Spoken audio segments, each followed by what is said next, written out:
Alright. Hello everyone, we're back with more Doom the Dark Ages, even though no one cares about it but me.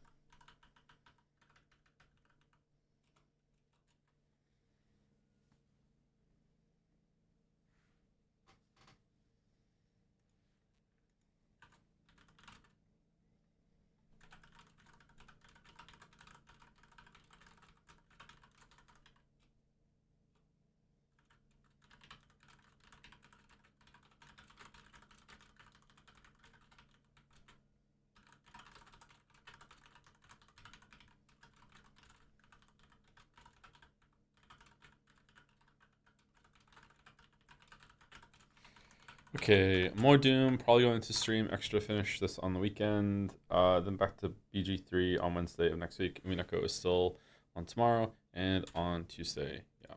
So whenever, I don't know, maybe this should be a policy that whenever I want to stream a game, because I really like to finish the games that we start. Um, Maybe the policy should be that whenever I start playing a game and it seems like chat isn't too keen on it, then I should just rush it down and then just then move on to the next game and move back to the next game. But I just really wanted to play it. Are you still planning to play the Eternals DLC? I mean, after like the turnout for this game, probably not, but I'll probably play it on my own time. I don't know, we'll see.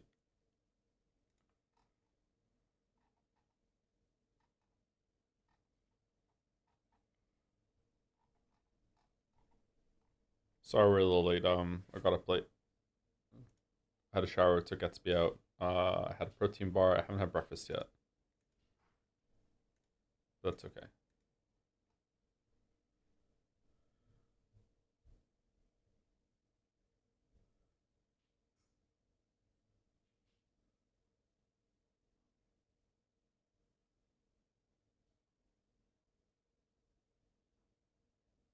Baldur's Gate 3 should resume next week unless there's another game release coming.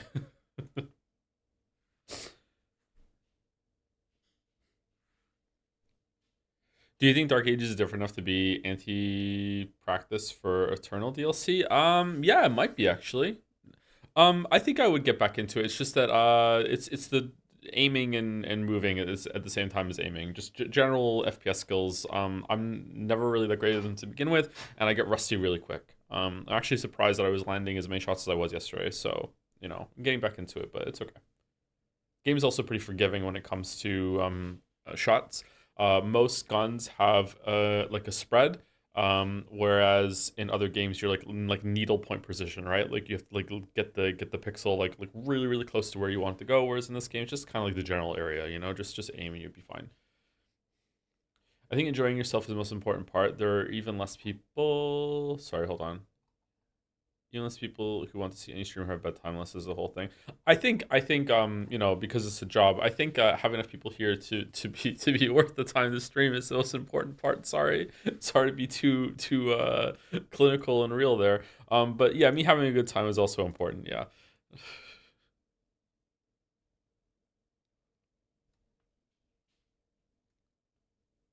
Not that there was like the turnout was so bad that it wasn't worth it yesterday or anything like that. It was, but it's like too many streams like that and too many series like that in a row might just like snowball into the viewership being low permanently, right? So it's a balance. Hello Gatsby. Hello. Hi. Hi. He's up saying you're bad at games, hurts my self esteem being worse than you. I don't think I'm Wow, really? You just confirmed my ways. I don't think I'm bad at games in general. There are some that I'm bad at. When I say I'm bad at shooters, I'm not saying in the sense that like I'm god awful terrible. I'm like a complete newbie or anything like that. But compared to people that, hmm. So I'm comparing myself to people that when I was a teenager in early 20s, among people who played games, it was really common. I would say the vast majority of gamers would have a shooter that they would just play in the same way that someone might play an MMO. Like they would they would play other games that came out, but when they weren't playing that game, they would just be playing Call of Duty, or they'd be playing Halo, or they'd be playing Counter Strike, or they'd be playing Team Fortress 2. Like they would always be they would always have a shooter that they were playing constantly. Okay, um, I wasn't like that. I never had a shooter that I would keep going back to. Like the most I've ever gotten to a shooter was the three times in my life, which was Planet Side. I played Planet Side a lot. I played, which wasn't really that big on Twitch reflexes. I played Halo Combat Evolved on PC quite a bit, and I got pretty good at it. And I also played Hunt Showdown. I played Hunt Showdown. That was the most recent one. Um, but nowhere near as many. Like there are lots of gamers out there that are my age or a little bit younger than me, that have like literally in the 5 digits hour count of shooters, maybe even up to the 6 digits. Okay, like we're talking like fucking like decades of just casual. Like I am constantly playing a shooter. Like I have so much shooting experience. I don't have that. I don't have that. So like there's no way. 6 digits is probably too high. Yeah, you know, but it's up there. It's really really up there. I don't know how many hours do I have in World of Warcraft? Hmm.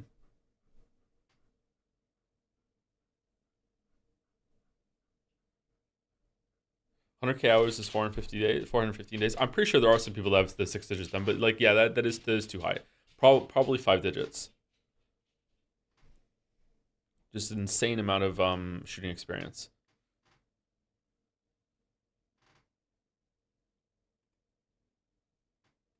So that's what I mean when I say I'm not really that great at shooting, because I know there are lots of people out there that have so much experience with shooters that I'm like a child next to them playing. But in a general like, gaming landscape, I'm decent. Screw the haters. This game hits a weird spot. Yeah, I really like it too. Yeah, we're definitely gonna finish it. Anyway, let's do Game Duel. This is this just Counter Strike or is it Half Life? This is Counter Strike, isn't it? No, it's is it Blue Shift?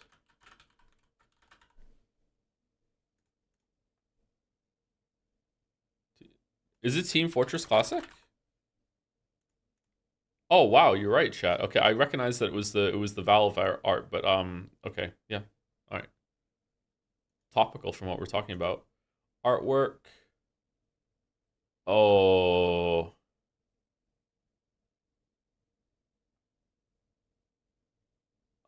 this is Blood Rain. Blood Rain. It's Blood Rain. It's not Blood Rain. Uh, I don't know what this is. It's got a dragon in it. I definitely don't know what this is. Yep, never heard of this game before. Drakengard. Okay, I have heard of this game before. Drakengard. 2003. Oh, wow. All right, it's time for Bandle.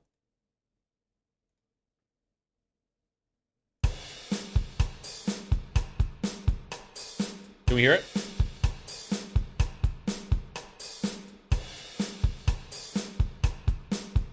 Okay, chat's going right. See you soon. All right, so we're 2011, which means I was 26. I was 26.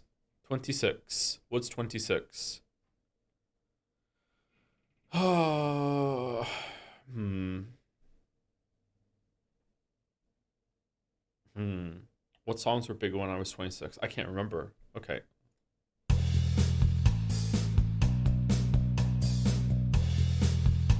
1.6 billion views. A very popular song.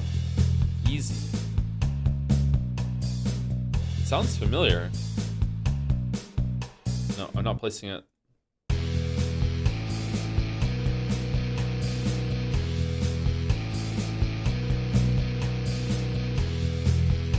Oh.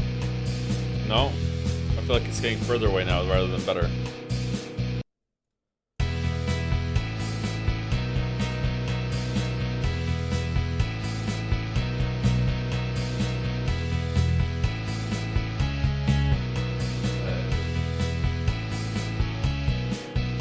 No, I don't know it. We're going to Glorp? Are we really having to go to Glorp?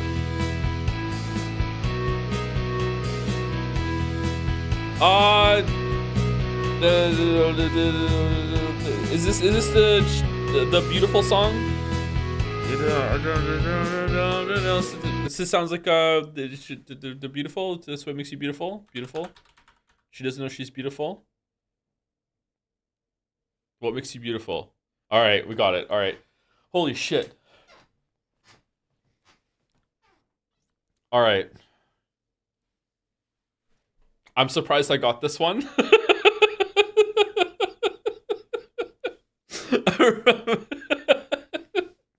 All right, yay.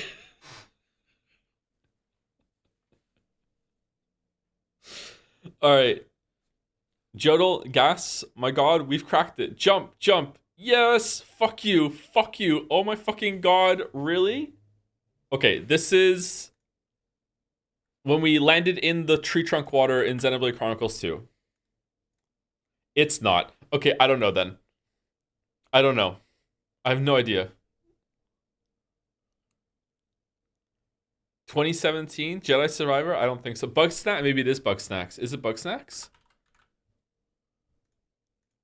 No. More recent? Okay, it has to be Jedi Survivor then. No? Starfield?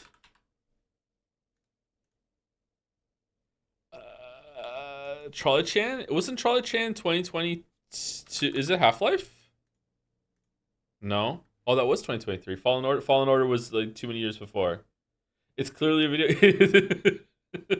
It's clearly a Nine Souls was later than this. God of War. There's no jump in God of War, so it can't be God of War. What is this one? Oh my god, we cracked it. Jump, jump. Yes. Fuck you. Fuck you. Oh my god, really? Oh my fucking god, really? This seems like we glitched something after we did a jump. It could be Gollum. It could be Gollum. You know what? Now I'm starting to think it's Gollum. It's not Gollum. Fuck me. Amnesia with the guy in the room? I don't think... Could you jump in that game? No. Rabby Ribby? It could be Rabby Ribby. We're just naming games from that year now. It was Rabby Ribby? Okay, I'm about to show Rabby Ribby, so trigger warning.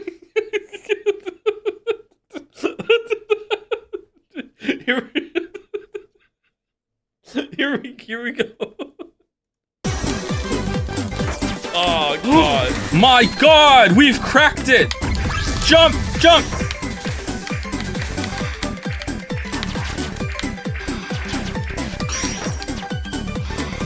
Oh, I know what this is. Oh no. Oh no. I know what's about to happen. Yeah! Fuck you! Fuck you! Oh my fucking god. Really?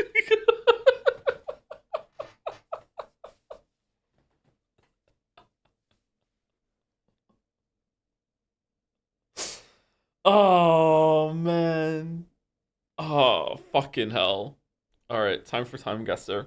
Bro, hey, I gave a warning. I gave a warning. All right, it's Joe Biden, and it's definitely the Obama years Biden. So this is Obama Biden. Obama Biden is what, 2014? This is when was Trump's first term? We just went through this. Have to do this shit. We just went through all of Biden. So 2020, so 2016, so like around now, around now to 2014. Was this? This is not campaigning Biden. Is it campaigning Biden? But oh shit. Iowa for no. Hold on. Does fucking does the vice president get shit like this, or is just the main president? Could he have been doing like a vice president campaign here? I don't know how it works. Joe, it is Joe. Yeah, it is Joe. It is Joe. Probably not. Oh, is that the Pete guy? Yeah, this is definitely later on then. All right, so this is yeah, probably around 2016, 2015, 2016. I think that I'm okay actually. I think the time is right on. Okay, and we're in um Iowa? Where's Iowa? Iowa.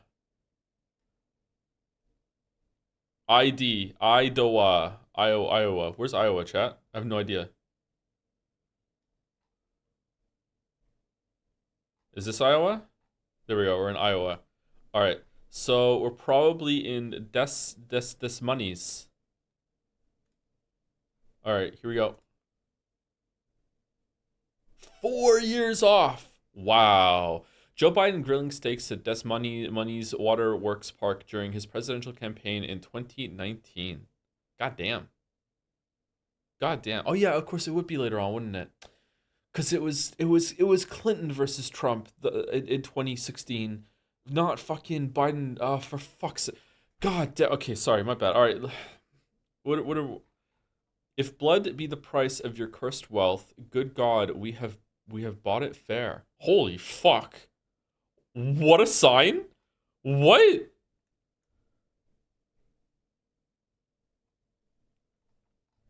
God damn! All right.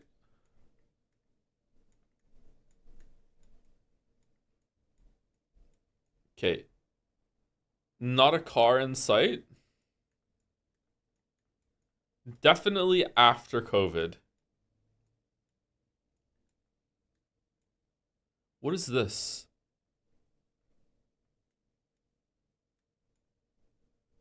Okay. I think I think 1905. Like this is super early. What is that? That looks cool.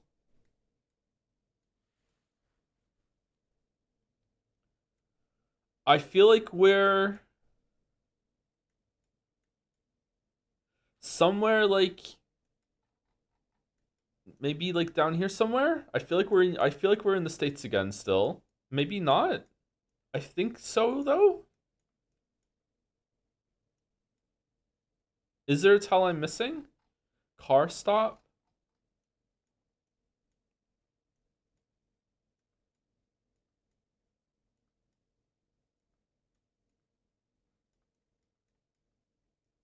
UK, I'd say really with these hats? You'd go UK with these hats?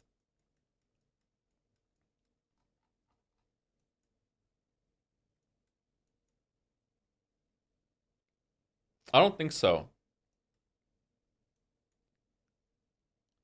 Honestly, now I'm feeling like it's somewhere on the coast. I'm going here. I'm going here. I'm going. It's not. I don't think it's New York. Could be Philly. I'm going Philly actually. I don't know why, but I feel Philly. I'm going Philly. I'm going Philadelphia. All right, I'm going Philadelphia at 1905. Let's see. Holy, what? That's not fair. What the fuck are you talking about?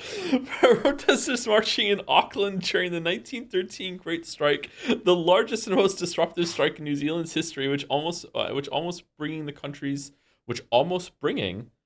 economy to a halt. 1930. At least we got the time somewhat close. 8 years off. Holy shit.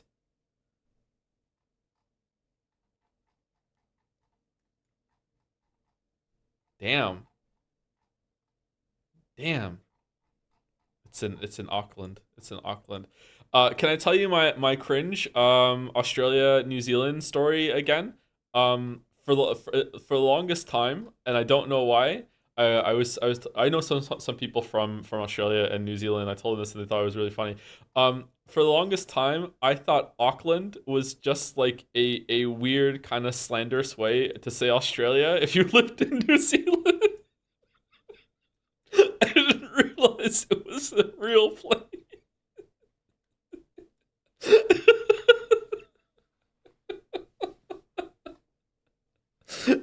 Kids say the honest. I know, yeah. Uh, why would they be slandered? Because it sounds like Ozland to Auckland. That I don't know why. It just I don't know why. Yeah, it doesn't make sense. I know it doesn't make sense, but it made sense to me. Okay, here we go. Where are we? Horses? I don't like horses. Horses are up to something.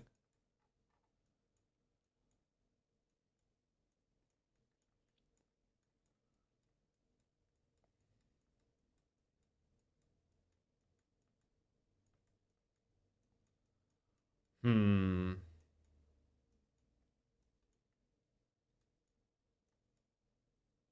Hmm.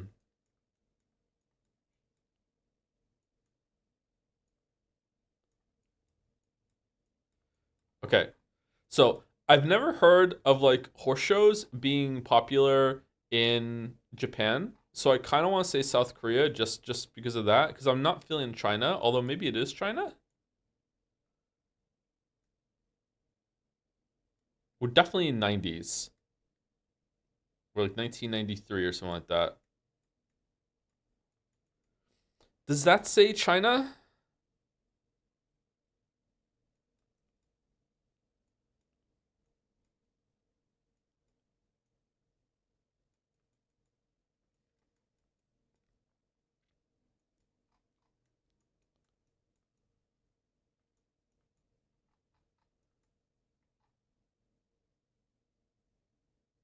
Chinese New Year race something?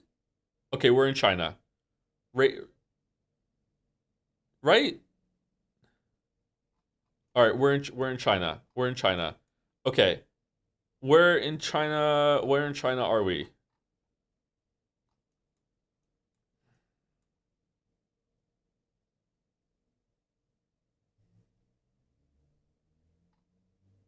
Where in China are we? What do we think? Do you think we're in Shanghai? China is really damn huge. Yeah, you're right. Okay, I'm starting to worry that it's not. Does anyone have a phone? Is there a phone anywhere? I don't see a phone. I actually think let's go a little bit up. 1996. Let's go a little bit up.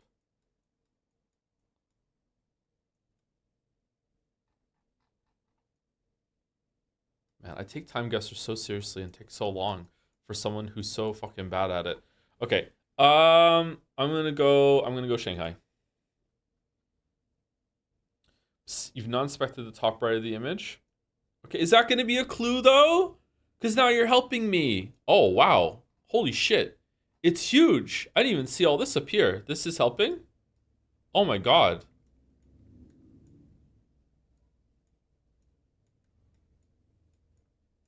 Oh, this looks fun.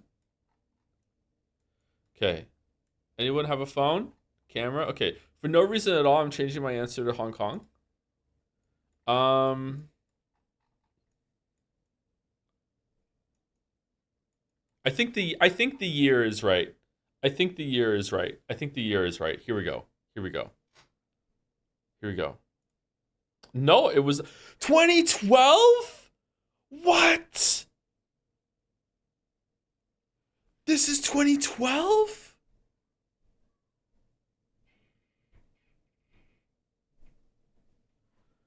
The Sha-Tin racecourse filled with spectators for the Chinese New Year horse race. You were 16 years off.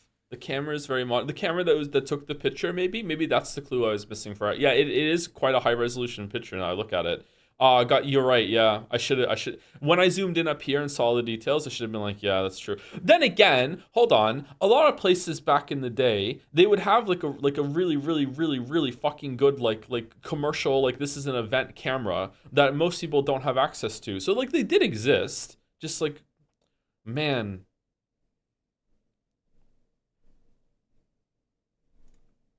Cope. It is kind of Cope. Yeah, which is why this one's in Copenhagen.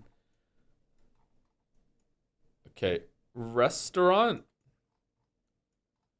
Okay, these cars are late 40s cars, right? Hold on, what's that car? These are late 40s cars, are they not? Or are they 50s cars? Oh, is that a 50s car? I don't know cars. I think it's a 50s car. I think it's a 50s car. All right, where are we? Scam Polo, Victoria, Magazine Universal. Okay, what's the picture quality like? Okay, you know what? We can zoom in pretty high on these windows. I'm feeling maybe we're in 2024.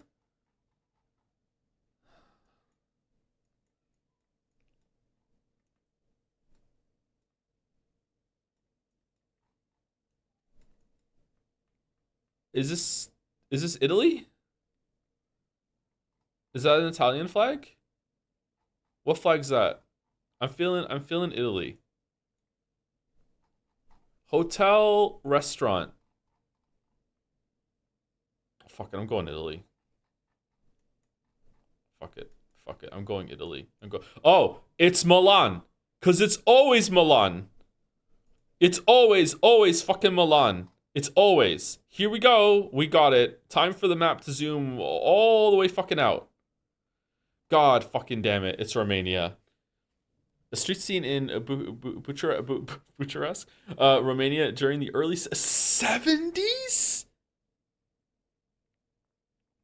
70s. All right, what's the tell here? What's the tells that I was missing here?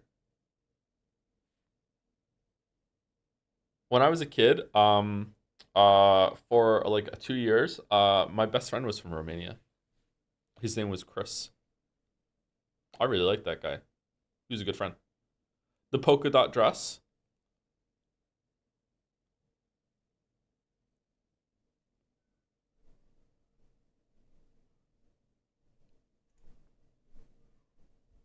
Okay, so giving some Coke. This looks kind of like an older Coke. This is colorized, right? This is colorized? Is it? Maybe not.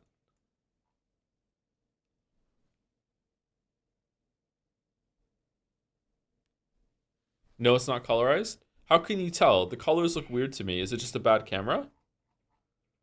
Okay, this is definitely not digital, right? This is film. Okay, 1989. 1989. I don't know this flag. I don't know that insignia.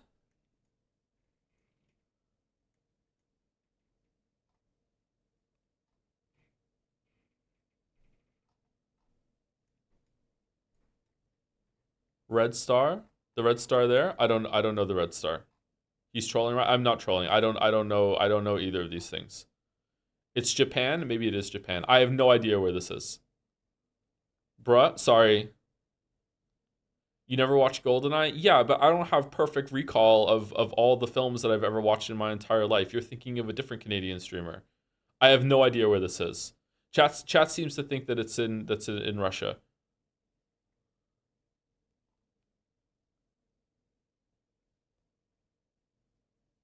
I have no clue where this is. Okay, is it Nathan? Are you sure it's not colorized? Why is there just a tank in a street? Is this like is it being moved? Is it like I mean this looks like military getup that they're wearing. Is it like a demonstration? Cuz like these people are not like, "Oh my god, a tank." There's a tank nearby where I live actually. What's this?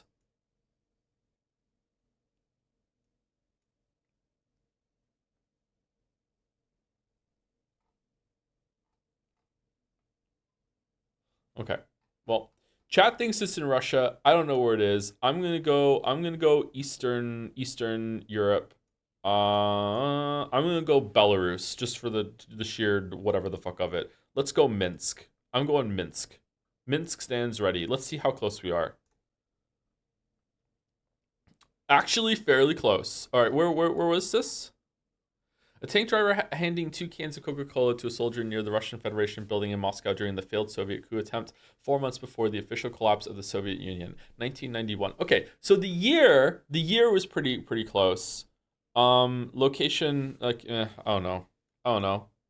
I don't know if I would have guessed Eastern Europe without chat saying Russia. To be honest, I think maybe yeah. I think I would have landed in this area, but maybe not quite this close. So maybe I don't deserve some of these points.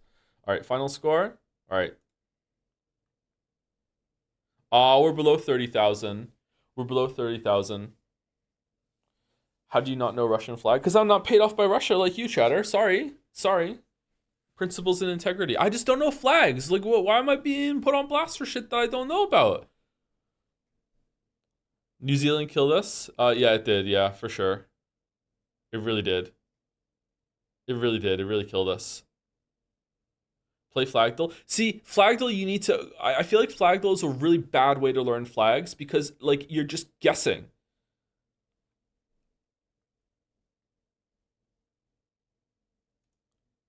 Okay, let's go. Scrandle. Uh, uh, what? Chicken burger, 450 with a sad packet of mayonnaise. Sicilian pizza slice, 10.20. Okay. $10. It's worse than that, Chatter, because it's in pounds. Okay. Okay. Here's my thought process. Yeah, someone in chat is saying it. Here's my thought process. Right is edible. Right has been sitting for way too long and needs to be reheated or just remade completely, but it is edible. Whereas left, I actually would not eat it. Like, I'm kidding. Sorry, I'm not kidding. Like, I would eat right. I would not eat left. So even though it's double the price, I, I would still eat it. So like I have to go. You know what? That's fair. Again, because they're not put next to each other and people aren't comparing the two. Oh my fucking god! What are we doing today? The price. What seasoned chicken hearts on a stick versus the saddest sausage roll you've ever seen? Okay, chicken hearts are gonna fuck people off. It's gotta be sausage roll. What are we doing? Are we doing an imperfect scran? Oh my god, it's the pulled pork sandwich versus the fucking beer in a boot. Just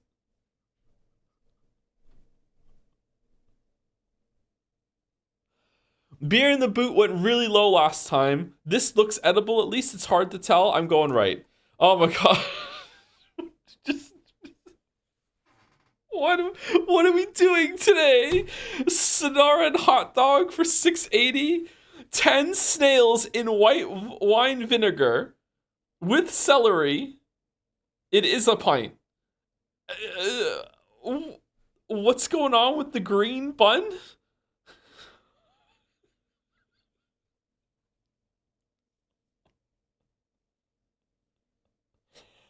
I mean, I don't like snails.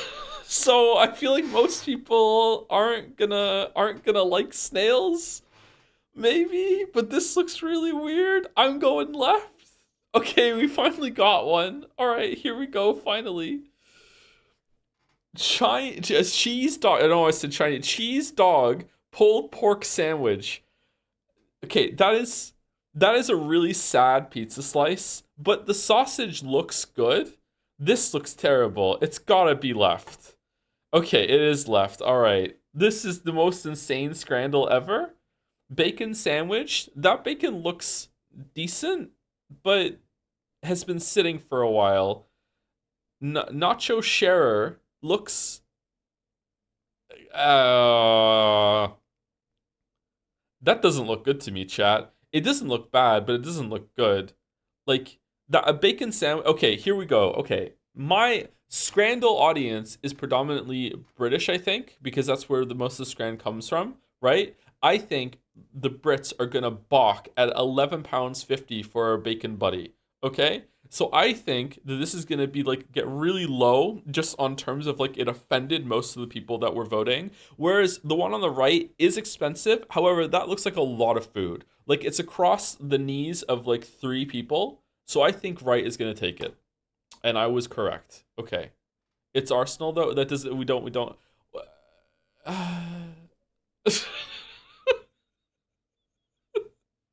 it's it's Olive Pizza starring Olive.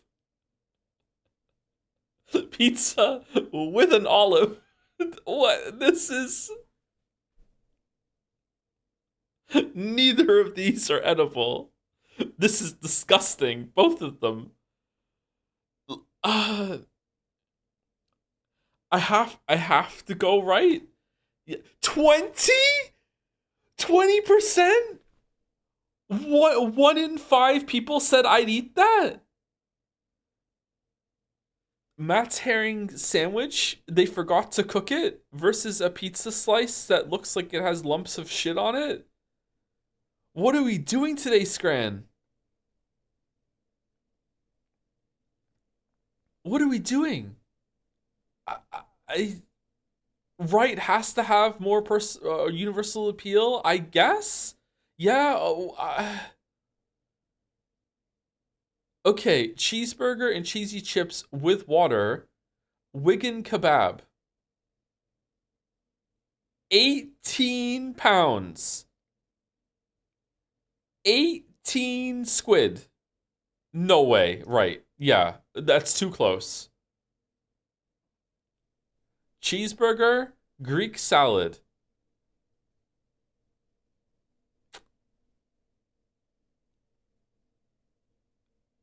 It's got to be left. It's got to be left. It's got to be. It's gonna be left, and we're gonna pull this back with a 7 out of 10, better than Odyssey. Okay, here we go. Here we go. It's gotta be. It's gotta be 7 out of 10. Boom. Yeah. All right. We're good. We're good. All right. We pulled it back. We pulled it back. Holy shit. That was the most insane scandal ever. Holy fuck. You talked about hot dogs over the end of the bun. What about hamburgers? I think I'm more keen on a burger that's bigger than the bun. Because I prefer a burger that's wider than taller. Like I want to be able to get it in my mouth. Like, and sometimes people go too far with their burger power and it's too tall and you have to squish it down to get in your mouth. It's fucking stupid.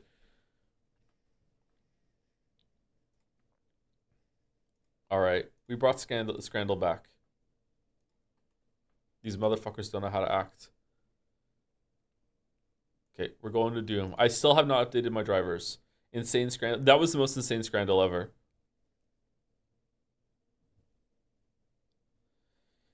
Hey Joe, did you already get to the Mind Goblin in Doom? I did not get to the Mind Goblin in Doom, no.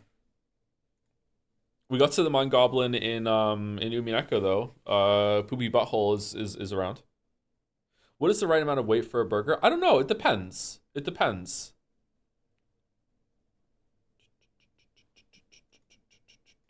Fan art. Oh, it's today fan art? Is today Friday? Oh shit. I'm sorry. I didn't check DMs. I've had a couple days.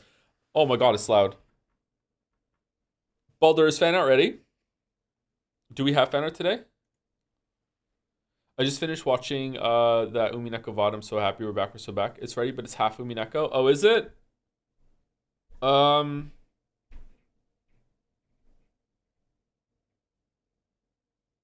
hmm.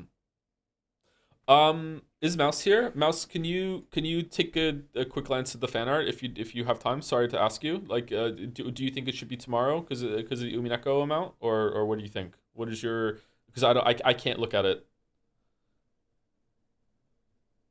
Cyberpunk music is back.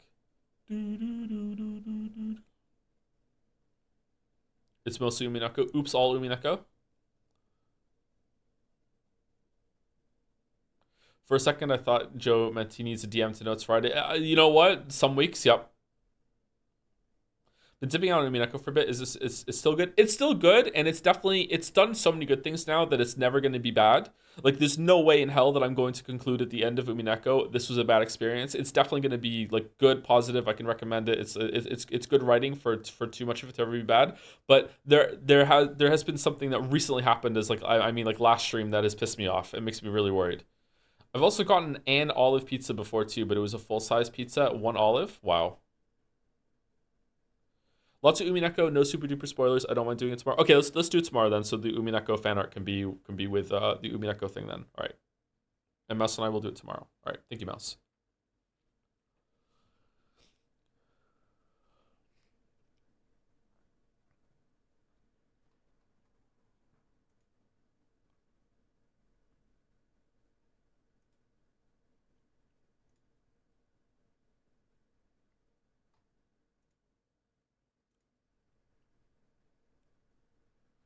Do, do, do. Will you upload any more VODs to Suffer Let's say? Yeah, I feel like I'm in like a hole with uploading the VODs. There's also a lot that can go up, so I don't know if I should just schedule one to go up every single day and then just like prioritize, or if I should like make sure that the one that I'm done the day before goes up the next day, and then on days that I don't stream, like other backlog VODs go up. But yeah, I don't know what to do about it. But yeah, I'll see if I can get them up one day at a time now. I just uploaded it last night and did it. Put up a few every day. I'd say people really do not like that, but like it should be just seen as a repository anyway, I guess, right? All right, chat is on the screen actually. Thank you for the reminder.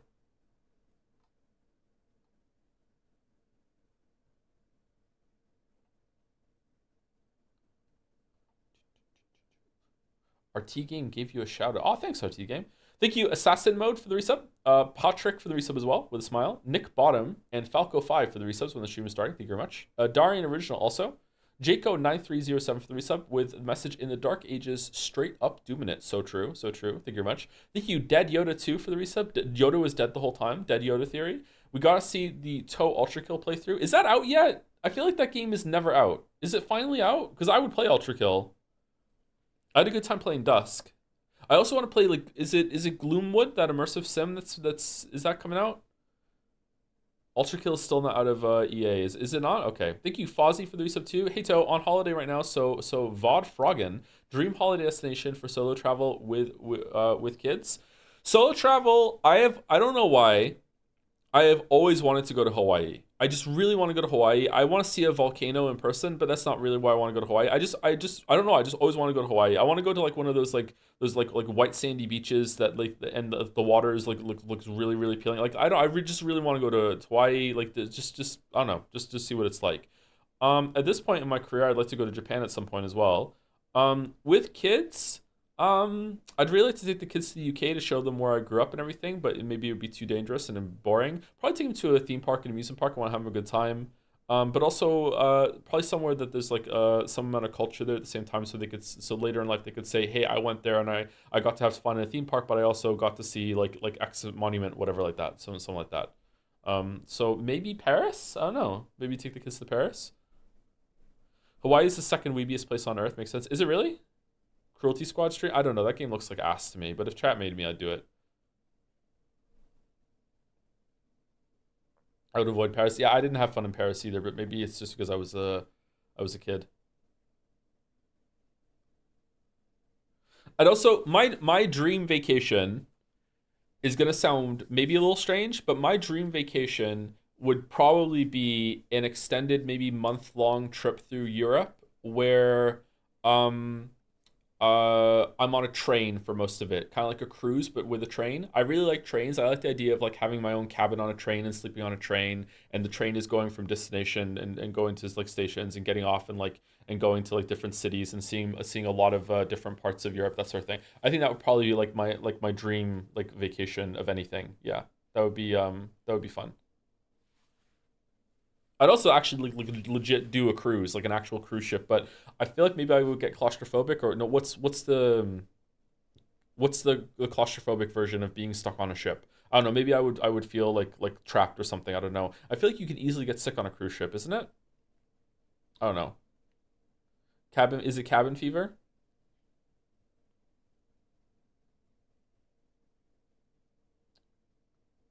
If you want both Japan and culture, need to recommend Kyoto. Beautiful historical city, amazing shrines, and for boys, a ninja museum. Girls too. Girls too. Girls collect ninjas too. What are you talking about? Yeah, that sounds fun. Japan's expensive though, isn't it? Going to Japan?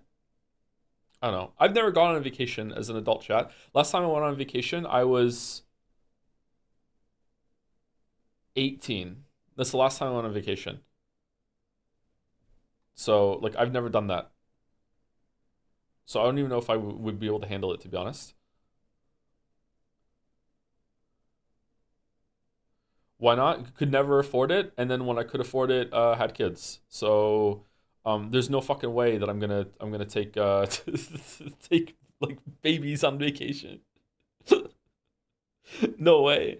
Like I don't even take the kids to restaurants until they're older. I would take Finn and Leo to a restaurant right now. I would maybe take Kate. I would not take Mila. I'm not going to inflict my kids onto other people in a public setting where it's supposed to be like sit down, have a nice meal and stuff like that. You know what I mean? Like there's no goddamn way. Is it black screen for anyone else? And just oh, I'm sorry, I didn't put the game thing on, but we're just sitting on the menu.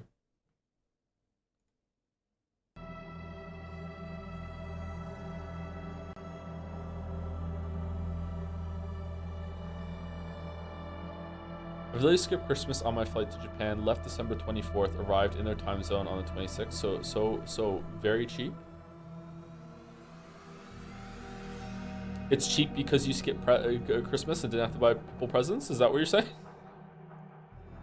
Honestly, you're really kind for not doing that. Thank you. Yeah, well, it's not. It's not just about other people. It's also like I don't want to be embarrassed. I don't want my kids to have a bad time. Like I was pretty nervous about taking Finn, Leo, and Kate to the movies to see the Minecraft movie. I was also really nervous about taking Finn and Leo to the Mario movie a couple years prior, and it wasn't because I didn't think they would have a good time or that like I'm nervous taking them to that sort of setting. I was nervous that we would bother other people, that they would be too loud, but that it worked out all right. Like I timed it so that when we went, it was going to be like an empty theater. I didn't want it to be like we were imposing ourselves on anyone. So maybe I'm like too paranoid about that sort of thing, but yeah, I don't want my kids to bother anybody, and I also don't want my kids to ever feel like they have bothered someone, if that makes sense. Especially Kate, she's very sensitive about that sort of thing. Anyway, thank you, Alec Azza, for the resub. Hey, just finishing the Dark Ages this morning, feeling mixed about it. What are your thoughts so far? Very positive, but not as positive as Eternal. I feel like they're trying to do a lot of things, and not all of them are working. It also feels kind of just rough. I feel like sometimes the placement of enemies and how you move around doesn't quite fit together as smoothly as it did in Eternal. I don't know how else to say it. I feel like there's just kind of like a little bit of glitchiness in just the movement and just like second to second combat with shooting and stuff sometimes, not all the time, just sometimes. I also feel like probably the biggest criticism I have so far since thinking about it yesterday is that I don't always know when I'm taking damage. And I feel like that is just a part and parcel of this kind of game. Sometimes you're going to take damage out of nowhere when you can't see where it's coming from. But I feel like it happened less in Eternal. And it's happening more now. There's oftentimes when I died yesterday, I was like, wait, I'm dead? I was like, It was like a surprise. So I don't know if maybe they needed to like make it so like cheat in the player's favor that when you are like very low for a little while, the first couple shots don't hit you, air quotes, haha, they missed, and you don't know about it, just to make it a little bit smoother. Maybe they need to have more invulnerability or invincibility when it comes to like after you do a glory kill or something like that, or I don't know. Maybe they needed to make the small little shit fodder enemies do less damage. I have no idea, but like just something in that area. I feel like in a game that is this hard and is this much action focus on and player skill focus, that I should never die and wonder why, right? But it could be that I'm just bad and I just need to play better. I don't know.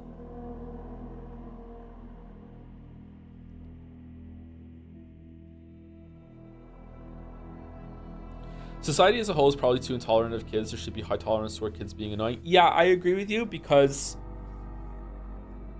anyone who is old enough to be annoyed by kids has already been a kid themselves and has been annoying to other people. So you already, air quotes, owe it to society to pay it back. However, some parents do let their kids get away with way too much shit. They do not parent them enough. They do not like rein them in enough and just let them roam free. So it's not exactly that clear cut. And I say this as someone who has had to interact with a lot of other people's kids at the park and stuff like that, where I'm just like I look at other parents and I'm like, dude, what the fuck are you doing? So yeah, it's not exactly people should be more tolerant, period.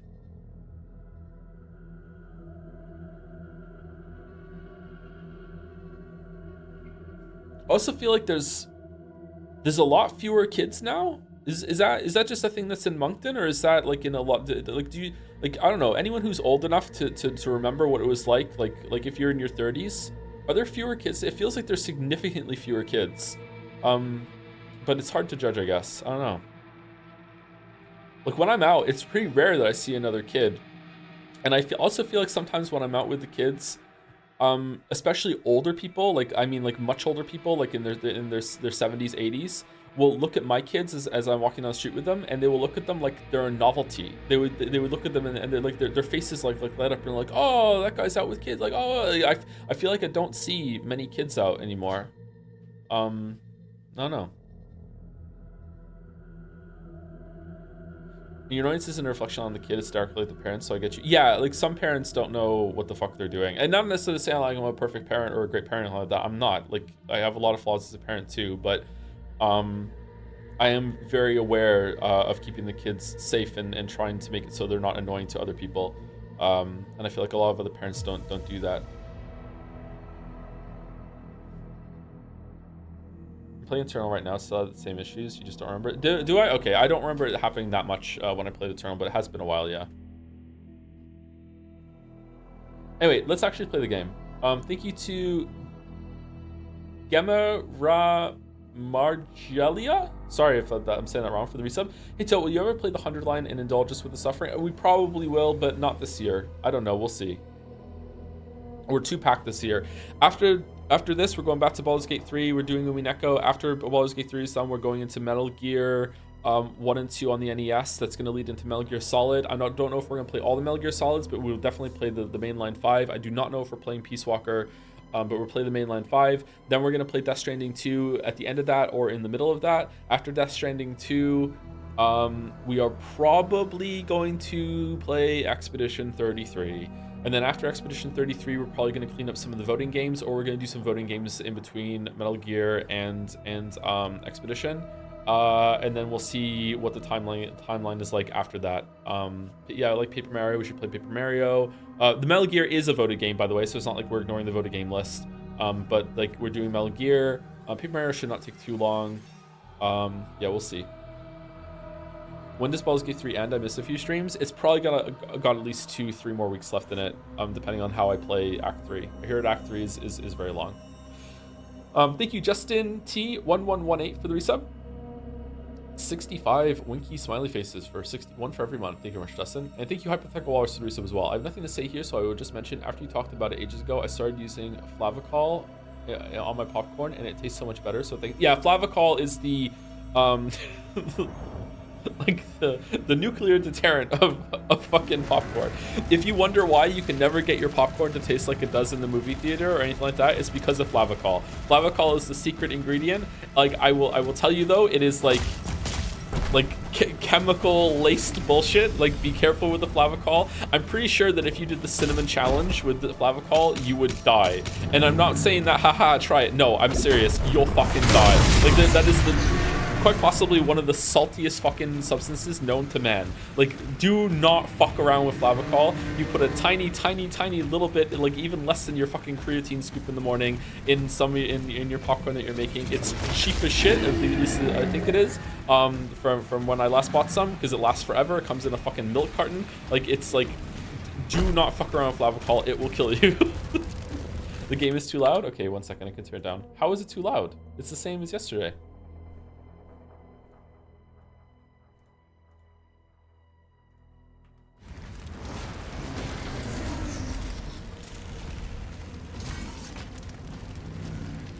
Okay, what about when I fire a gun?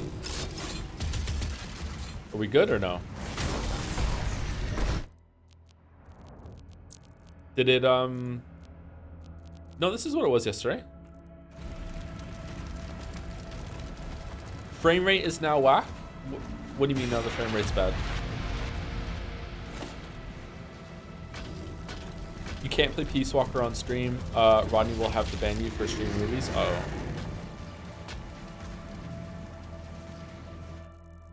Need a mancubus. Let's get down to business. Okay, what were we doing? That's the thing. We have to go over here. Did it not save it? So if you weren't here yesterday, this is Doom: The Dark Ages. It is the third game in the new Doom series. It started with Doom 2016, then Eternal that came out, and now we're at Doom: The Dark Ages. They're trying a lot of new things. So right now you have the first kind of attempt at a more open concept, more open world level in Doom. It's not exactly open world, obviously, but it's very freeform. It's not about corridors. Doom surprisingly does have a lot of overlapping like routes and everything, and very maze-like in structure. But this is more like an open maze. As you can see, it's got a lot of like secret passages and stuff like that, so it's not exactly like an open field, but they're trying new things. There's been 2 vehicle sections so far, one of which was pretty fucking bad. The other one was actually decent for a vehicle section. At least I liked it. I liked the novelty of it. I would hate a whole game that was like that, but I think it's kind of nice as a way to get to different maps, and that was the dragon. I did not like the mech part, but the dragon was all right. Not my favorite part of the game, but it was okay. Let's jump down here. But in terms of gameplay, it is surprisingly very close to Doom Eternal, even though a lot of people said that it wasn't going to be like that, so I don't know what's up with that. Some people have said in chat that the developers are on record saying that in Eternal you're like a jet fighter, and in this game you're meant to be like a tank. I disagree. You definitely feel a lot heftier, and you can like stand and you can block and parry and anything like that. But I still feel like I'm running around and moving and weaving and shooting and all this other shit a lot more. And I feel like if I wasn't doing that, I would be dying even more than I currently am. But maybe that's because I'm on the hardest difficulty mode, and you're meant to play like an armored jet fighter when it comes to that. I don't know. Oh shit, what the fuck?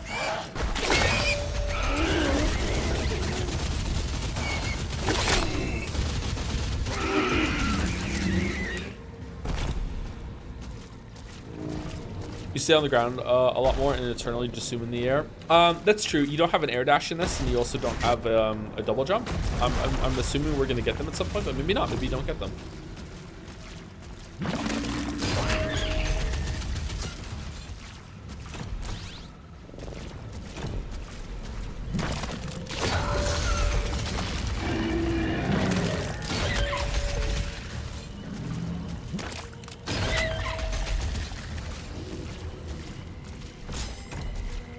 Miyazaki was brought on to design this part of the game.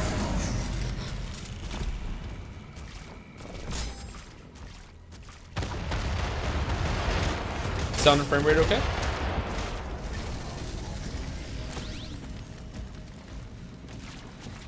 Just joined his European game development lately. I know it's about the same as yesterday. I'm still enjoying the game quite a bit.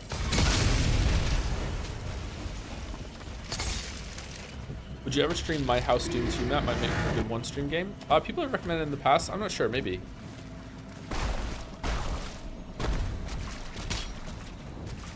We have enough to do at the moment, right now, though.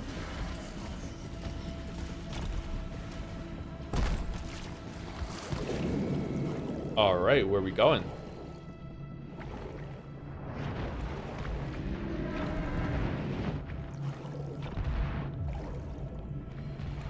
Is there oxygen? I don't, like, the suit, like, gives him air, right?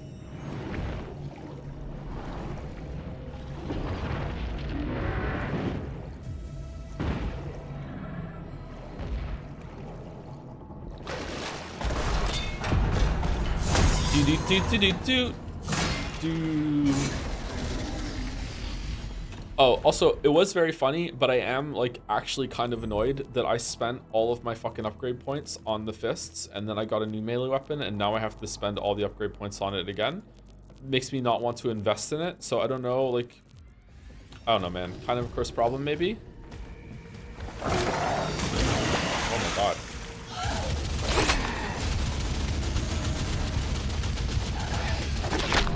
Okay, dead. You can't reset it? I don't know if you can reset it or not.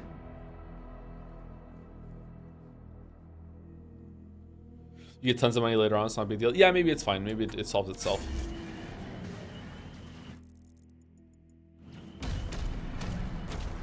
Oh, we have to do all the swimming now down there again? Or do we keep that? We keep it. So it resets you in certain checkpoints, but you keep all your stuff.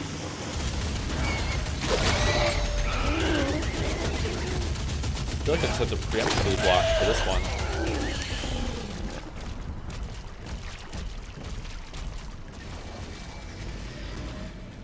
In regards to VOD uploads, not just been using some sort of tool to replace Sekime VOD's music with Yumineko music while keeping all your voices intact. Do you think that could technically use some problematic VODs like a Disco Elysium upload? Oh yeah, for sure. If like an object can do it, then it's definitely possible.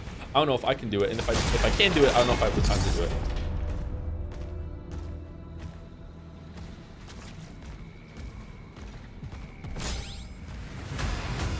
Yeah, it's definitely an option.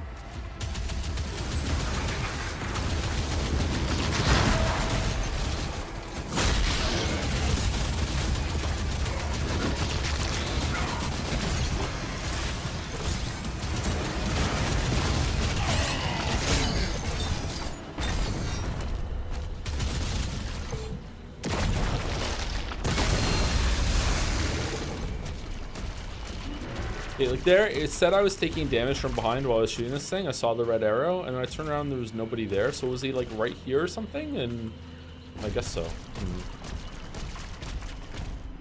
think this game is a bit loud during combat. Okay, what do you want me to do then? Do you want me to turn the sound effects down?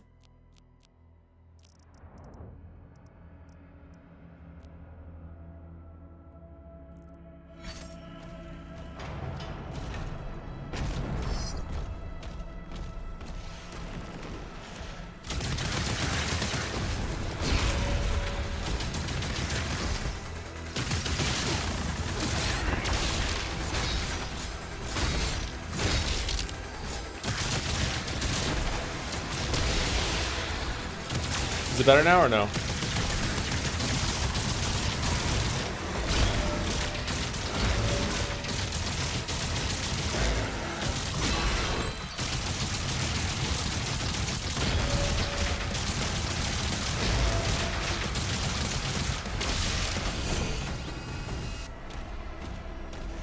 This is good? Okay, good.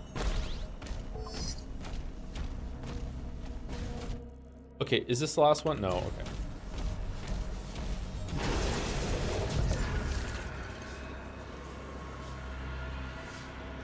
Oh, I didn't check to see what the bonus missions are for this one. The real question is, who would win, 100 men or one go to therapy? It's me. I'm the man that's going to therapy. I think, I've had time to think about this. I think, and at first I was like, no way, the gorilla would just destroy the 100 people. But the more time that goes on, the more I think it depends on the 100 people. I think 100 people, like, is it just 100 people from Gen Pop just dropped in? The gorilla's winning. The gorilla is winning easily. However, if it's 100 people that like know what they're getting into, maybe have a little bit of prep time, or like are capable of like you know, they go to the gym, that sort of thing. Like they have something like that. I think the 100 people take it, and not only do I think the 100 people take it, I think they actually take it fairly handily. Like I feel like 100 people banding together to kill a gorilla, I think they could do it. If it's 100 people and they have like no tools, no nothing, I don't know how anyone could even hurt the gorilla at that point. So maybe the gorilla wins. But like if there's, it depends on the circumstances, I think. Oh man, why are we taking damage?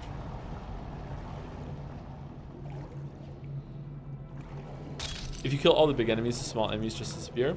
Are you supposed to focus on the bigger ones then and just like dodge the smaller ones then? I guess maybe that's the thing. People underestimate how many people 100 people is. I think so too, and that's why like I've had more time when I think about it. I think the gorilla is probably not going to win, but it really depends. Like how is an unarmed human even just damaging a gorilla? Like, is it a Final Destination kind of thing where you're just on like an empty plane, there's nothing around? Like, because if that's the case, like I mean seriously, how are you even dealing damage at all? Biting, punching? How are you biting a gorilla?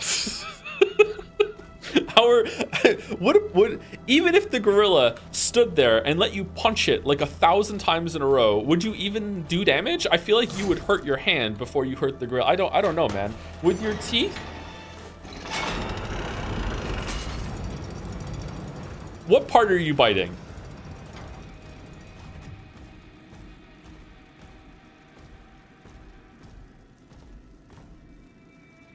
The ball. Okay, all right.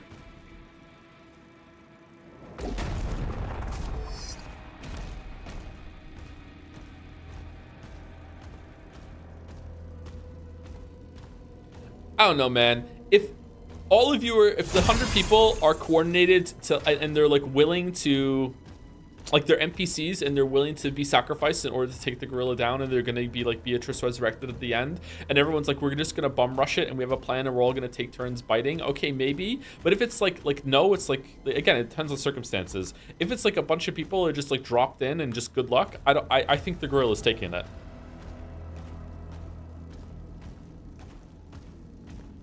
Maybe, okay, maybe at this point, maybe the cardiovascular system of the gorilla would give out, fighting, chasing around and hunting 100 people. 100 is a lot. I don't know. At what point does the gorilla just like not be able to move anymore?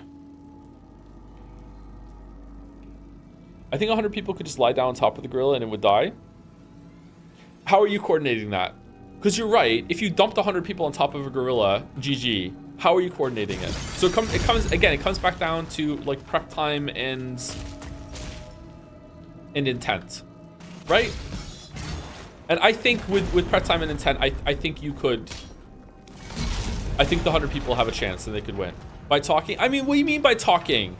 It's like, oh, 100 people just plop down into Squid Game with the gorilla, and then someone starts to do like, hey, I have a plan, and then fucking Karen 1 is like, fuck your plan, I'm getting out of here, and Karen 2 is like, I'm with Karen 1, and then Karen 5 is like, yeah, Karen's with me. Like, I don't, like, how are you, like if it's ahead of time and everyone's on board and they're electing a leader and we're gonna go with a plan, then okay, yeah, sure, I think now we can do it. Does the gorilla get prep time too? Yeah, the gorilla gets prep time as well, yeah.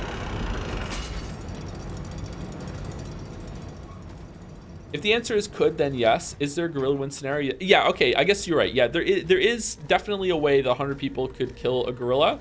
And if the 100 people get to plan and coordinate ahead of time, I think it is a very high success rate, and the people are gonna win most of the time.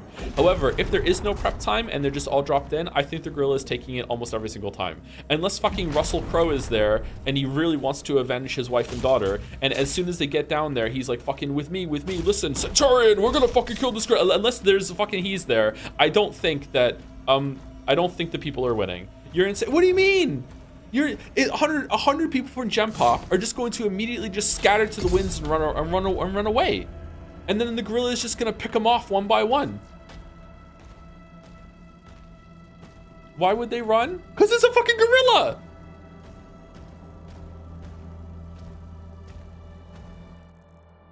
I think even if the 100 people just run towards a gorilla and just punch and kick it, it'll die for sure. I think if 100 people run uncoordinated without a plan, and the plan is just as soon as they drop in, someone yells for Sparta, freedom, and everyone runs at the gorilla, I think more people will trample. I think the humans will have a higher human kill count than the gorilla. I think more people would trample other humans trying to punch the gorilla as part of this plan. I don't know, man. Poor poll. But they will still win? Maybe they would still win, yeah.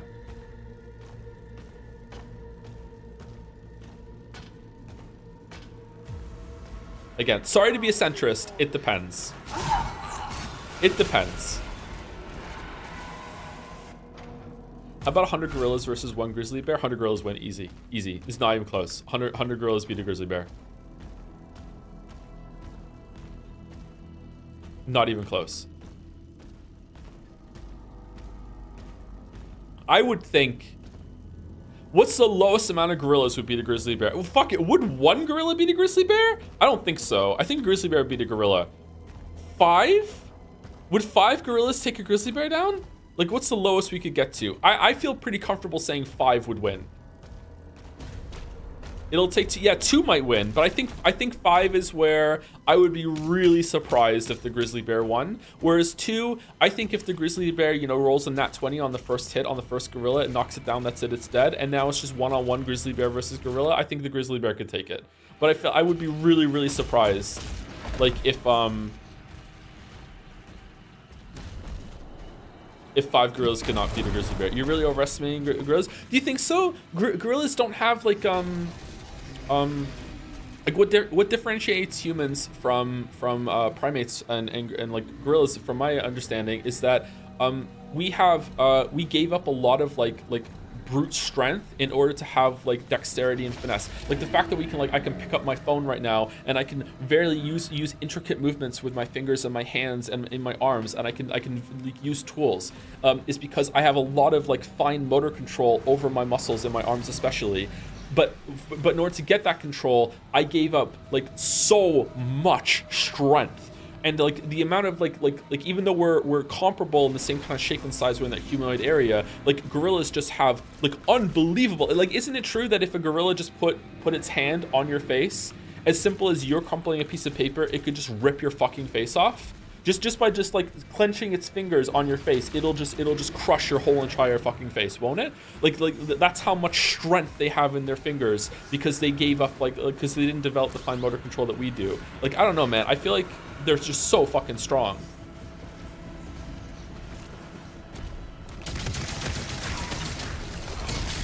That's why I think the humans need a plan. Or they need like a really charismatic leader like me that's dropped into the Squid Game to lead them, and they'll just instantly just fall in line. Because you know humans, they always like follow a leader right away.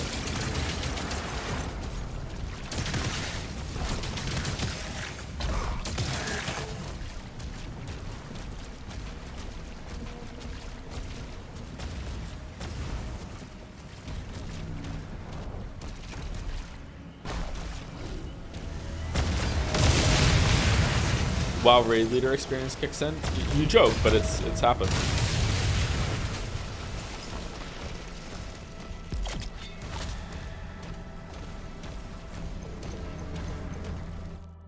Okay, but who would win? 4.5 billion years of one guy, or a wall of asbantium material thousands of times harder than diamond? Big Doctor Who vibes. Big Doctor Who vibes. Do we want to upgrade some shit? I really like this gun that we have right now, the Cycler. Do we want to just upgrade? Oh, we don't have a gem for it. I feel like the super shotgun is a really easy like mainstay. Do we agree, chat? I feel like we can upgrade the shotgun safely. Super shotgun deals increased damage to armor. Yeah, we definitely want that.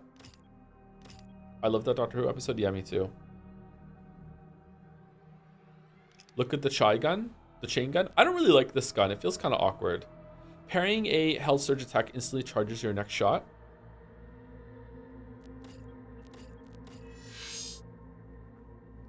Honestly, base shotgun is better with the armor. Do you think so? I kind of like the feel of the super shotgun though.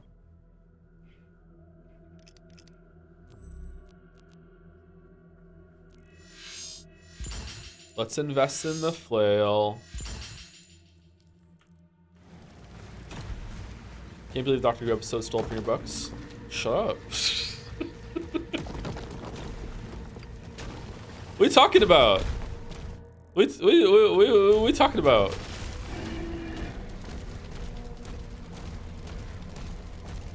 Real? One of my books has a story similar to that Doctor Who episode. Yes.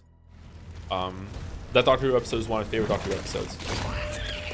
My story came first, but my story is not an original idea. Like it's like I'm not trying to say like, oh, like I thought I'd do it first. Absolutely not.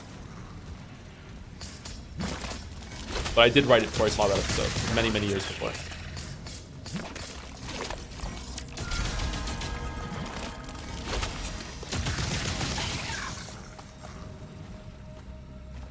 Adrenaline of being in a life or death fight with an animal will vastly normalize the fight. You know those stories about mothers lifting cars to save their children?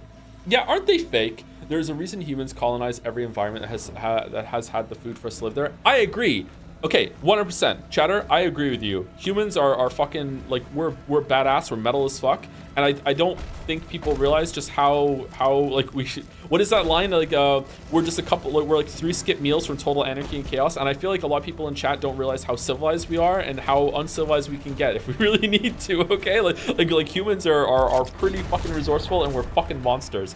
However, dropped in there with no plan whatsoever, I feel like in the chaos and the calamity, for 100 normal people that have lived in a cushy society that have never known what it's like to really be hungry, I feel like the gorilla takes it. That's all. But if there is a plan plan and it was set in motion and people are going in there with like, and there's some amount of tools, I would say even if we're dropped in a gorilla versus 100 people, and we're in like a city situation or even a forest, if it's not like a flat final destination plane, I think the resourcefulness of the 100 humans at that point, I think they could take over and beat the gorilla. But if it's like an empty final destination, flat, no tools, nothing, just the clothes and nothing, you not bring anything with you, I think the gorilla takes it. That's all.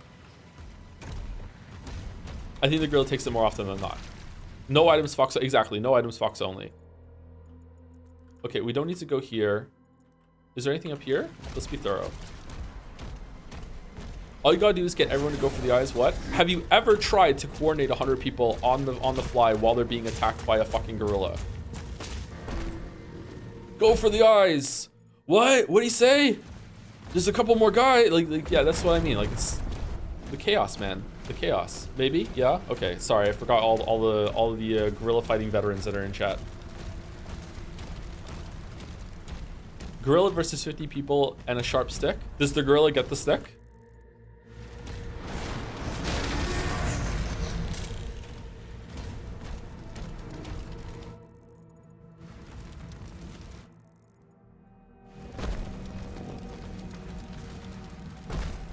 Okay, I think we're done exploring.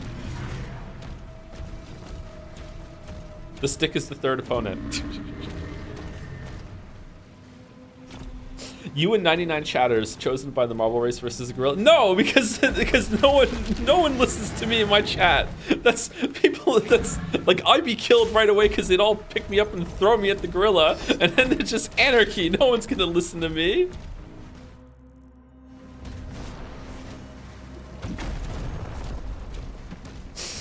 Who are you again? Exactly. All right. I feel like we're oh, we have to go over here. How do we get here? Is there a fast travel point here or no? Or oh, that's at the beginning. All right, so we can loop around. I'm afraid that if I go here and I break the last portal, it's going to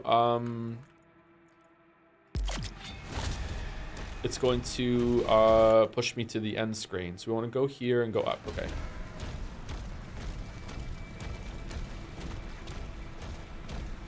In a bat versus knife scenario, if the bat was replaced with an axe, would you still go knife? Oh. I think axe takes it over knife. I also think sword would beat knife. So I think because sword beats knife, I think axe beats knife, yeah. I think so, yeah.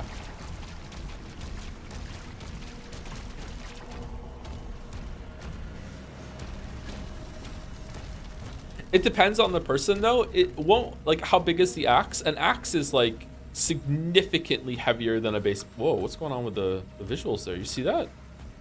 An axe is significantly bigger than a baseball bat. So depending on the person, like, because it's your clone, depending on the person, like you might not even be able to like effectively swing an axe, whereas you could swing a baseball bat. So it depends. But like in general, yeah, if the person is capable of swinging the axe, then yes, the axe is better than the bat.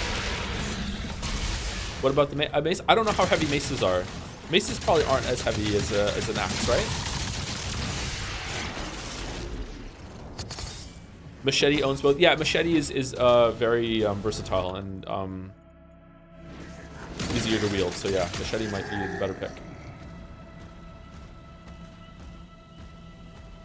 What do you think an axe is? Doesn't an axe head have a much more material than a mace? Maces can be pretty small. Like, how big is the mace? When I'm thinking of a mace, I'm thinking more like a morning star. Like, not much bigger than the head that's on this flail that we're swinging around right now.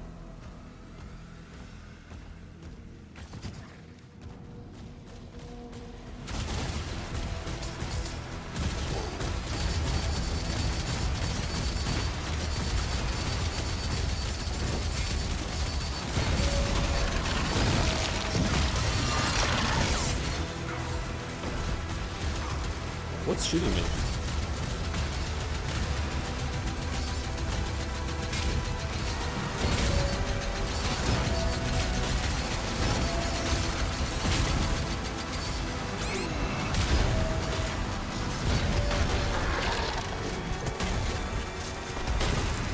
You dead? Okay. Axes can be small. You're thinking of fireman, woodcutter? Axes can be pretty small, that's true. I wasn't thinking of a hand axe. I was thinking of like a two-handed axe to match the scope of a bat.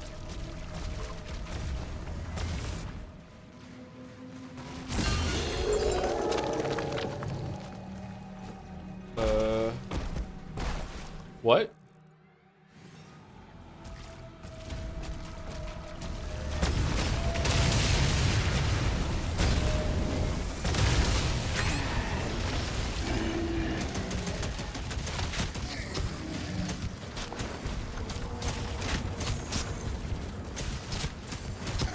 Oh man, look at the skull just being like progressively more ground as you like tap the button.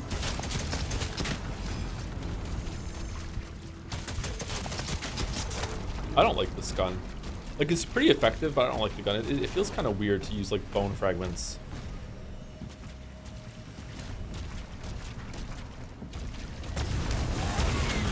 Oh shit.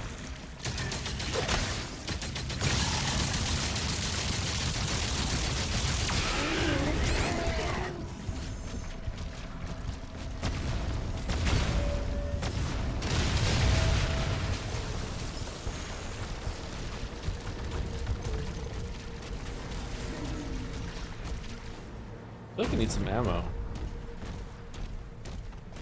Oh. Find them all for a ruby? Oh shit. It's very Elden Ring.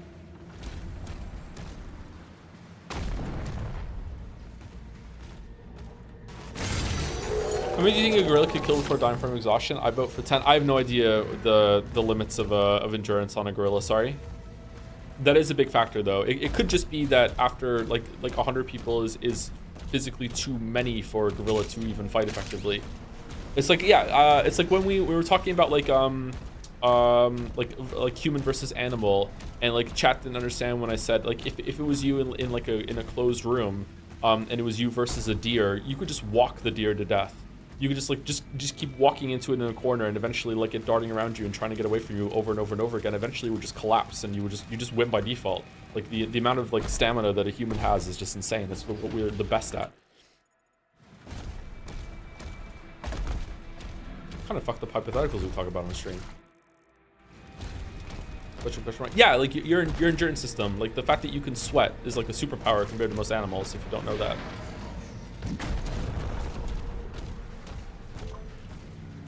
It's said that during the hunter-gatherer stages of society that very often we would just walk prey down.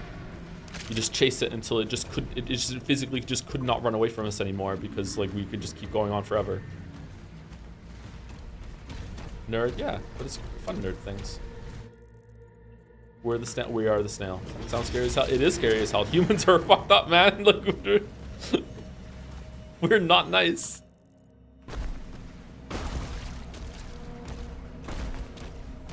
Oh, this looks cool.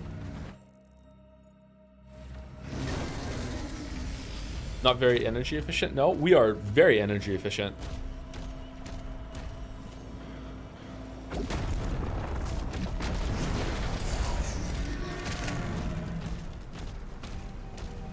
Do you have any calories or in like a whole animal? Holy fuck. Okay, where are we going? Maybe I should go vegetarian. Oh, all right.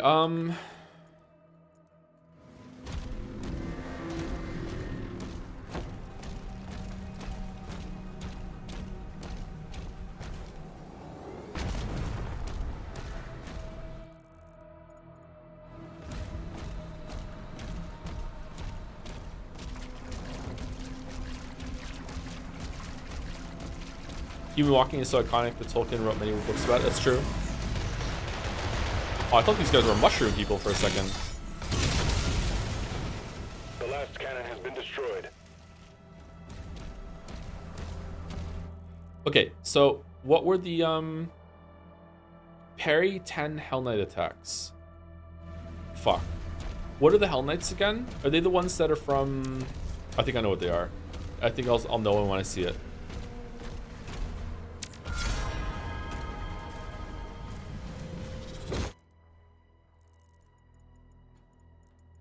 Okay, we can definitely get another Hell Knight from that area there. But where's this last wolf shrine? You missed some gold. I did miss some gold with the cannon, thank you.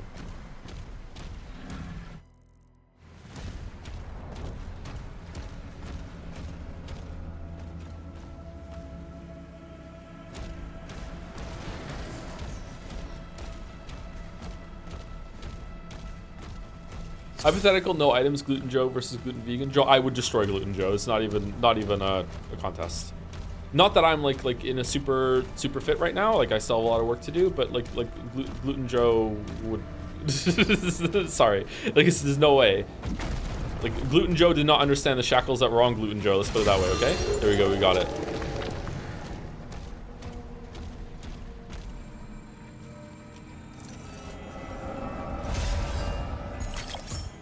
About an argument with Gluten Joe? Gluten Joe might win the argument. Gluten Joe was a lot more stubborn. Gluten Joe was like, you know, like was a lot more glutenated, had more carbs, you know?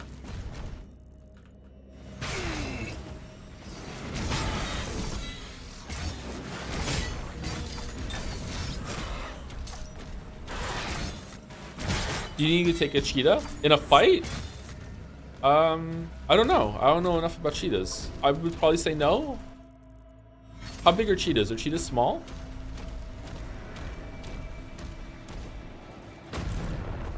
What else if not in a fight, bro? Like, am I trying to kill it, or is it a fight? Like, are we trying to like, is it trying to kill me? Because if it's the same thing, like if it's scared of me, then I could probably just walk it down, right? If it's the same kind of deer situation, I don't know I'm just asking more questions.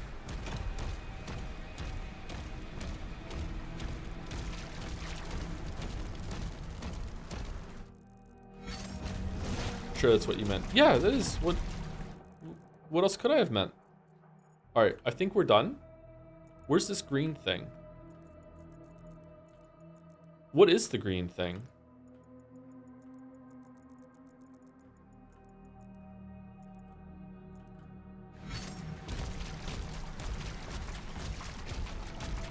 What do you mean walk it down? Why would a cheetah run away from me? Yeah, that's what I'm asking. I don't know enough about cheetahs. Like, did cheetahs like? Would a cheetah see a human being as like such a threat that it wouldn't try to attack unless it was completely and utterly cornered and had no recourse?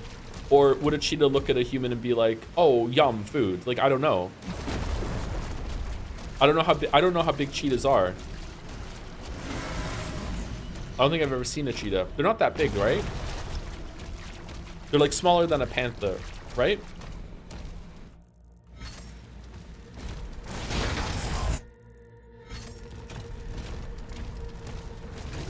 Default's probably going to be no. I don't think I'm going to be able to take one, but maybe.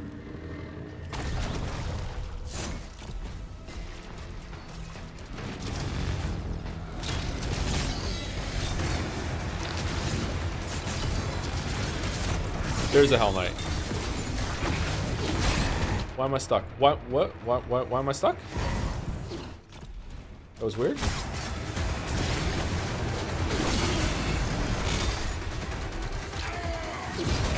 Okay, one more parry. One more.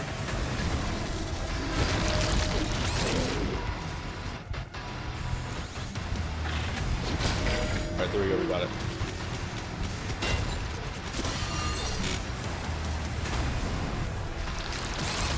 Oh my god, what the fuck?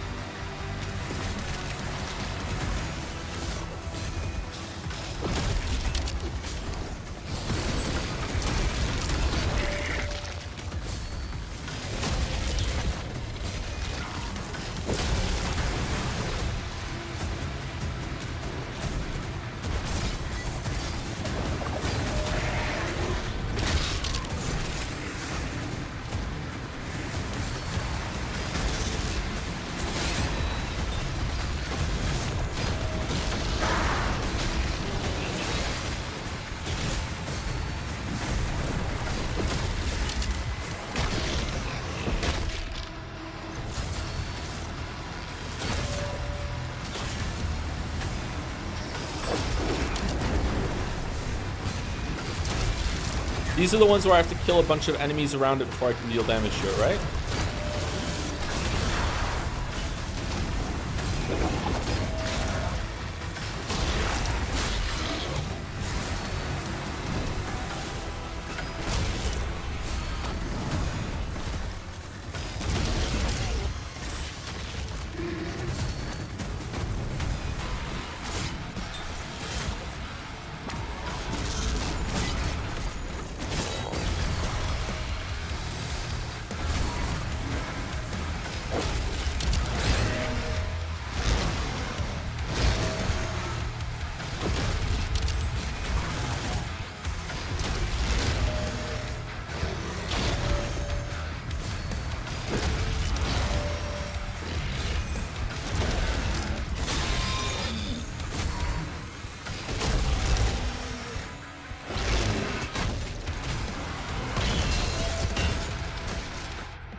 All right, these life sigils. We said we use them outside. Man, it sucked to lose my shield there. Actually, should I just restart? Because this is kind of like an arena sort of thing. Oh well, maybe I'll die.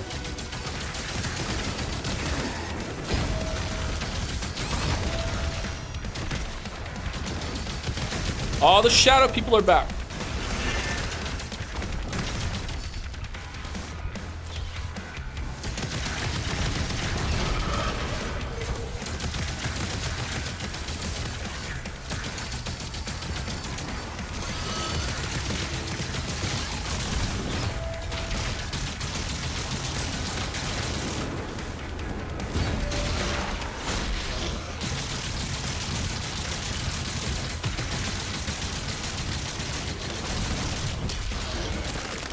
Alright, we won, but we cheated.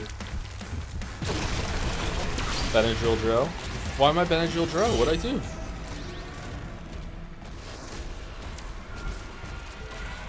Alright, not deserved, we cheated.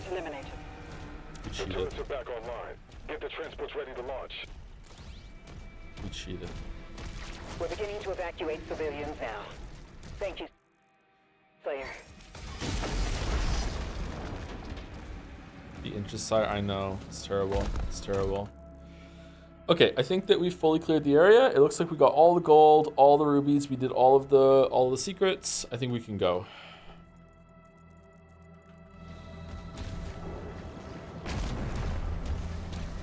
You didn't approve, you didn't grow. I know, right? We used 2 sigils there. I used 1 sigil just getting the challenge done, so I'm okay with the first one. But the second one, I don't know. We just legitimately just died to that guy because my shield broke.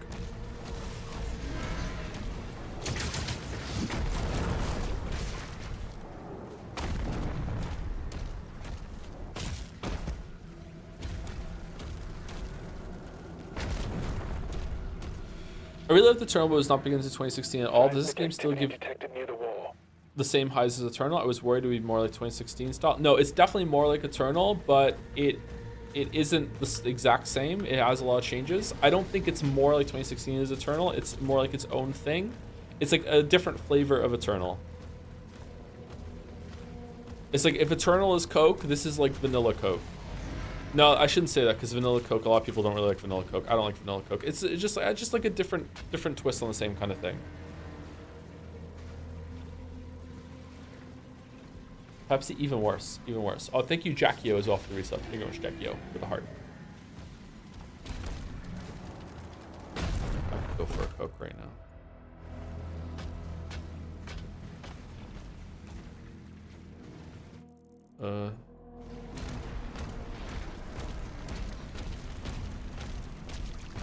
Oh.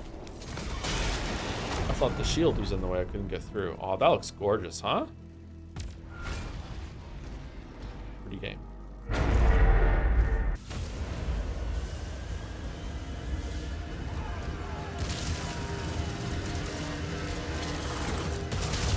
Is it mech time?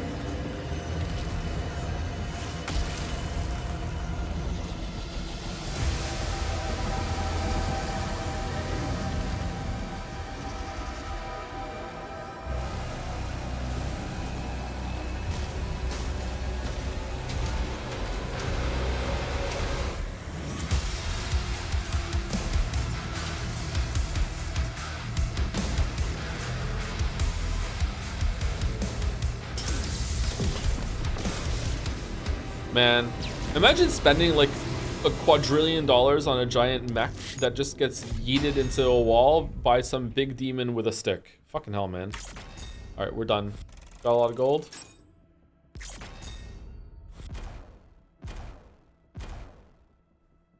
Ooh, new skin. Siege Part 2.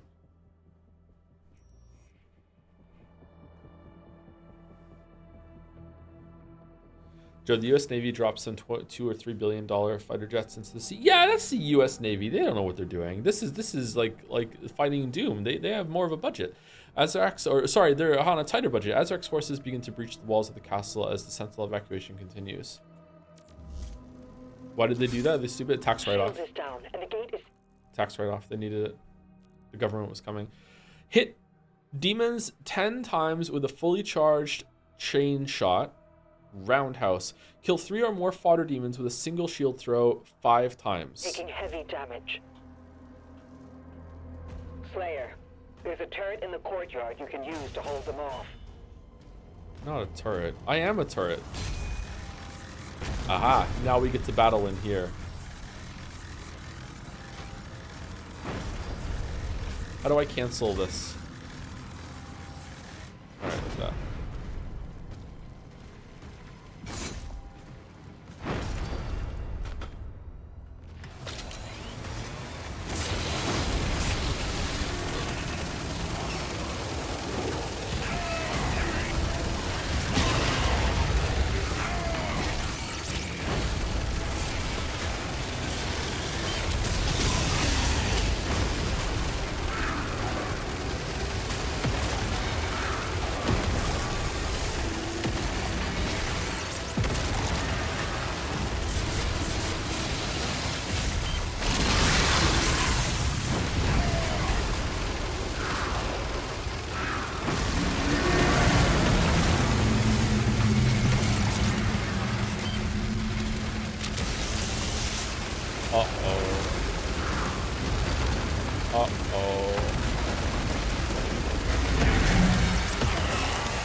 Pretty well timed for charging Fireball.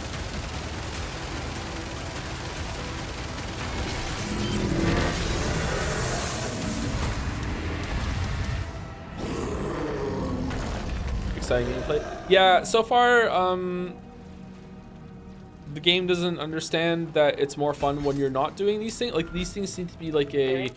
So the really good part about turret sections in some games is that you felt really, really weak, and then all of a sudden you get a turret, you're like, ha ha ha, I get to mow down a bunch of enemies. Or like the end of Half-Life 2, when like you get the gravity gun super power up and you just feel so unbelievably strong, that it should be like a big moment of empowerment. In this game, it feels like you've been, it's worse. It's like I've just torn my way through just on like run and gun. I'm fine. I feel like I'm more capable when I'm not the gun turret. Like I can avoid damage, I can use my shield, I can block. I feel like the mech is more correct and the dragon is more correct because it's different, whereas like using a gun turret in this game feels like a downgrade rather than an upgrade. Silent Castle. We almost have everyone out. If that makes sense. It is cool to see like this happen though, but nah.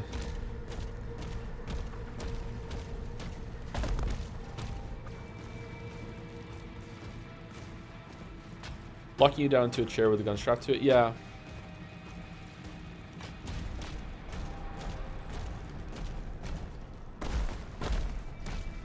Okay, is there anything secret around here?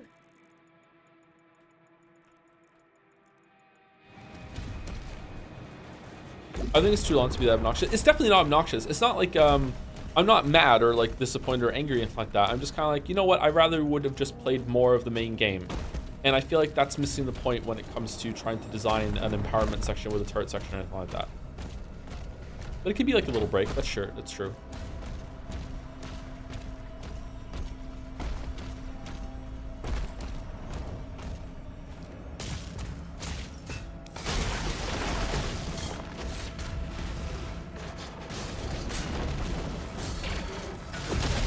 I can just really imagine Skillet complaining about this in his video. Let's put it that way, okay?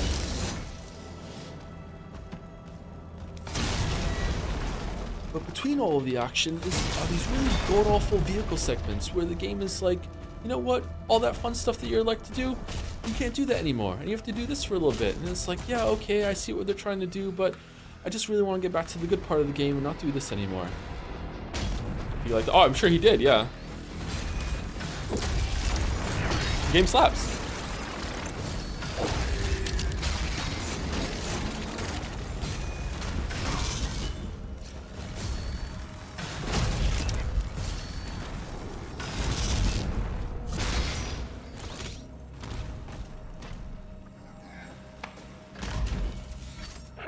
Philip had some yikes takes recently by the guy wrong. Like what?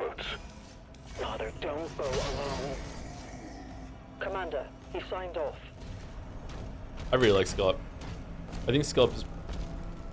Okay, let me hear the yikes takes before I say what I was about to say.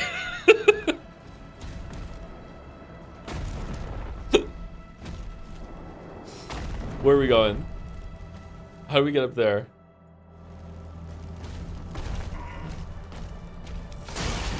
I'm pretty sure that I'm certain the yikes take aren't actually that yikes. They're probably just gamer opinions.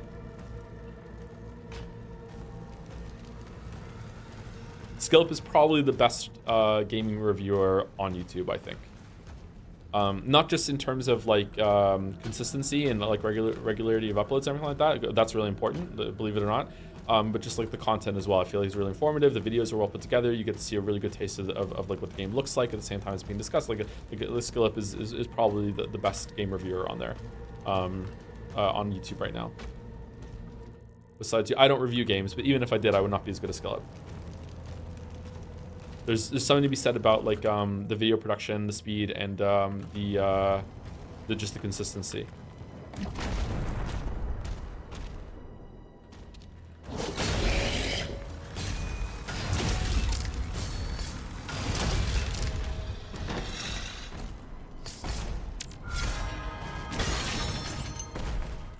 Okay, how do I get to that one? I go over here?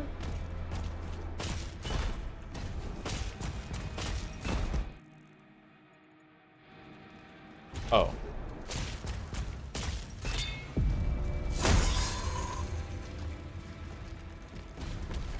Joe doesn't review games, but he reviews game reviews apparently. Well, I can review games on stream and everything like that, but what I'm saying is my videos are not reviews. I do not make reviews. I have made a couple reviews in the past, but most of the time I make like air quotes critiques. Like I think a review is more. What video I say this in? Was it the Hollow Knight video? I think a review is more, is this worth your money? And a critique is this more worth your time? It's not like the only things that they care about, but that's basically what the idea should be.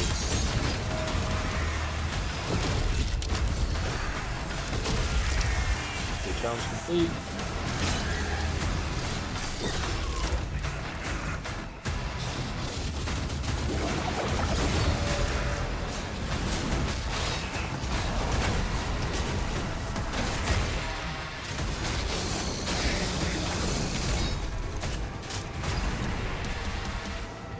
Critiques are not more important than reviews or anything like that. They're not like a higher form of looking at video games. I would say reviews are more important. But yeah, like both a review and a critique is going to look at a game and be like, where does this succeed? Where does this fail? But I feel like it's like critique is more divorced of the price. You'd be like, okay, like how does it succeed on its own merits, and is this worth your time? Rather than does it succeed as a product, which is what a review is usually like it's trying to like let you inform a purchase. But there's some crossover for sure. I also do not think that the videos I make are essays either, and it's annoying when some people say that my videos are essays.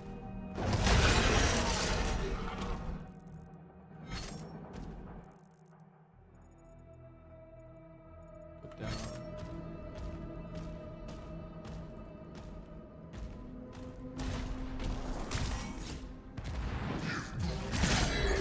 You deleted it? Yeah, I know. What if I should remap the shield throw to one of my other mouse keys? Oh, so that's already mouse 4 is already mace. Like pressing R to throw is kind of like a little awkward. Not socially, Yikes Takes just made game comparisons that don't make much sense if you know your shit. Like, really strange and unfair to a reviewed game. Do you have an example? Play an FIC critique and review opposite. Reviews tell me if I should bother, or critiques tell me if there's something I'll get out of playing a game, i.e. spend money. Oh, really? You think the opposite? Oh, that's interesting. I guess it depends on how you view like purchases and stuff as well, right?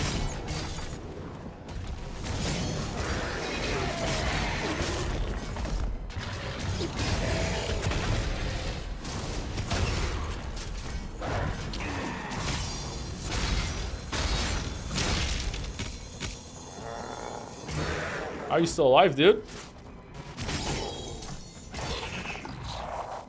Okay. Can you pick another word for your mouse? It's very distracting. Just rename the computer peripheral. Sorry.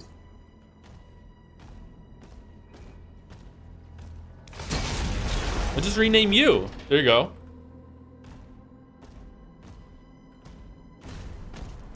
Oh man.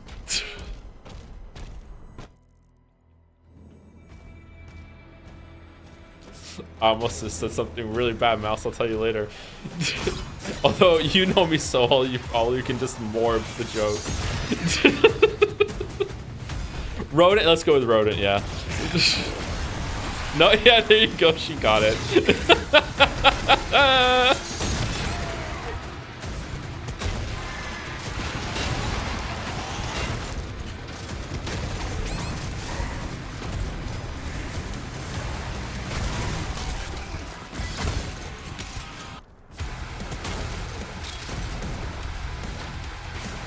I live in Sledge. Yeah, I'm sorry. It's not very nice, but yeah. Sometimes I just want to flirt with my girlfriend. Sorry. I've made a conscious effort to try to do it less on stream.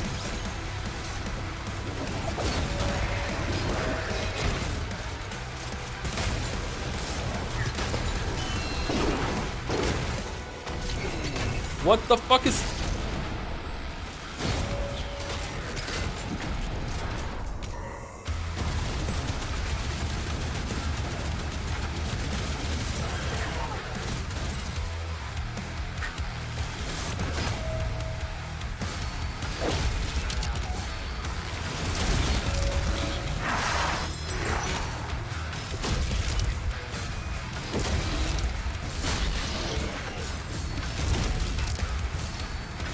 Now this is more music. What do you think about it? I like the music. I think the music's good.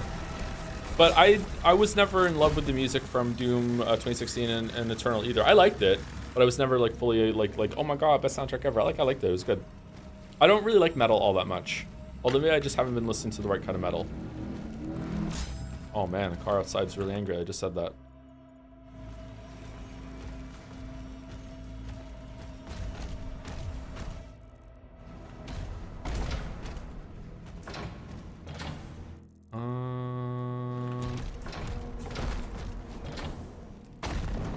What? From above? As above, so below. Okay, so do we go... There's gold over here. Can we even get that gold? Is Tool just your one exception for metal? Is Tool metal? Tool is a lot different of different genres, is it? Tool is absolutely metal. Okay, then I really like Tool, yeah. I don't listen to much Tool now anymore though. It's been a while. I don't know. Isn't Tool more prog rock? Yeah, someone is saying in chat now. Isn't Tool more prog rock? Like later, maybe earlier Tool albums are metal, but like later on ones, like Lateralis isn't metal, is it?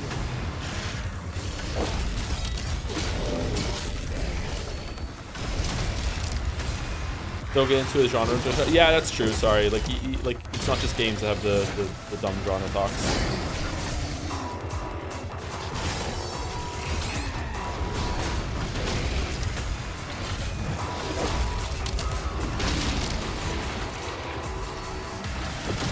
Man, the game loves this enemy, doesn't it?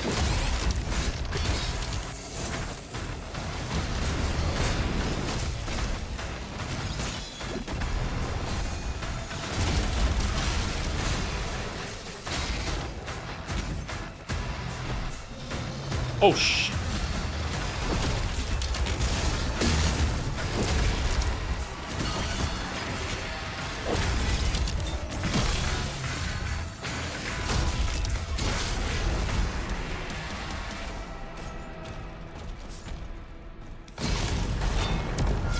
Not another.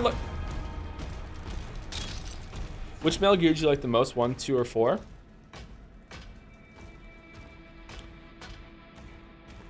Probably 1. Metal Gear Solid was a really cool game that I played, like right at launch, and it was like really interesting. Well, a little bit after launch because I thought it was a racing game because of the name. I didn't play it for a little bit. I played Metal Gear Solid 2 the most because I tried to beat it on European Extreme, and I got all the way to the last boss and I couldn't do it. So Metal Gear Solid 2 is the one I'm most familiar with, although it's been like 20 years or so it's been so fucking long. But probably Metal Gear Solid 1 is my favorite. I'm not kidding, by the way. I really did think it was a racing game. Could you do it now? Well, we're gonna try when we stream it. Yep. I think that, I don't know, this might blow some of your minds. Like, even including all of the Souls-likes that I've played, it doesn't include WoW rating because sometimes we were stuck on bosses in WoW rating for like weeks at a time. Like any single player game, I think that I have died to on European Extreme to Vamp and the Harriet Jet and the Metal Gear Rays at the end more than any other boss ever. And I don't mean those 3 combined, I mean individually. I must have wiped like literally like over 100 times on some of those bosses. Like just an insane amount of time it took me to beat those bosses on European Extreme. How do you motivate yourself to keep going in that situation? I mean, you're just 15 and stupid, like, so like you don't understand how much time you're wasting, so you're just like, fuck it, I'll just keep doing it. I don't know.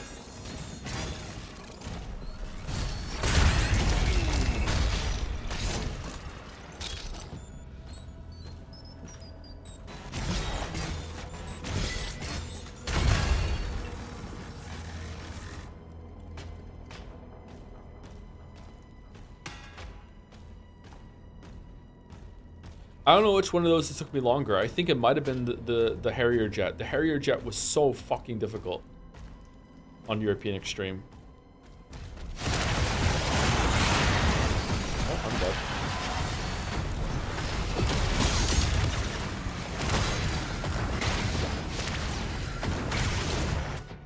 Oh, I'm dead.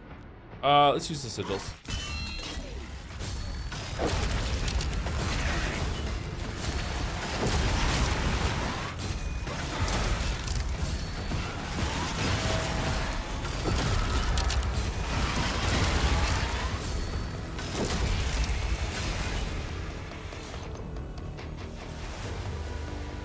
I didn't like Metal Gear Solid 3 when I played it when it came out. I don't know why. I didn't like the perspective of the game. Maybe it was too limited. I didn't really like the story all that much. I thought that I really liked the codec conversations in Metal Gear Solid 1 and 2, and 3 had the weird kind of like radio one instead that it didn't seem as fun to me. I don't know. I also don't really like Big Boss all that much. All right, one more and we have Exterminator done. But maybe I would like it more now. Like, I didn't even really like Snake Eater when it came out. So, and I really like the song now, so like that's what we're talking about. Just in a bad place maybe. You would? Yeah, maybe I would like it more now.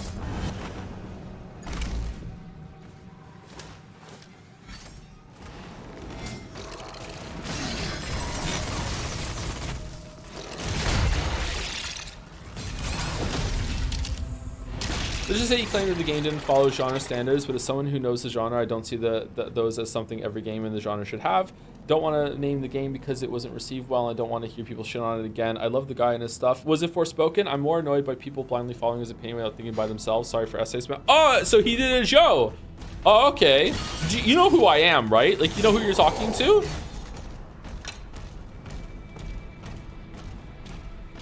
Can't believe the people who blindly think Elden Ring is shit after his video. No one is doing that. Damn.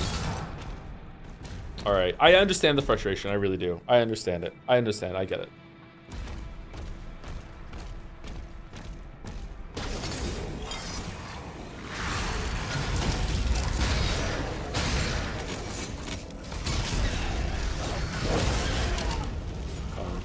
Oh, there's fire. I heard Forspoken, I was summoned. You've arrived at the turn of the tide.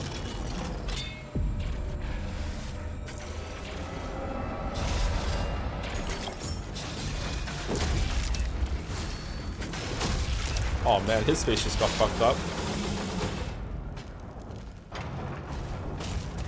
Yes, I very much know who you are, but your 4-hour videos kind of absolve your sometimes strange takes. Wow.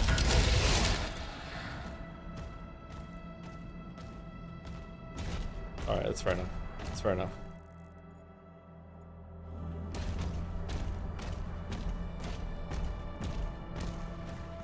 There was a key down here, wasn't it? A door? Yeah, there it is.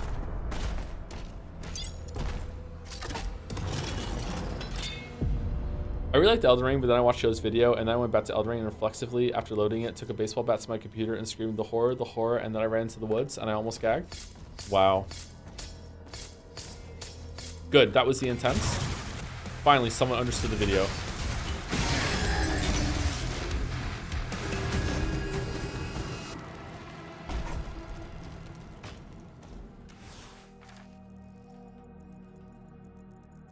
Okay, so now we go up here and we continue. It seems like we fully cleared this. Oh no, we missed one.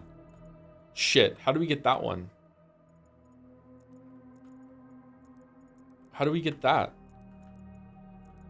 Looks like from here, we jump here.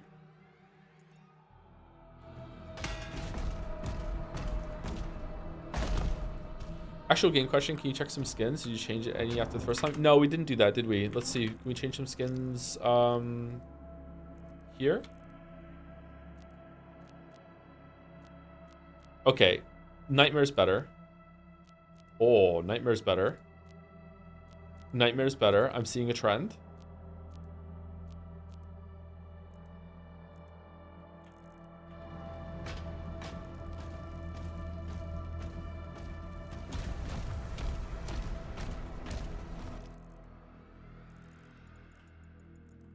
Okay, how do I get over there?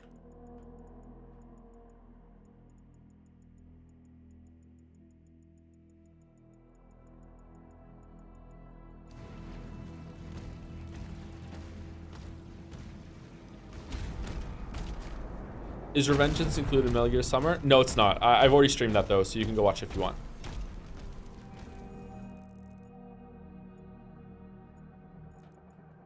Metal Gear Summer.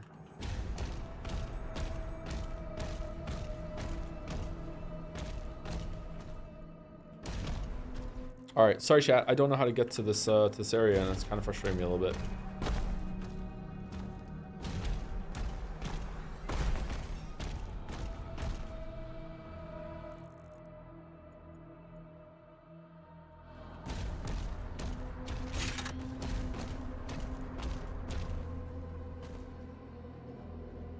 Can I not get back?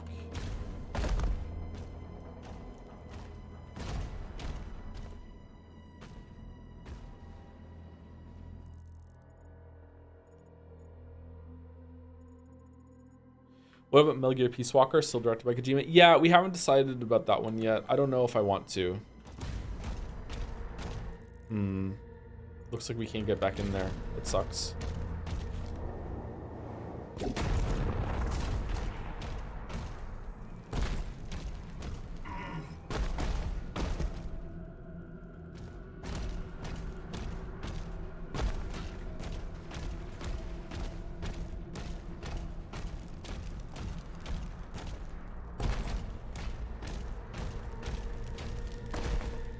When should I watch Metal Gear Revengeance? After Metal Gear Solid 4.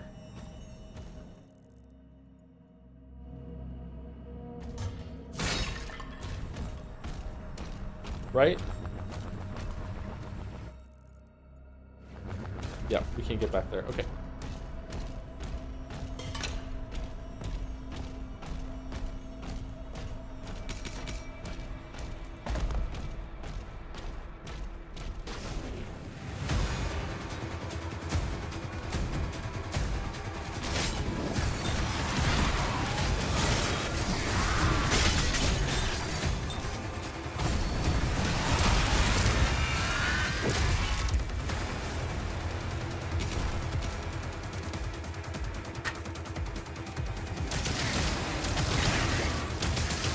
Yeah, humbly suggest the Metal Gear Solid VR special missions. If it's silly, but it's fun for an hour or so. We can try them out and see, sure. Especially if you have some time at the end of a game.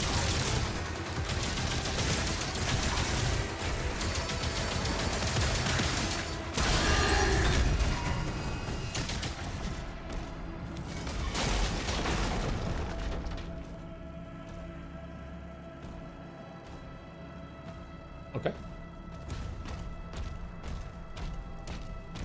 Did you ever talk about the Mick Gordon situation with Bethesda? Normally when I talk with Bethesda, it's more about like, how dare you? What are you guys even doing? Todd cries a lot.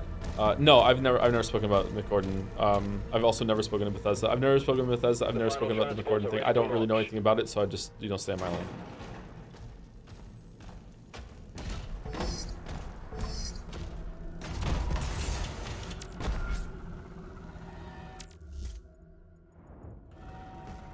Well, you never spoken directly to Bethesda. I don't think anyone at Bethesda has ever. Never say never. Like, I don't think anyone like high up that is making some big decisions has ever like seen anything I've made.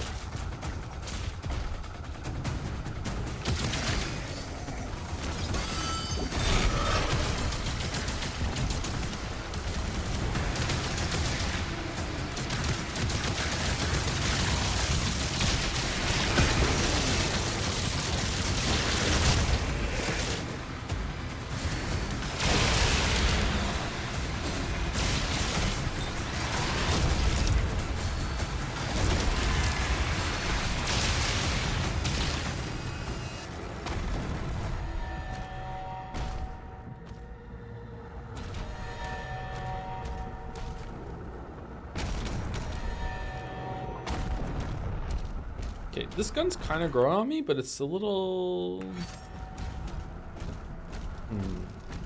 If you miss, it sucks. This is the way, because it started talking. We'll go around here, go up and get this thing. Why did the shield guys say they got it if they exploded? It's stupid. Yeah. Yeah.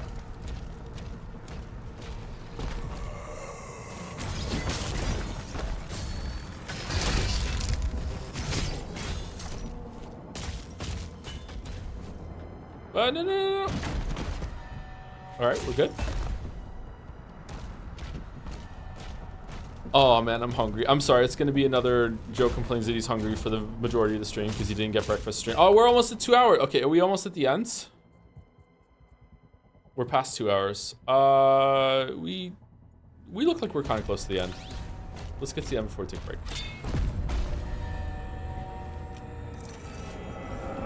How do you feel with the lack of glory kills in this game? I'm torn between they were extremely satisfying, combat feels like it's missing something without them, and this game has a lot of hit stop in regular combat, so something else to slow the pace down may have been too much. I think that they still are in the game, but it's inconsistent with certain moves, and I haven't figured out exactly why it is. Sometimes I get them and sometimes I don't. I miss them because I feel like that sort of reprieve in the combat was really important, and I don't know, I kind of like the chainsaw system of like when the chainsaw is ready, you get a bunch of ammo back and you know that it's reset, and you also get to take down one big enemy through the chainsaw, more than the melee system that they have going on and with the shield, but it's definitely still good. I don't know. I'd be curious to see if like a hypothetical of the, that's a really blurry thing under Defend the City, huh? Is that just not going away? Okay, it's there. I would be curious to think that if the visuals looked exactly the same in terms of gameplay, if I would look at these and be like, it feels like Dark Ages came out before Eternal, and Eternal is like more refinement on Dark Ages.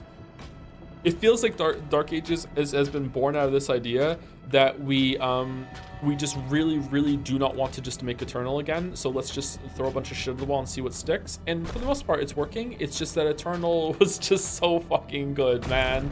Like, it's just like maybe they didn't realize, like, when they were making it, that they were making like possibly the best like fucking first-person shooter of all time. Like you know what I mean? Like it's cool, but it's like god damn, like Eternal was so fucking good.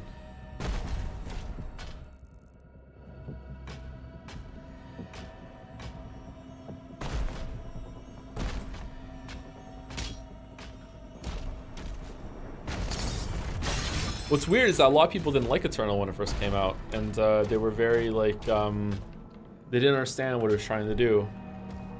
You know, they were playing it like it was Doom 2016, even though there was like a lot of like really obvious signposting that it wasn't like Doom 2016. But then again, some people accuse me of doing the same thing to Elden Ring, right? Whereas Elden Ring is very much in the Souls games to me, and a lot of people are like, no, you can't just play it like it's Souls. And it's like, okay, well, I disagree still, but maybe I'm wrong.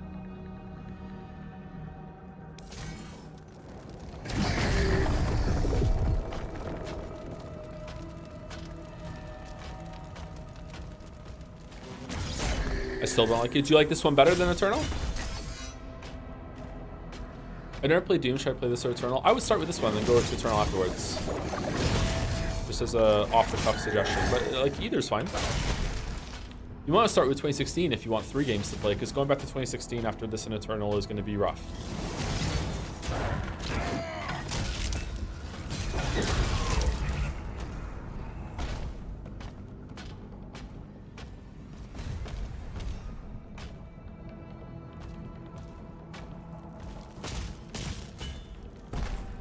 I would play them in the release order.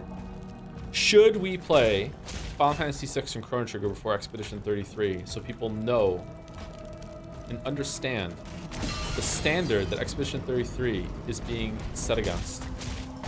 The classic JRPGs.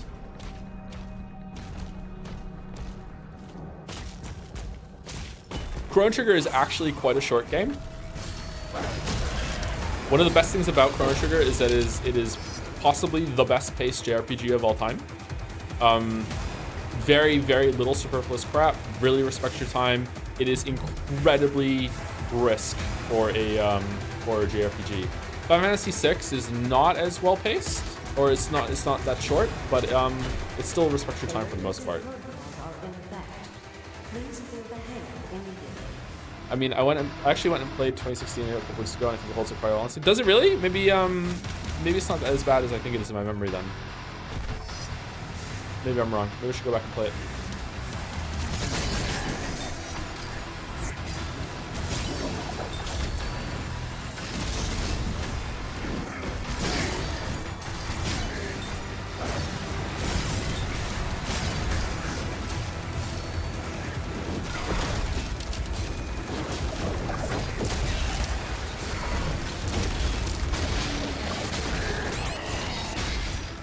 Oh man, we're dead. We're dead.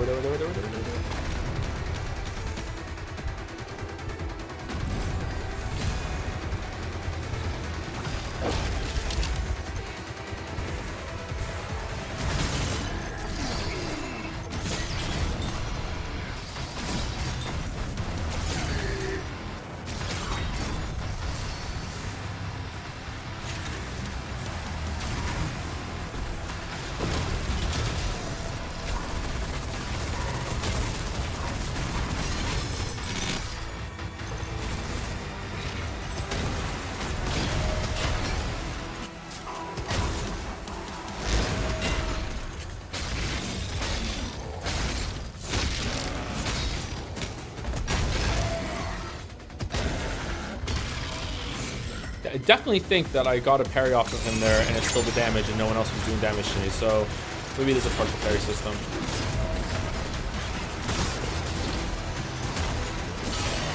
Oh my god. Run away, run away, run away.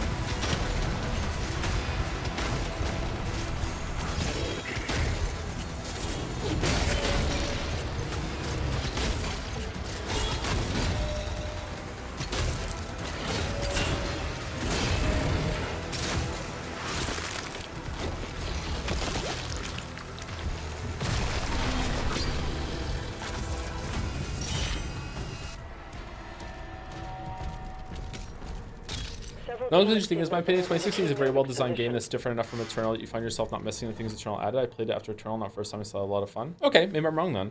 Okay. But I think I value the music and presentation and vibes of 2016 as ongoing more than you do, says Sarah. Yeah, maybe that's the case. I don't know. I just remember 2016 being a little boring. I liked it, but I think it was a little boring, whereas Doom Eternal was just like the best the whole time. So, well, except for the boss battles. But like, yeah, even that, those weren't that great. The final nail in the coffin that Expedition 33 might be really good is Kusuro gave it 4.5 stars on backlog. Jazz as a whole really likes it, which is unusual to say the least. Yeah, Kusuro has pretty, you hate to say it, Kusuro has pretty good taste in games, especially when it comes to story games, and knows JRPGs quite well from my memory of Kusuro. So I think that's probably a good sign, yeah. I think the Power Fantasy of Eternal is easily understandable due to it being a great shooter on crack. However, we didn't get much AAA games like Dark Ages, so its Power Fantasy and gameplay loop takes some time to really appreciate. Hope I don't sound like a fart-sniffing idiot. I just really believe Dark Ages gets as good as Eternal 100 hours in. Okay. Thoughts on Super Monkey Ball? I've never played Super Monkey Ball, so I have no thoughts on. Sorry. Slayer, you have to help him.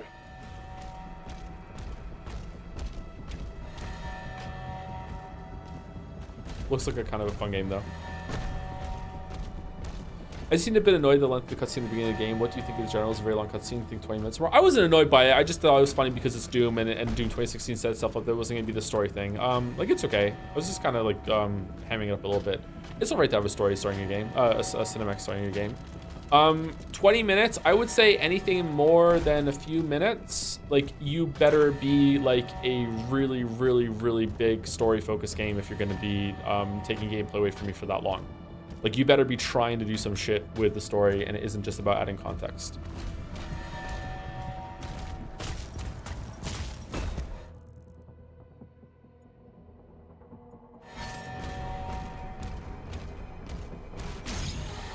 Metaphor Fantasia. Remember when Metal Gear Solid 4 came out and people were losing their minds about the 2-hour cutscenes? Sometimes that just happens now. Or tiny little break between, like, with just moving around, and then you're right back to it again. Okay, Resonant. Flail strikes deal additional damage to metal shields and armor. These strikes will also generate more armor. We don't really use the flail that much, to be honest. Shield is done. When do we get runes?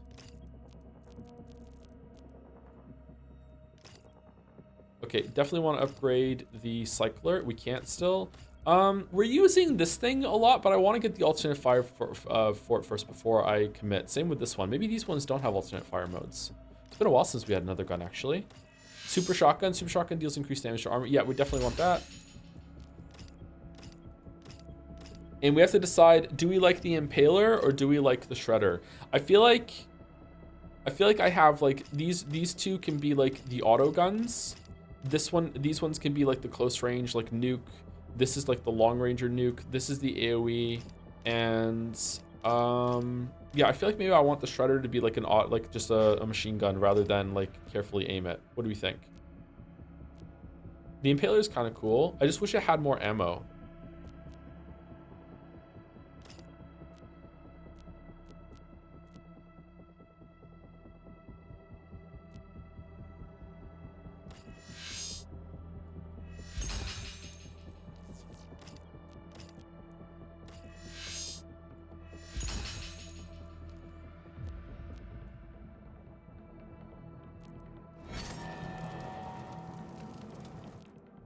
Which translation did you play with? Redditor Frog or the normal one? Redditor Frog? Why are you saying Redditor Frog? I feel like that might not be a nice thing to say, actually. What do you mean? What translation?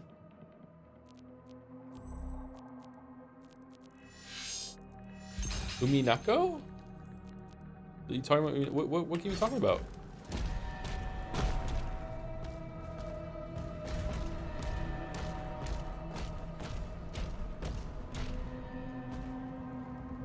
This is Chrono Trigger? This is not Chrono Trigger now. If only.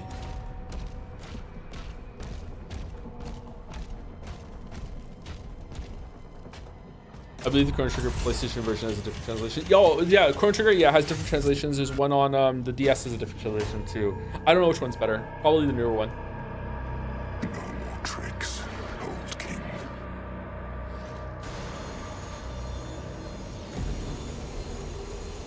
I remember being annoyed, like irrationally annoyed when I was a teenager playing the DS translation for the first time because it changed too much stuff and I just didn't like that it was different. But it's probably superior.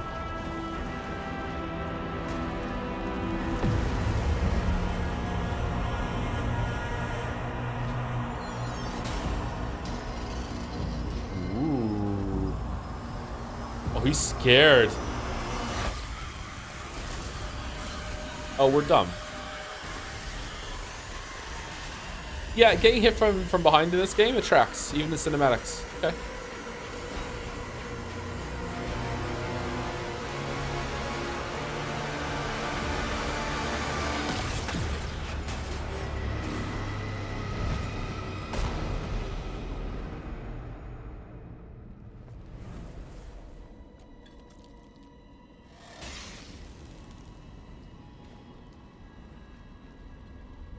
At last. After all these years. What?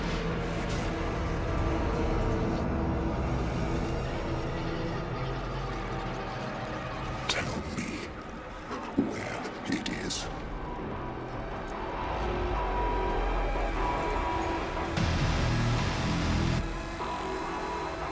Run. Did Doom Guy just talk?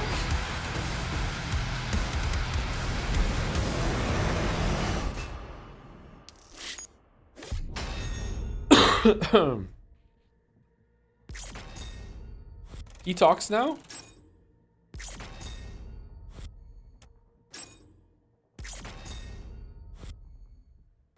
He's always talk. I can't remember. When did he talk?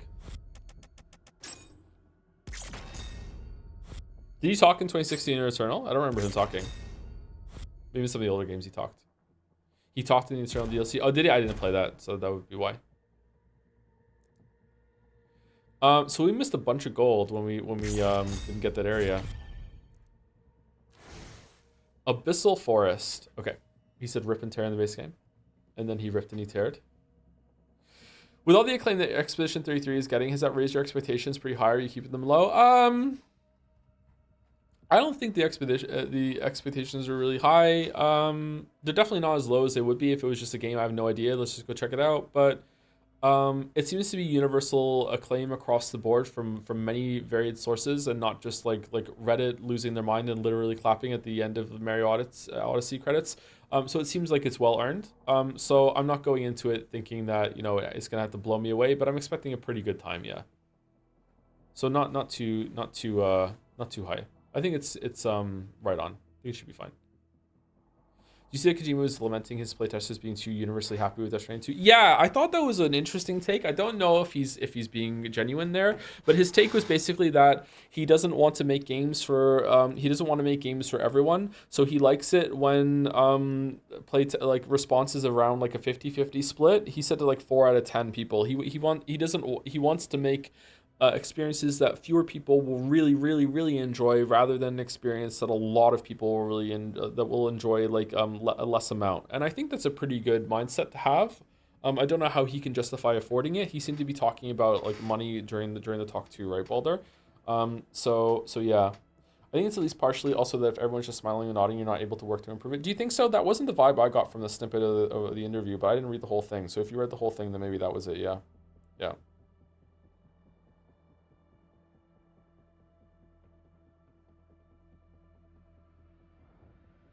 Getting proper feedback is really hard.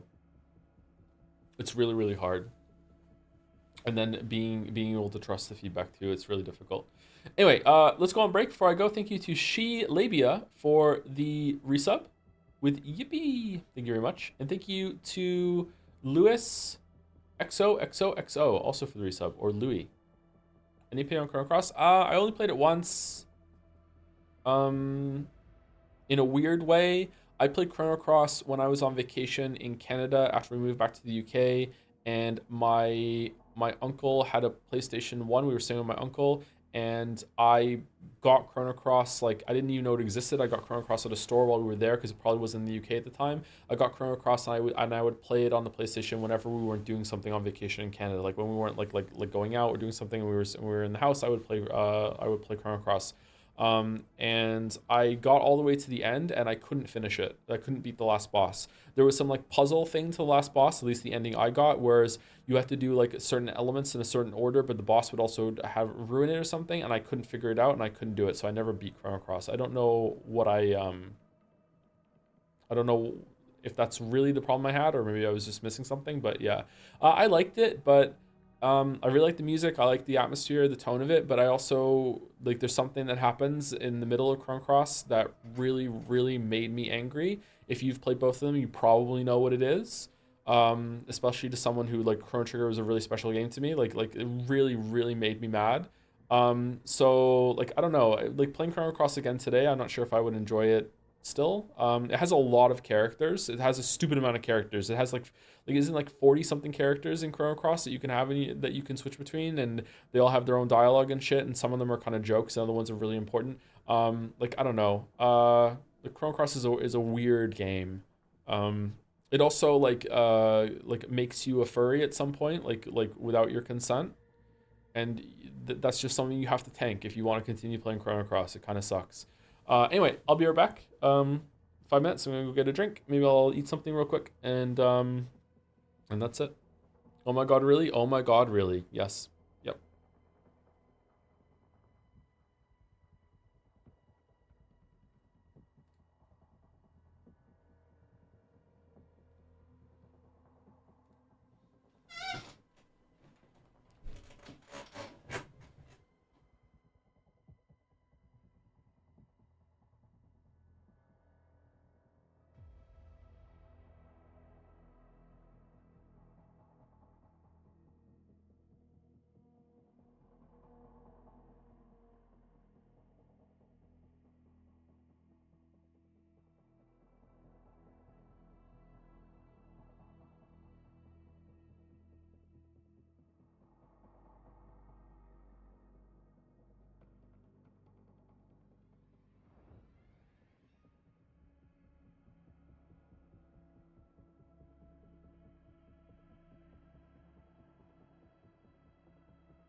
All right, chat, I'm back. Sorry, I was eating a protein bar.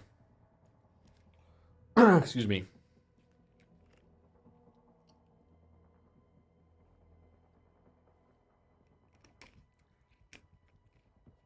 So, I forgot to tell you the start of stream.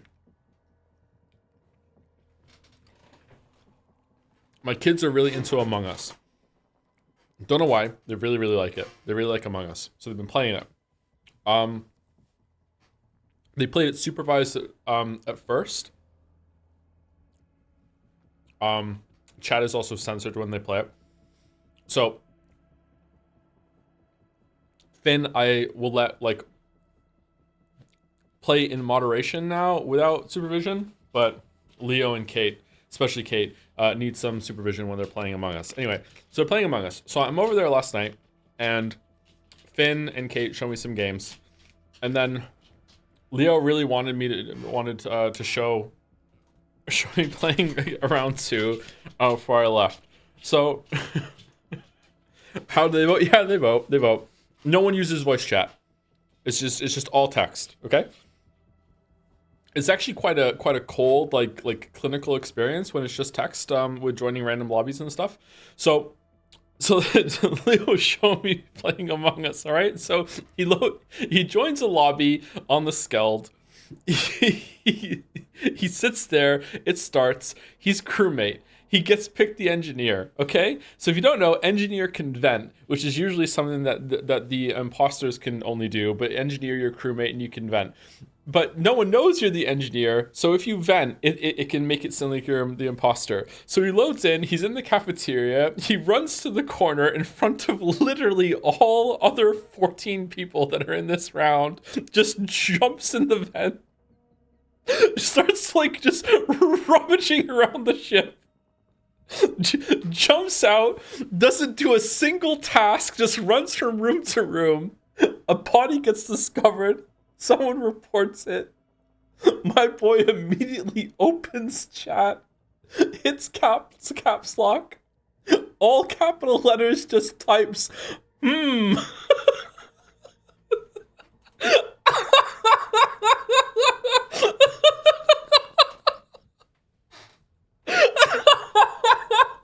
So he scrolls, he looks over the user list and just fixates on this guy whose name is E, and then he says, I don't like E. I'm like, okay. Vote goes through, it gets skipped over, everyone's back in the cafeteria, runs to the corner, immediately jumps in the vents again.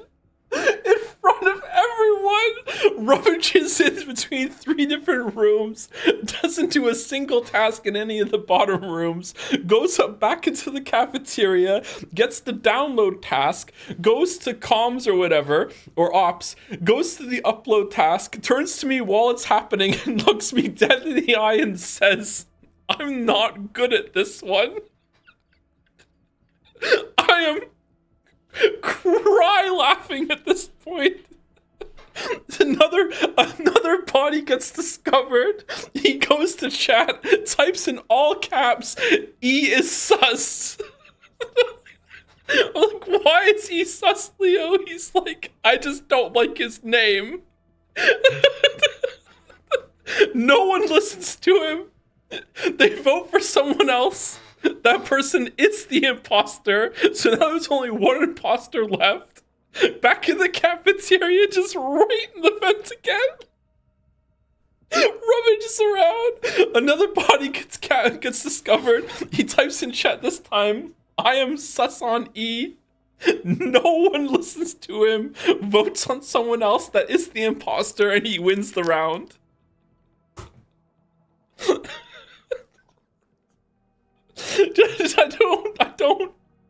I don't understand. Just I couldn't breathe. I was laughing so hard when he did all caps. No one else had even talked yet.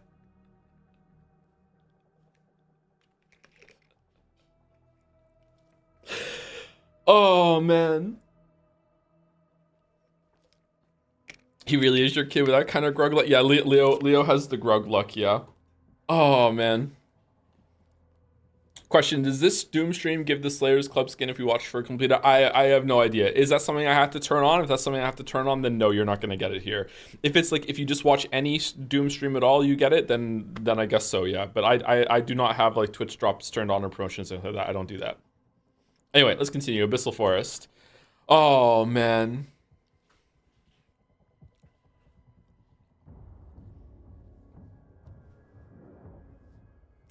Abyssal Forest. A King Novik lies wounded after his battle with Azrak. His daughter Tira looks for help. This is just like when Joe was playing Among Us with Jazz and said he didn't know what venting was because it was his first time playing Imposter. Yeah, and I didn't get voted out. Yeah.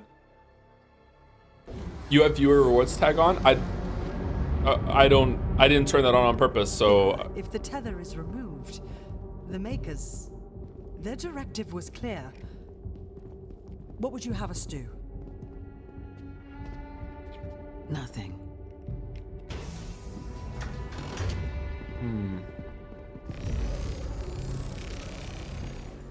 It can't be removed. We scanned it. It's wired to a detonator. however, That demon, he's after something. You saw that. We call it the Heart of Argent. Anyone who wields it, they'd have the power of a god.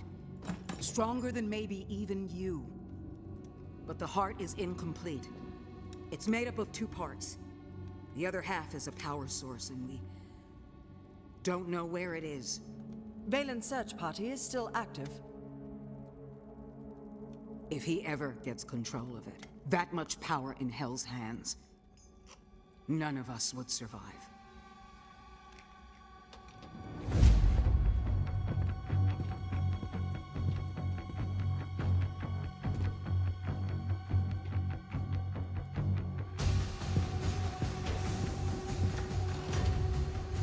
Unlock the Ancestral Forge.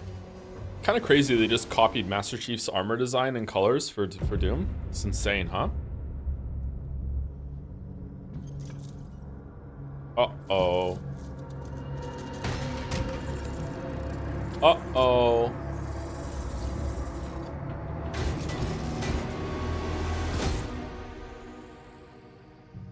I ask only to be heard.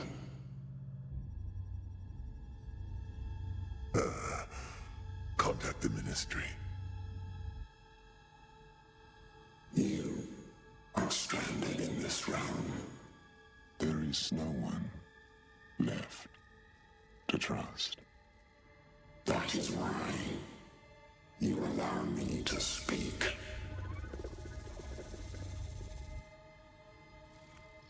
Help us.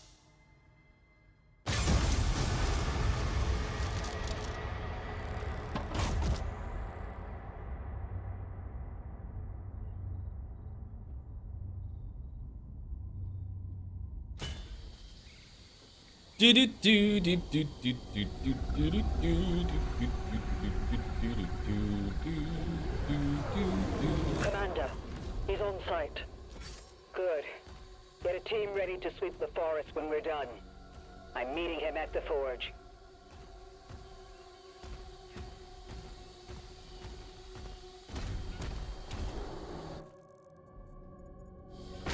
Returnal?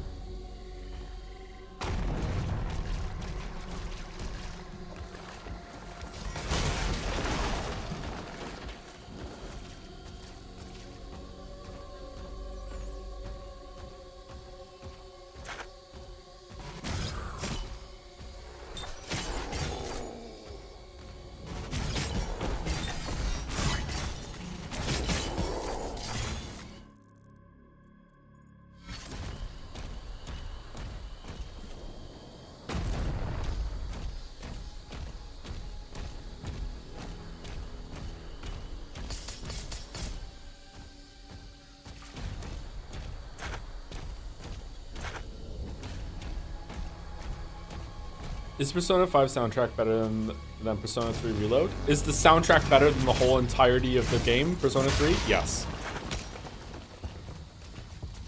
My people guarded this forest for generations.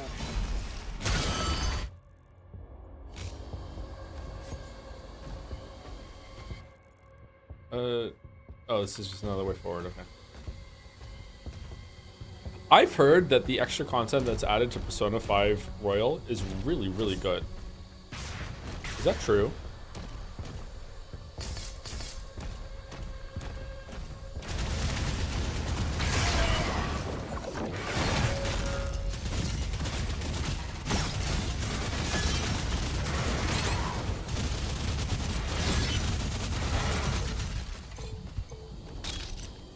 Define good? Like the best part of that game now.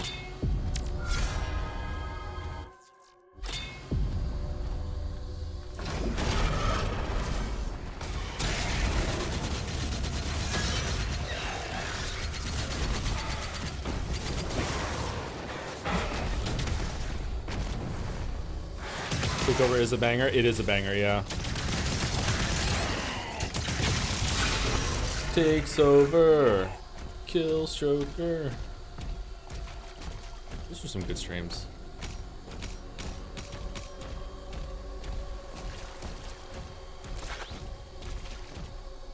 I don't know. I don't ask too much about it because it's gonna be spoilers, and we are gonna play it eventually. But I'm curious if it solves what I think is the worst problem in Persona 5, which was that the best villain and the best like villainous arc of the story was the first one with Trudeau.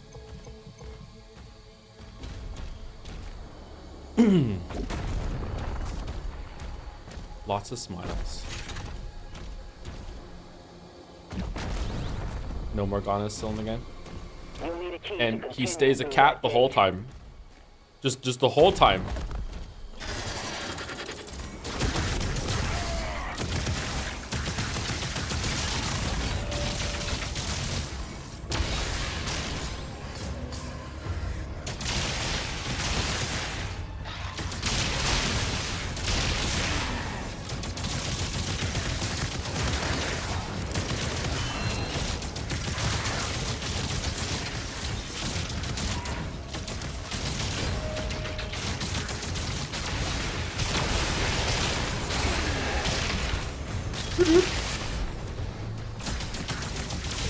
And I'm getting wrecked.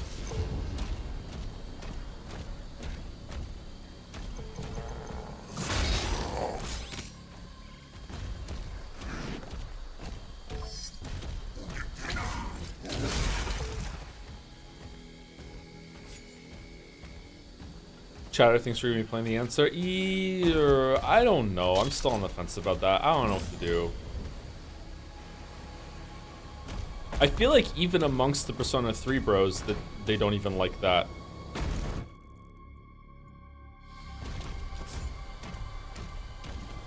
Wait, what? Someone's here?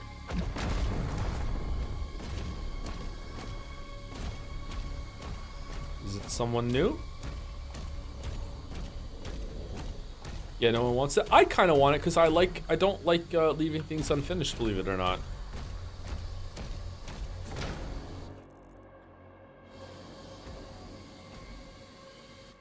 Is there a hole there? Oh, for fuck's sake.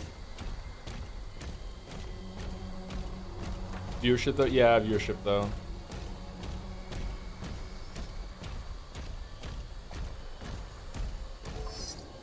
Maybe I'll just play it on my own time and just put it on YouTube.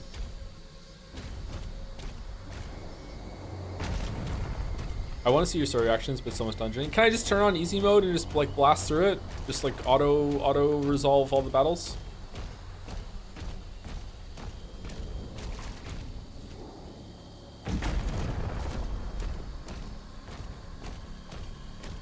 Because I don't care about the battles in that game now. Like we've had our fun. Wait, what? I thought there was a hole when we looked it through. Wait. What? It...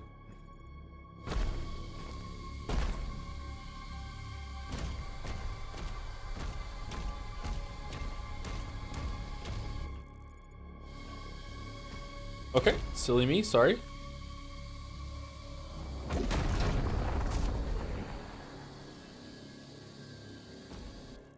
Okay, how do we get in there then? Do we go from... Oh, we go from below. Oh, okay, alright.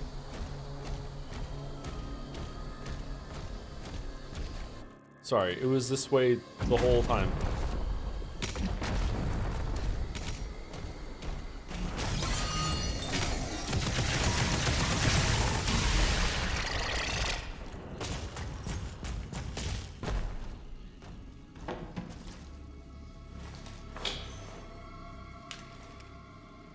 That's it. The gate will open now. Do you plan on playing Catherine full body at one point? No, I don't think so.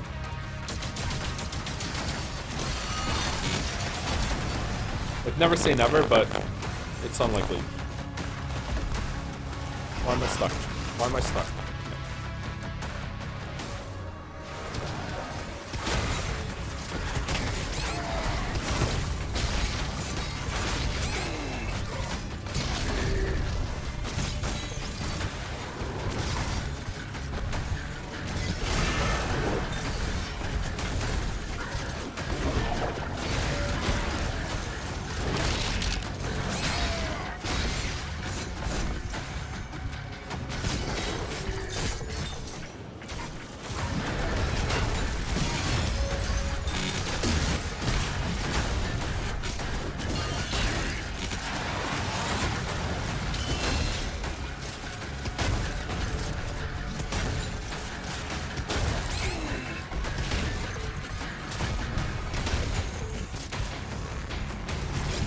Not playing very well here, chat. I'm surprised I'm still alive.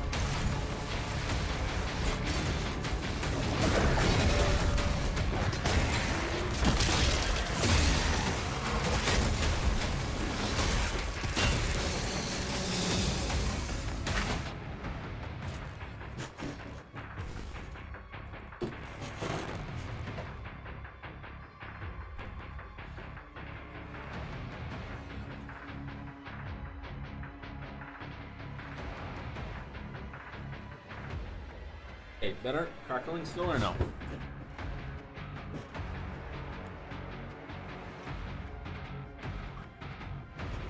How did it start? When is up there something? I don't know. It's been intermittent for a couple weeks now. It also never happens when I'm not streaming.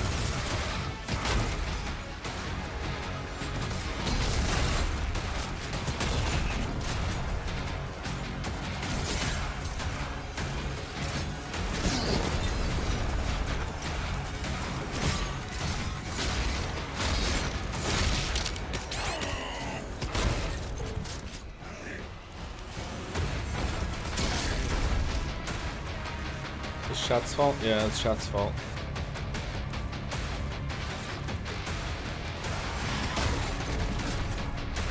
Although, that said, Mouse has the same problem and has the exact same setup as me, and when we were talking the other night, her microphone started crackling the same way and there was no stream going on. But I don't think we were playing a game. It was just normal talking. I can't remember what we were doing.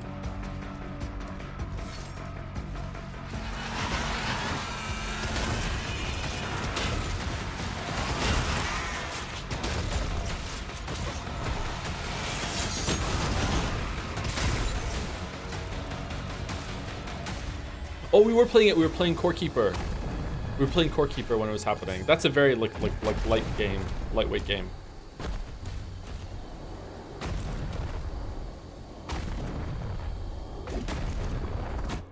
So it doesn't seem like it's a demanding game. I'm not sure.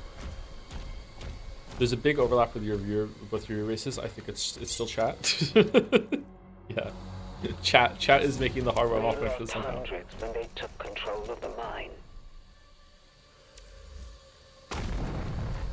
Is 1K viewers not kind of low for me? Yeah, it is pretty low for me for streaming, but my community isn't really interested in this game, I guess. I'm still happy there's 1,000 people here watching me play a game that I'm doing for fun, don't get me wrong, but yeah, it's kind of low. That's why I'm going to probably just like play this on Sunday and Monday to get it done, and then we'll go back to Baldur's Gate 3 and progressing through the rest of the games. Still pretty good though. 1K viewers is on the low side.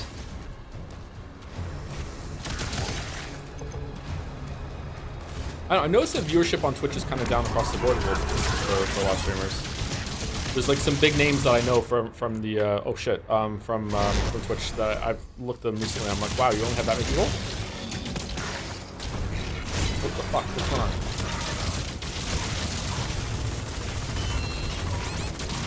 Oh, my shield's broken. What am I doing wrong against these guys? Because it feels kind of shit that whenever he does that, I just block and hope for the best.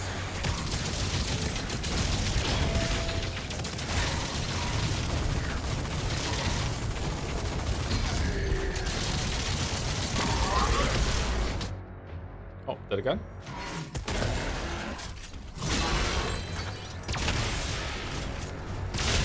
Okay, I think that's burned all our life sigils now too, so that's a pretty good result there actually.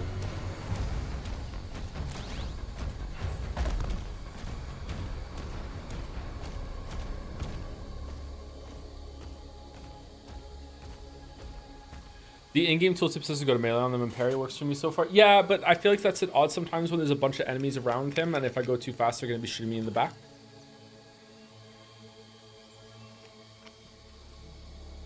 I do try to close the distance when I can and get into parries. I have to say that if you have a little motion sickness, this game is difficult to watch. Fast camera movements. Yeah, that's true. Some people are fine with it as long as they're not in control of the game, but if they are in control, then it's even worse for them, yeah. It's fine, I'm happy to play the game. Oh. Well, I'm happy with what we have. Parry Revenant projectiles. What's a Revenant? Is that the new enemy? Execute 5 dazed demons with the shield charge? Okay. And collect 100 ammo loot drops from melee striking enemies. All right.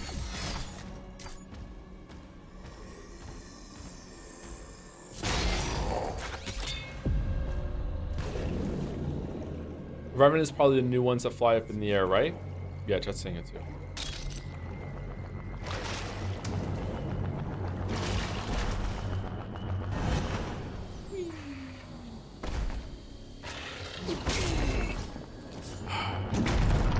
All right.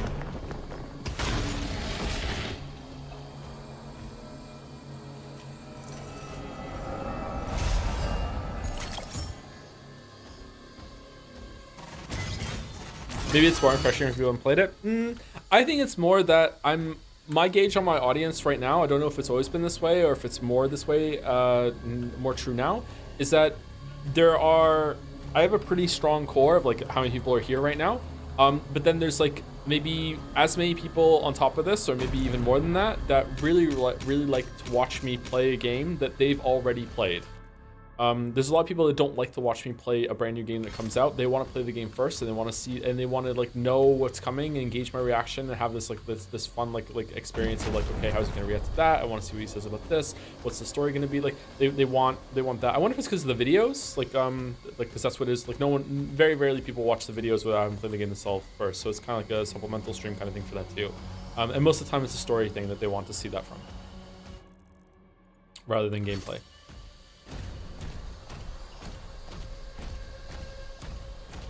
I'm one of those people. I just don't care about Doom. You're still here. Thank you. Oh, I follow streams. Okay. Speaking of above 1K viewers, Jodo recently with me asking the drive question made me nostalgic for the early days, considering that Hotline Miami stream is toward the end of your first month. I think even Persona 5 didn't crack 1K. You've come so far, dude. Good job. Thanks. Yeah, Persona 5. I think we were happy when we got rated during that. When we were above 1K. Yeah. It's a big change.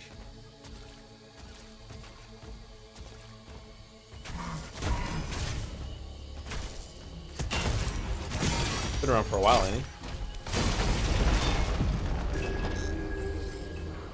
Our stream's back. Stream's back for a while. Yep.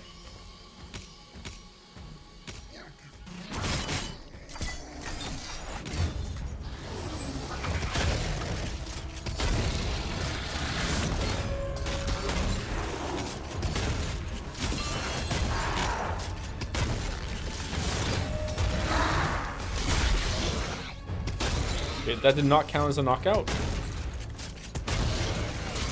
That did though. Okay, so the guy on top doesn't count as being killed, I guess.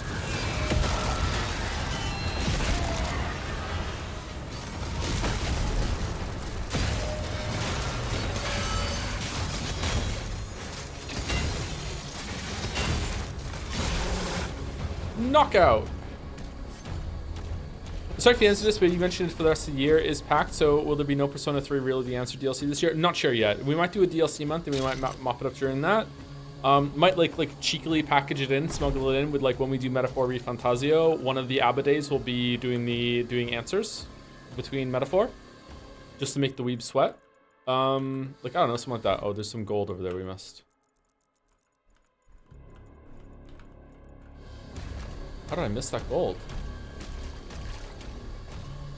Don't worry, Joe. I'm sure that Stream 97 or Route 62 of 100 line is going to keep well over 3,000 viewers. It won't have over 3,000 viewers, but there'll probably be more people there for that than there would be for Doom right now, unfortunately. How do you feel with the weapon variety so far? I'm a little further in, and I'm feeling like there are a lot of weapons I'm not using since many of them sort of same function. Yeah, the weapon variety is not. I don't know. I feel like I was using more varied weapons in Eternal. I also feel like I'm falling back on the shield just to conserve ammo sometimes. And I think the enemy variety is kind of lacking at this stage of the game too, which I'm surprised at. All right, so what am I missing? It's over here. Damn, yellow line chan.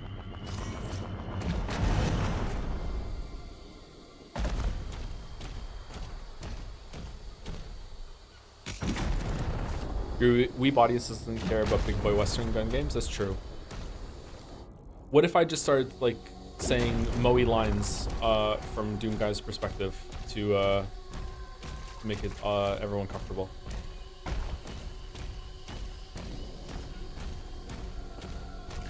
Oh, it's not like I like the super shotgun or anything. I don't know, he's British. The mine shut down after the attack, but the forge still has power. The demons are drawn to Knee it. with every shotgun shot. Knee.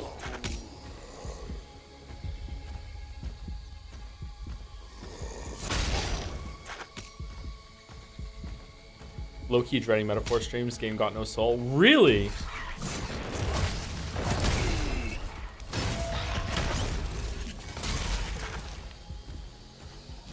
What orders? Unleash me. I love Mintara. She's so funny.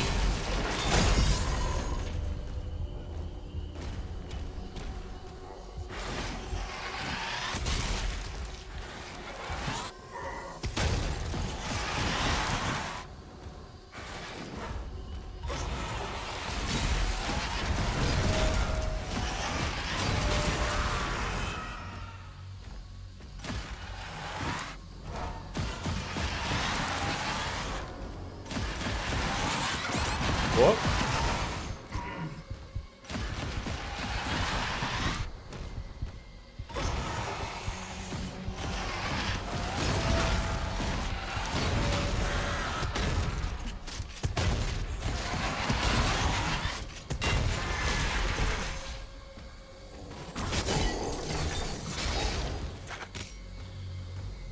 Would you say Okariniyasamai Goshijin Sama in Doomguy? I can't even say that in my regular voice. Sorry, that is so hard to say.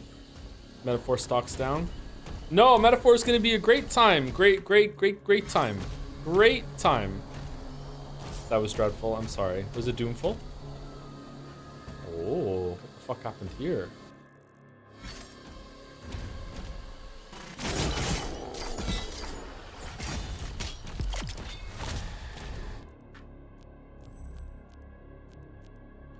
Do we want Engulf? Every flail strike also scorches nearby demons and causes them to drop armor. I feel like we're kind of committed to the flail at this point. There we go. How come this one doesn't get a last one? It's kind of odd.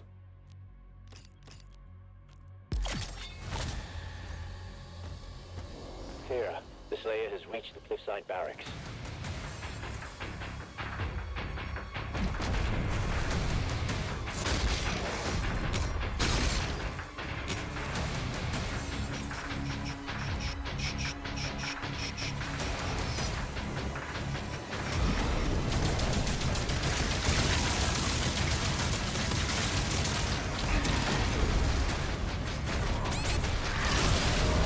Why won't you die? There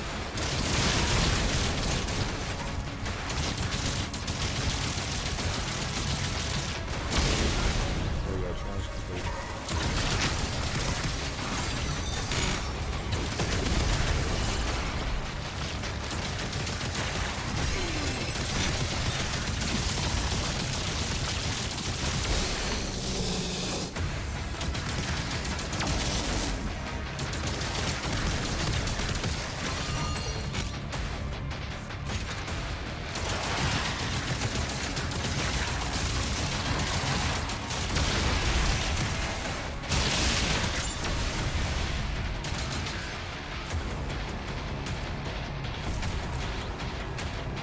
Green.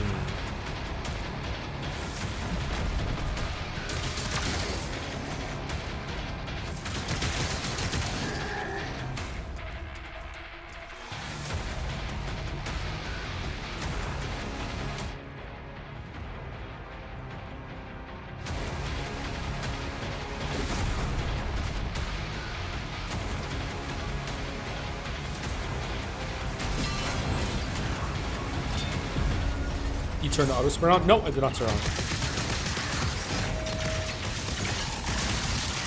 Should I?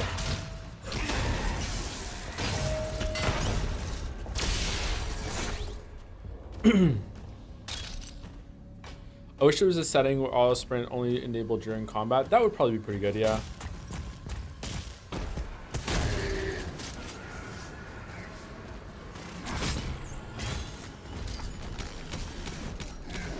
Oh, is this Slayer Gate time? Finally? No?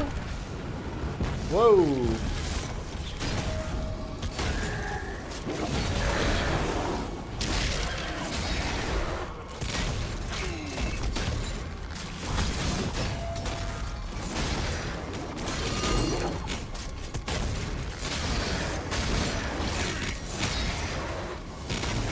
Oh man, you get so much ammo from this thing. Or armor, sorry.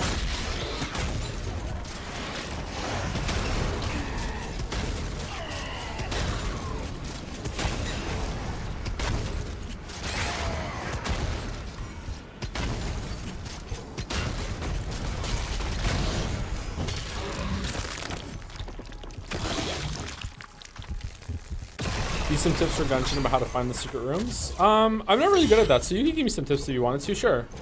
Normally I just shoot every single wall in the chest rooms, and if something just kind of just feels sus, then I will shoot a wall and see, but then that's about it. I'm not really good at finding the rooms apart from that.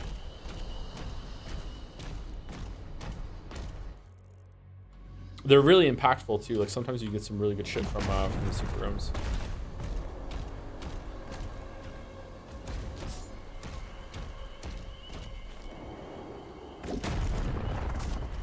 Hey Joe, I'm making a VN about you. What should be in it? Probably a lot of whining.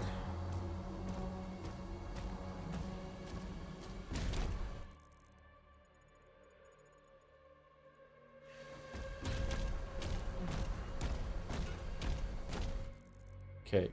Do we go from here to there?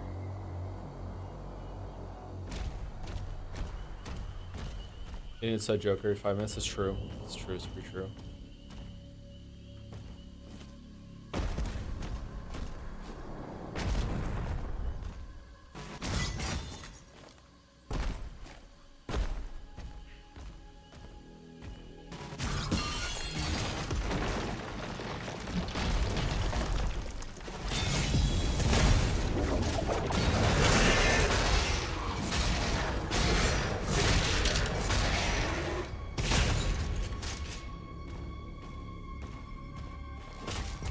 About to do my first Cataclysm attempt in Evolve Idol. Any recommendations?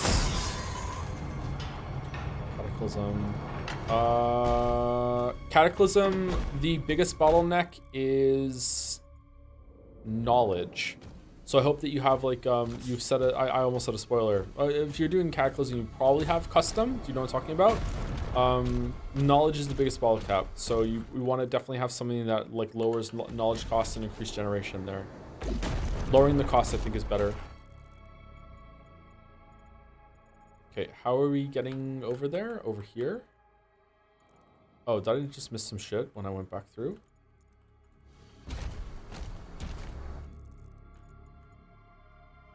Yeah, looks like it.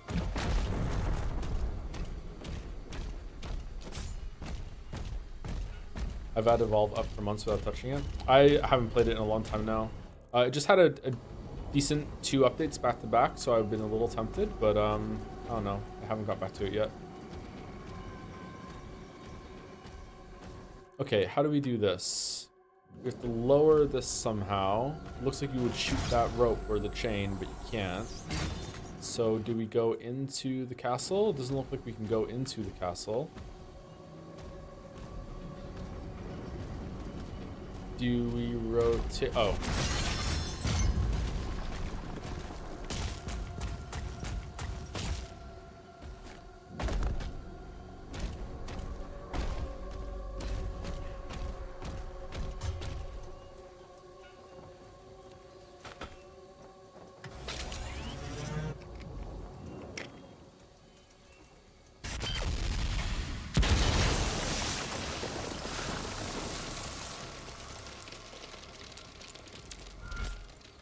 I know Evolve Idle like I really enjoyed Evolve Idle when it felt like I had like a couple of really big things left to do that were really far on the horizon, and I wanted to like build myself up in order to be able to do them.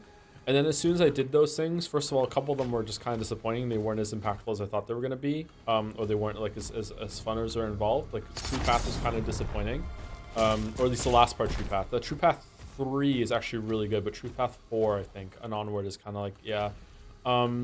And then as soon as those went away, it's like, I don't know, just kind of lost my steam with it. It's a really cool game, though. Definitely the best Idle game ever made, I think. Doing my first Technophobe run now is a pain. Yeah, doing those for the first time, it's really worth it, though. They give you good rewards. Cataclysm is by far, I think, the best thing to do in the game. Cataclysm's rewards are nuts. The space casinos are just like, oh my god.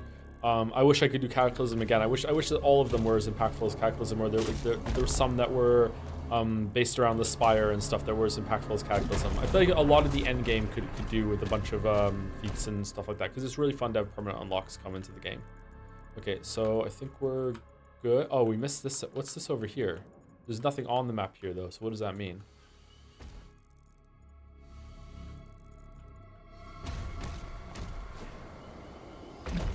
You haven't tried Roblox Pizzeria Idle game yet to say Evolve is better? That's true. That's true. You did get me.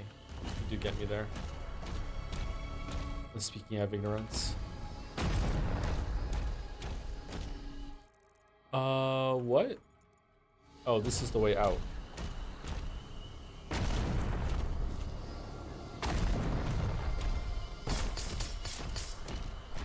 How did Unnamed Space Idol go? It was pretty good.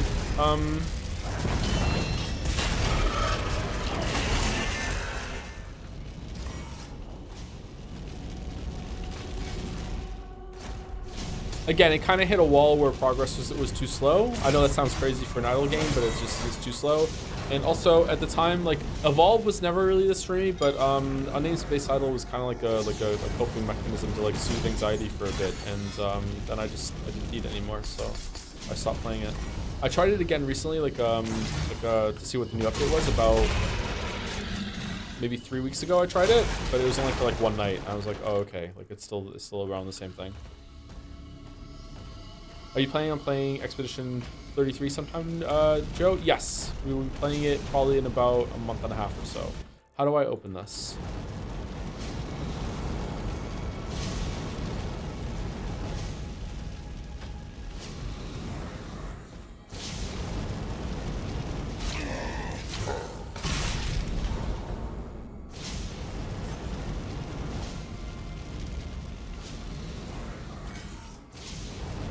Do you want me to make a Nightbot command for Expedition 33 questions? I think that would just encourage them more, but it is kind of funny.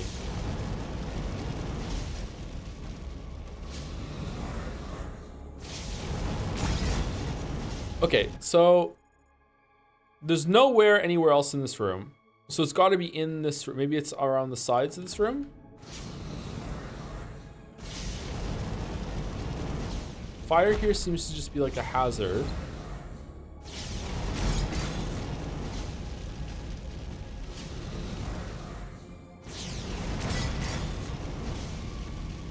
It's not like a clue or anything.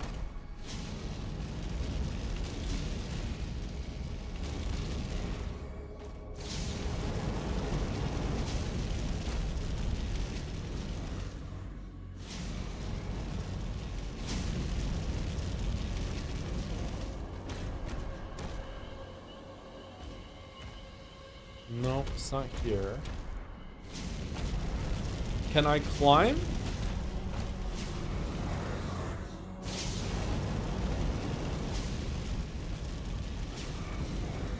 Oh, there's something there. What's that?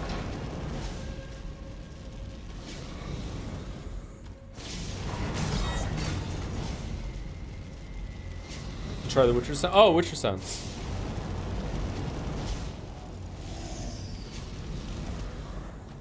No, Witcher Sense is not helping.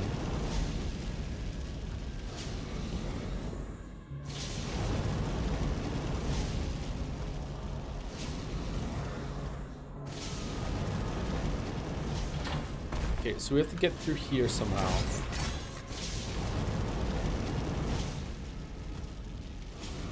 Oh.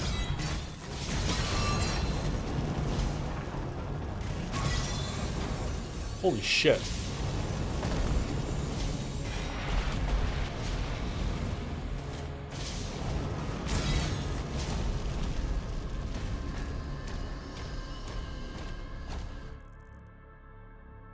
This is a very, oh, there's a whole other thing over here. This is a very God of War influenced game, don't we think? I'm feeling a lot of God of War in this game.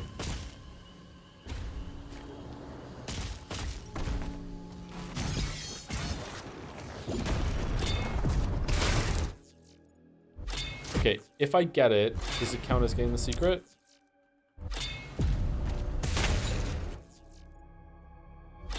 All right, having the sigils to come back to life on just like some trash fights is not too bad because I do need it because I'll die. I don't want to use it on bosses or big arena fights. This site is ancient. These mines were built to harvest the raw materials of the ancestral beasts. The forge is inside.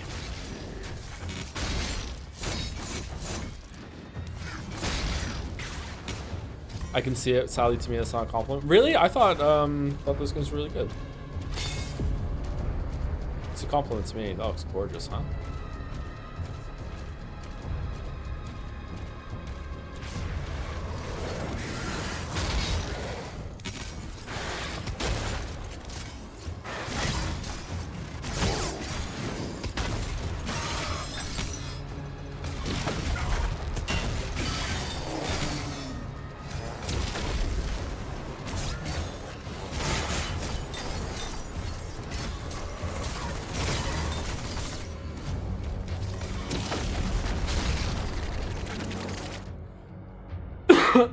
Excuse me.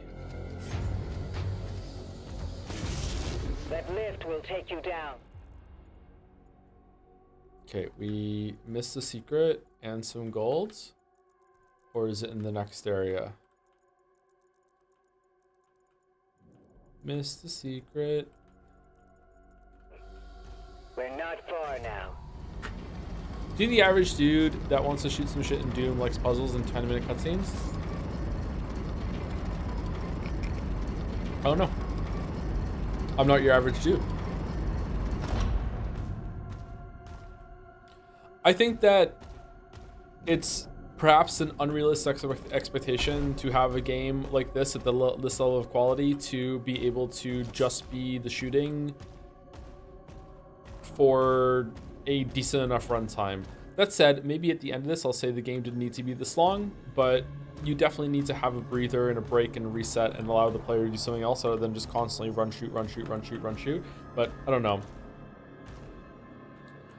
I mentioned this in the DM, but doesn't it feel weird how many enemies are significant threats in Eternal when this is just completely insignificant? Not necessarily a bad thing. Just thought, are you talking about the brain guys that you used to have to like carefully like switch over to the rifle, aim down the sights, and shoot their gun off? Because I've been thinking that the whole time. Yeah, it's weird that they just melt.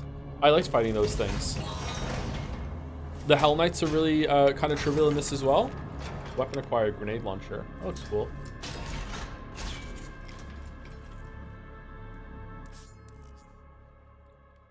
Grenade launcher fires an arcane projectile that can deal high direct hit and explosive damage. Grenades can bounce multiple times before detonating, but will detonate immediately when they hit an enemy. Now, just cut all the non-shooting parts and you get a concentrated game. Maybe, but I don't know. Like if there's enough shooting here for a long enough game for that. We can enhance your weapons inside the forge.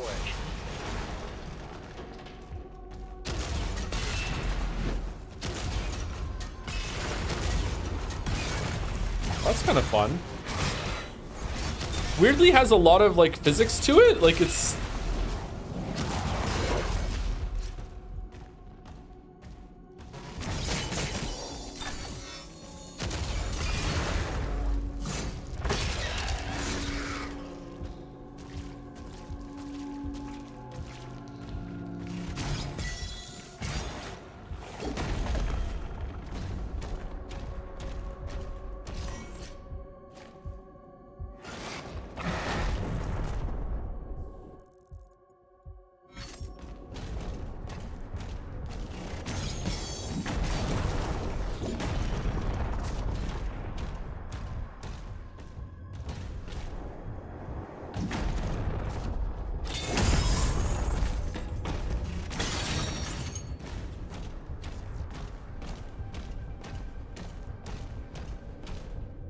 Oh shit, sorry. Thank you to Safe666 for the new sub about half an hour ago. Sorry about that. Also, Sailor Venusaur for the new sub as well. Welcome to YouTube. Clofus, thank you very much. I don't know why I say Clofus like that. Thank you, Bully Hunter 79 for the resub as well. Hey Joe, any recommendations for chill couple games to talk and chill? No? No, not really. Sorry. Like Mouse and I play some cozy games together because we both really like those. Like I said, Mouse is the only other person I've ever known that actually played My Time at Portia before, like I had mentioned it. So like sometimes we play like a Core Keeper or My Time at Sandrock or Final Fantasy. We were playing Final Fantasy 14 last night. Did my first raid, but we haven't played many games together lately. But before that, like Lily didn't really like to play games. At all ever, so I don't really have much experience with like a cozy couple game, whatever stuff like that. So I don't really have much recommendations. Sorry. Thank you, Emma Dilk. Yep, Emma Dilk for the resub. Sorry, didn't know if I was reading that right.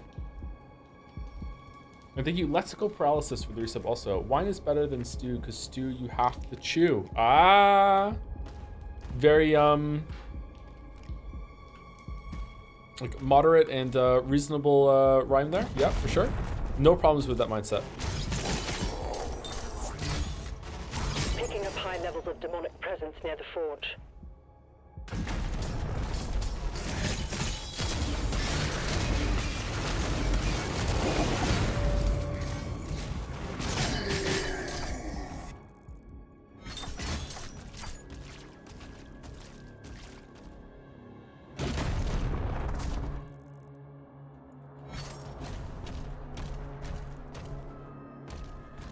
As Core Keeper, my partner and I finished up Grounded, and we love survival crafting in general. Grounded's pretty good too. I would like to play some more Grounded.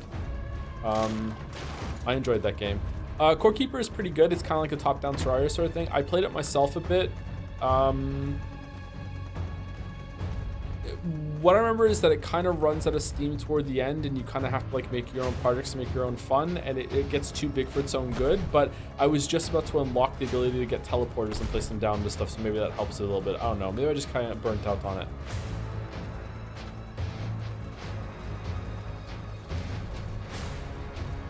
My boys really liked Core Keeper as well, so I was playing a bit with them.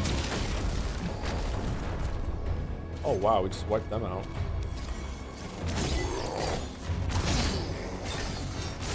I'm not using the shield charge enough.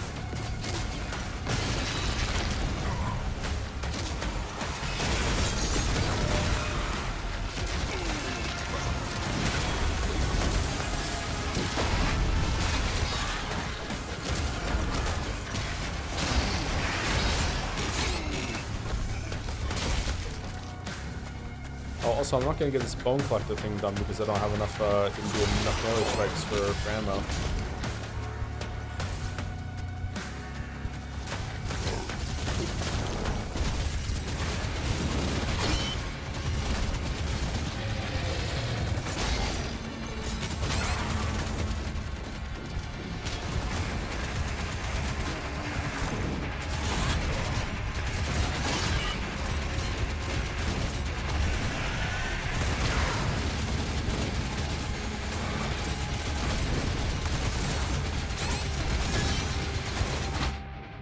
Oh, I died.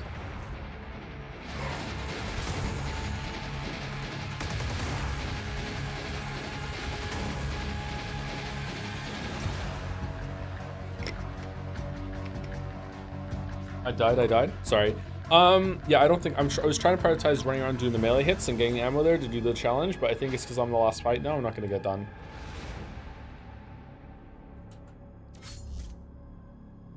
Is there like a weapon that you get more ammo back? Probably this one.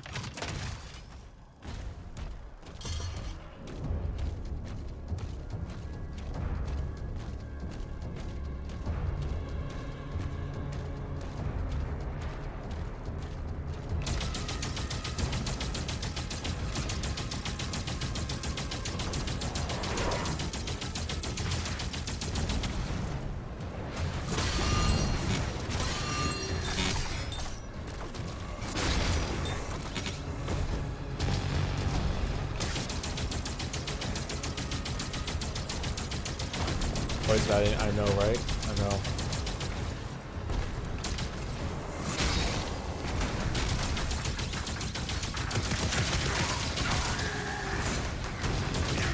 Oh shit.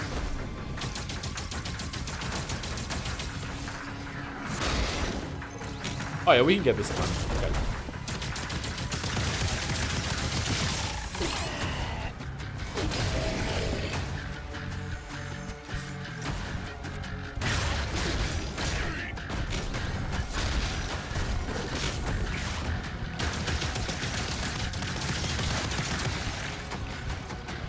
Oh no, I killed him.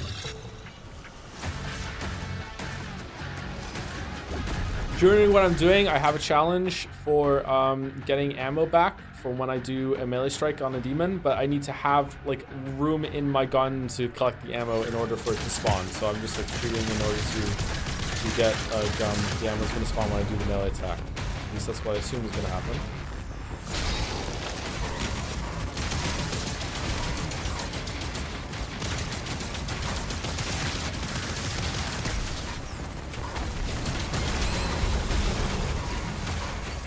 Oh my god, fucking damage.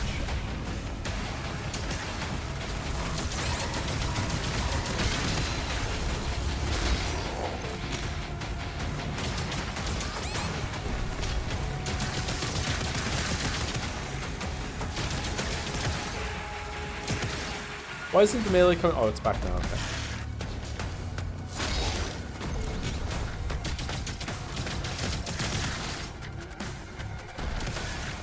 Use the gun with less ammo? Do you think that would be better? Because I was using the rocket launcher before and I felt like it wasn't doing anything.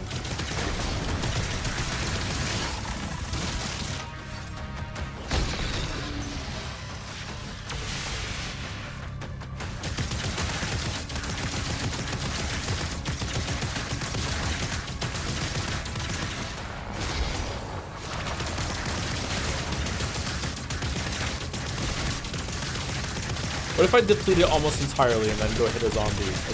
Can I count as more?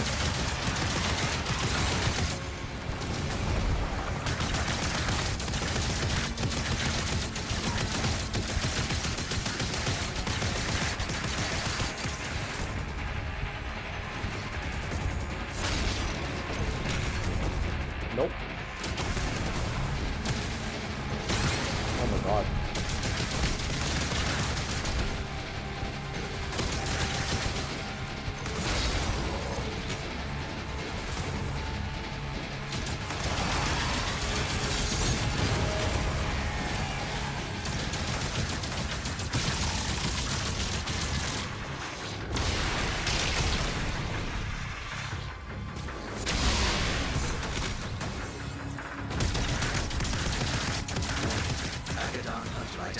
No. Uh-oh. Uh-oh. Oh, shit.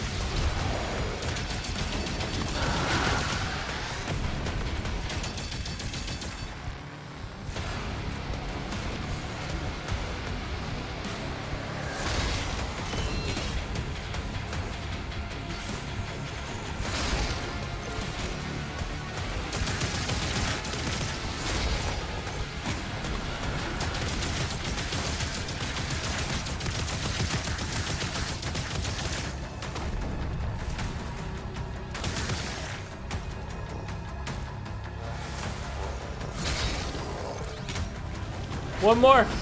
Don't kill me.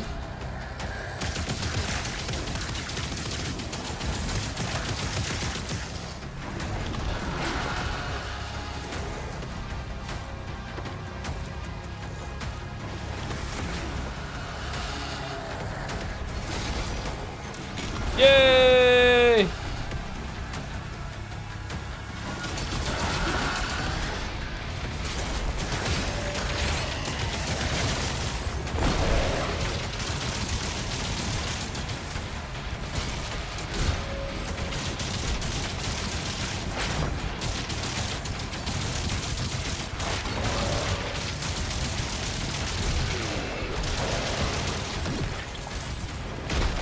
Oh, he just... Okay, that doesn't look right. Those are cool enemies, but that did not look right with the execute there.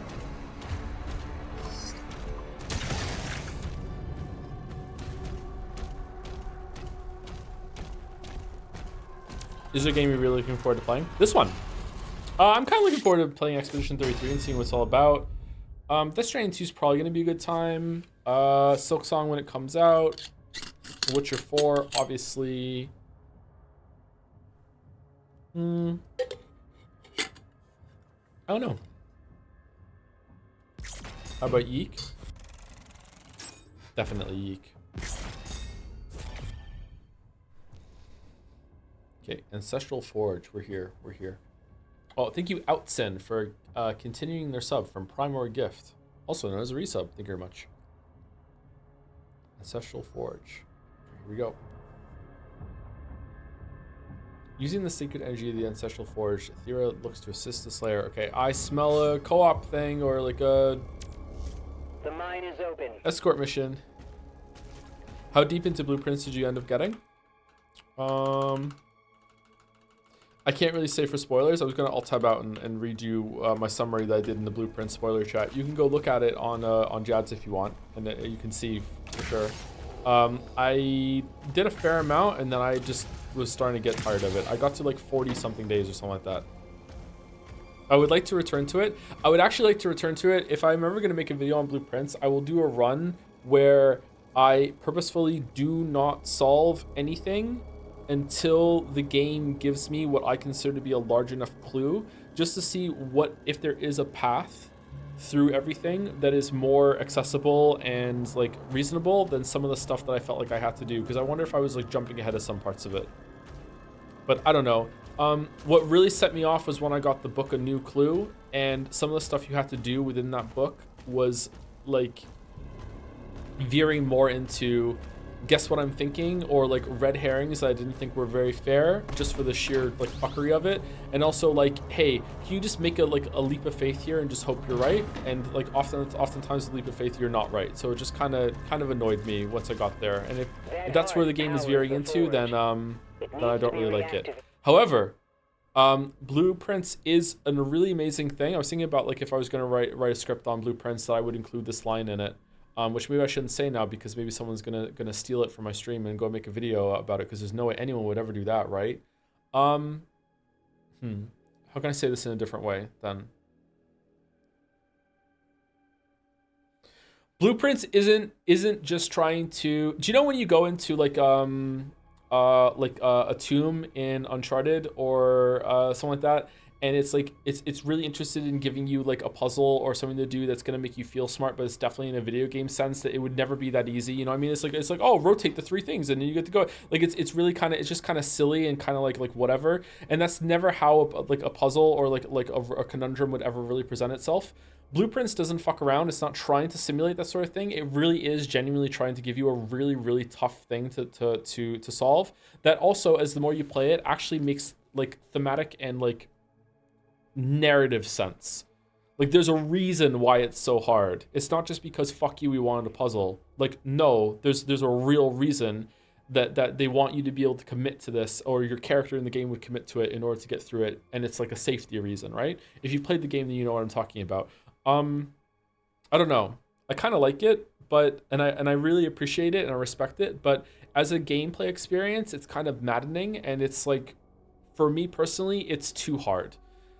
Or maybe it's not too hard, it's too tedious. It just gets to the point where I'm just like, this isn't worth it to me anymore. And also I was getting mad at the mother. I don't know if that's my own issues, but I was getting, like, the more I found out about it, the more I was getting mad at her. I was like, what the fuck is your problem? Like, yeah, so, like, yeah, I don't know. Anyway, what are we doing? Are we getting some shit?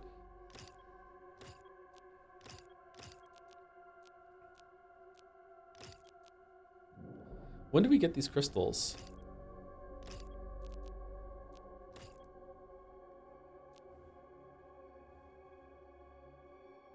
We never really used the pulverizer. I might use the chain shot, but again, I want to get the... Maybe there is no different version of this. This looks like the guns are done, actually. Is this all the guns we get?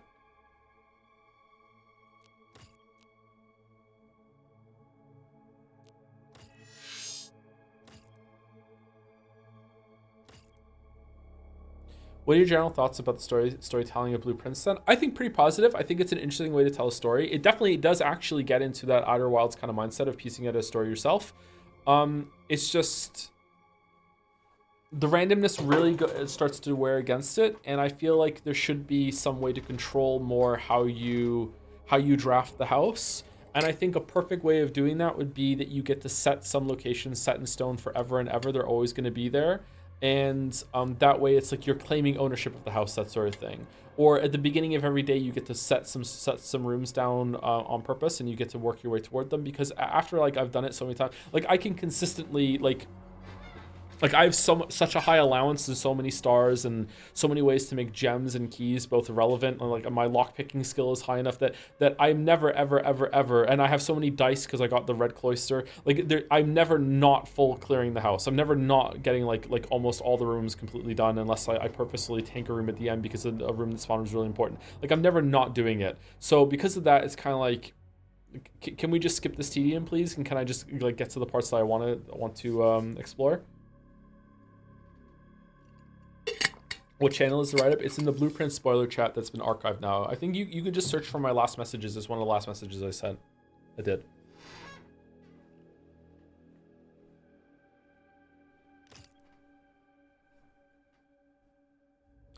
Thoughts on the first letter saying I want you to start fresh every day, then giving so many permanent upgrades? That's fine. I feel like it's okay to have that. I wish they did more of them. The thing about playing Blueprints, do you think it's a game you should play by yourself rather than with someone else because it's kind of personal experience like Outer Wilds? No, it's not a personal experience like that. You should definitely play by yourself unless you have a really good friend or partner that loves these kind of games and you'll both have a great collaborative experience together. Then obviously, like, you lean into it, but it's not a private, personal kind of thing that's going to dawn on you like Outer Wilds does. It's just really nice to like dig into the puzzles and be by yourself and like work through it and have that kind of like relationship or conversation with yourself as you're trying to figure things out. Later on though, you probably want to switch over to having someone with you or do it collaboratively, because the game gets like really fucking hard. I don't know, but again, maybe I'm just stupid. Like, I don't know. I have a lot of trouble with like crosswords and stuff, and like when things get cryptic, I get annoyed rather than like feeling challenged. Like there were some things that I even got in Blueprints, and even after I got it, I just kind of like audibly out loud by myself, not even streaming, said fuck off.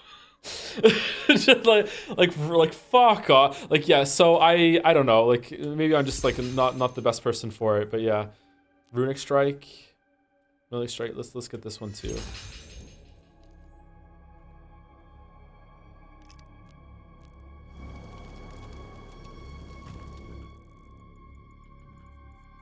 Oh, is this another open-ish area? Oh man, the map likes to bug out. Is this another open-ish area? We can go here. Let's go here, get this one, and come back around, and then we can come over this side maybe.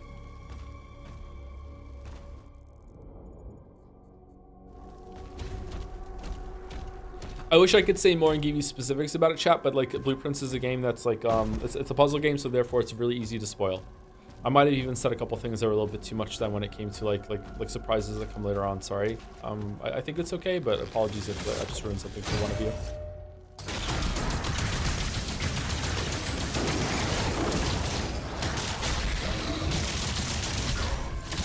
It's a really cool game. I highly recommend it. Let's put it that way. Like, if Blueprints won Game of the Year at Jeff Keighley's Jeff Keighley Awards, starring Jeff Keighley, also guest starring Jeff Keighley, presented by Jeff Keighley, and also paid and funded by Jeff Keighley, I think that I would be happy with that win. I would be like, wow, gaming is in a really bad place right now. I can't believe Blueprints won. I'd be like, yeah, that's fine. That makes sense to me. Like, it is a special game.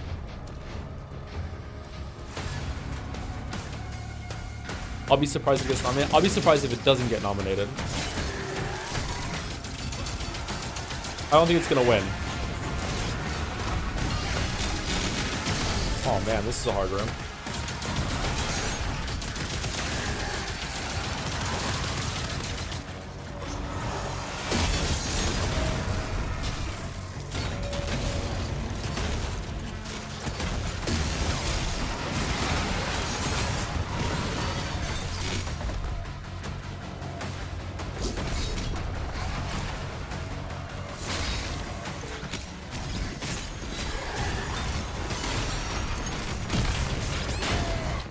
I'm dead. Yeah.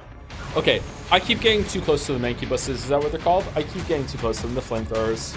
For some reason, I think I can like go in and weave with them, but I can't. I need to stay away from them. Some of you want to stay away. Some of you want to stay close up. The mine is open.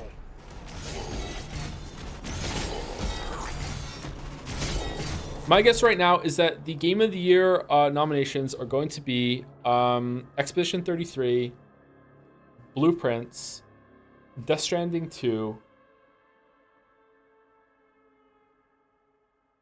some Nintendo game on Switch 2, and Silksong is not gonna get nominated. Maybe Kingdom Come Deliverance 2. People seem to be really on that game, and then probably a wild card that we don't know about yet, or the Ghost of Sumigi sequel, one of those kind of things. Maybe Monster Hunter Wilds. That heart powers the forge. It needs to be reactivated.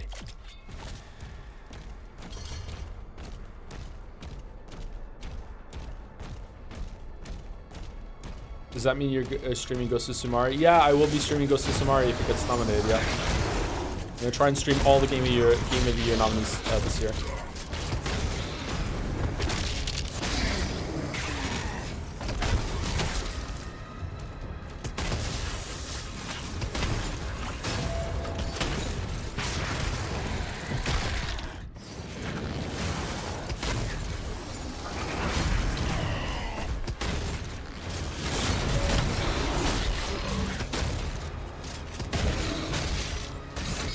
Ron McDonald comes to you and says, we'll make a Doom Eternal level game in one of those genres, 2D platform, puzzle, or mystery game. Your choice. Mystery game, please. Mystery game. How are you doing Doom Eternal? Kind of flow state with mystery. I want to see. That's the real mystery.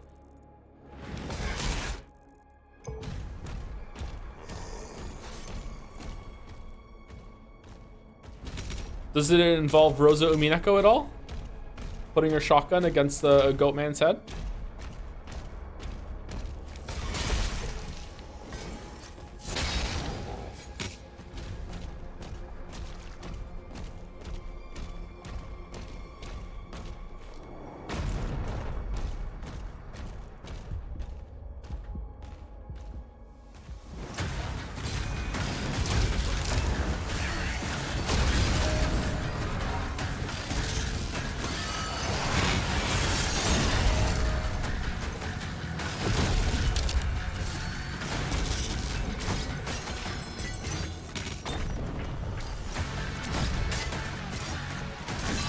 Was that a tire?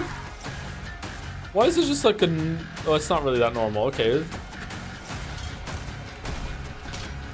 Gaming Your Game stream probably doesn't need to be full game streams. It felt like you were kind of dreading doing Kingdom Come. No, I want to do the whole thing. Doesn't mean I have to do like 100% it, but like I want to know what we're getting in for when we get there. Yeah.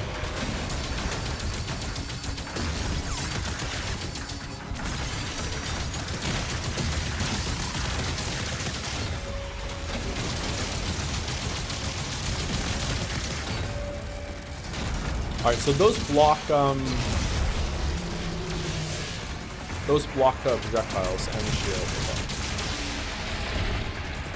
Will you stream Silent Hill F if nominated? Oh, is Silent Hill F coming out this year? That might get nominated. Oh yeah, I will.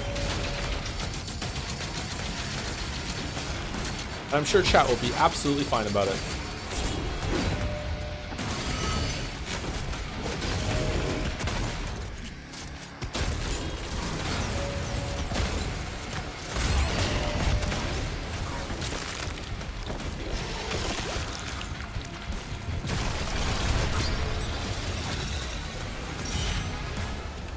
Whoa, did that just despawn the whole room? Because there was a brain spider there. Huh.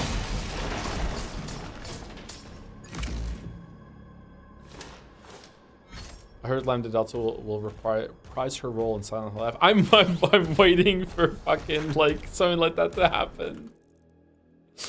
Oh, that would be so funny.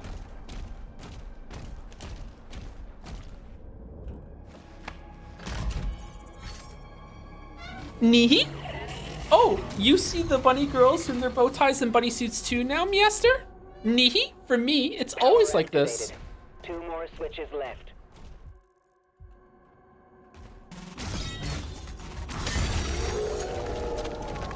Is this game good? This game is very good, yes. What the hell is this voice? It's from Umineko. I refuse to explain. Why isn't this lit up?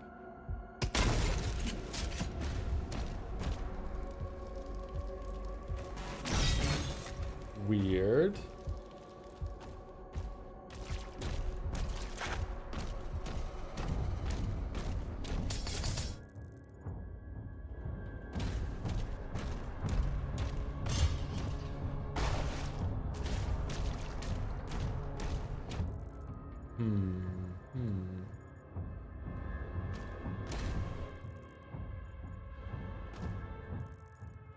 Why do you think there's a path here, game?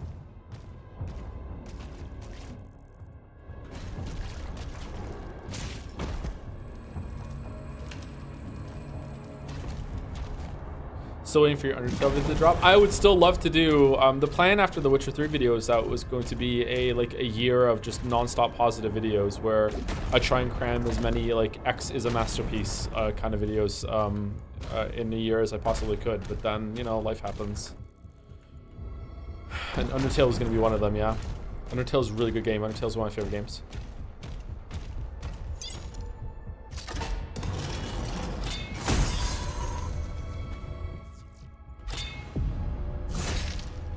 Okay, like, did they play Witcher 2 and are like, holy shit, this is fire, I want all the maps to be wrong too? Okay, no, it's not. So what the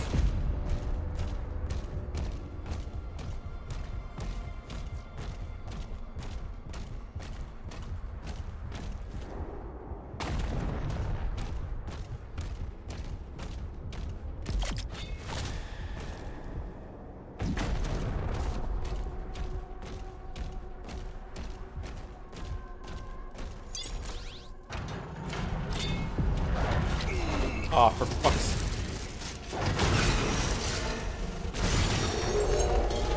Oh.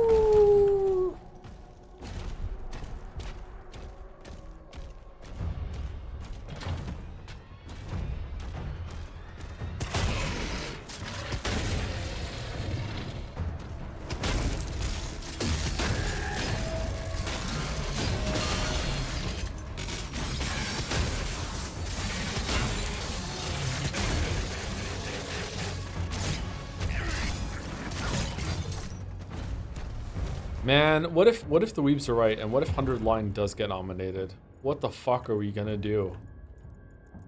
All right, was that both wolves that now opened that up, or? There's no way. I refuse to believe it too, but like, what if?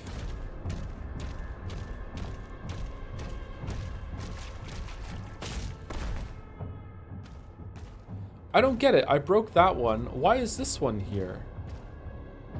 Is it like a fake one?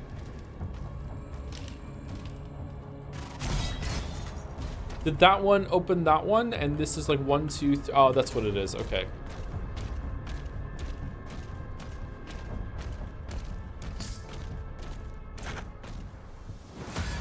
Cool.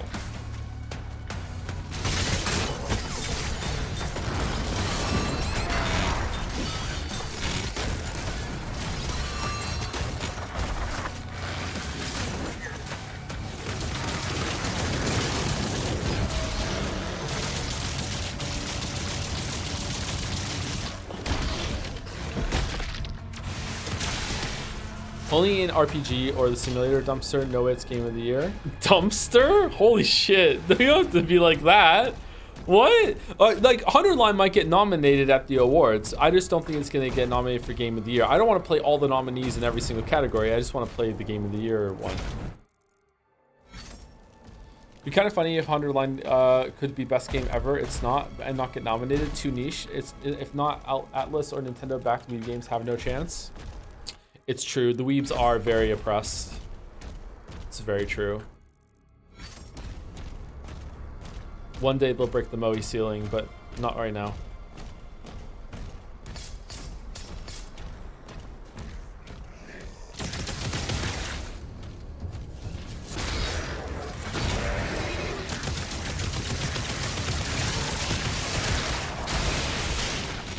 Oh, fuck. What are the challenges?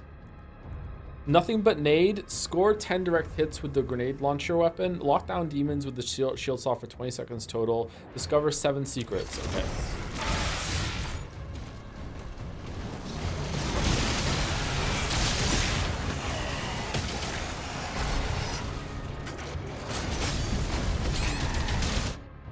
Oh, okay, hold on, I'm reviving.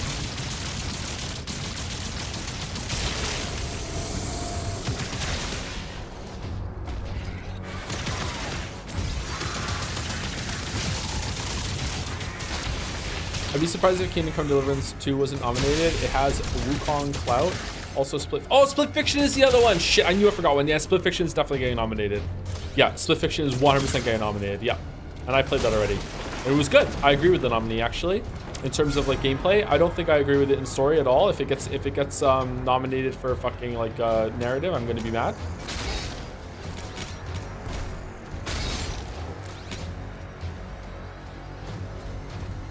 Well, you haven't streamed. I co-streamed Split Fiction.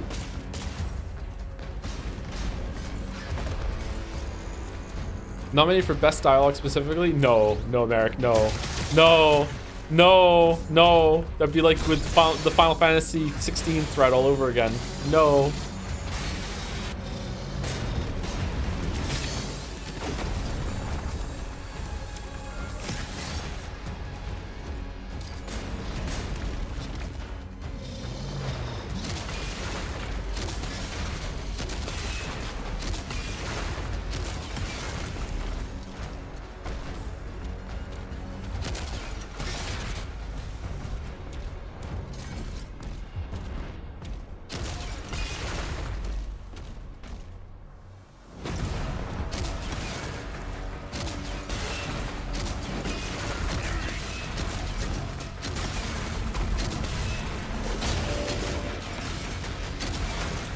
Metaphor got nominated for best narrative. Wow. Well, so it's good narrative then, right? It's really good.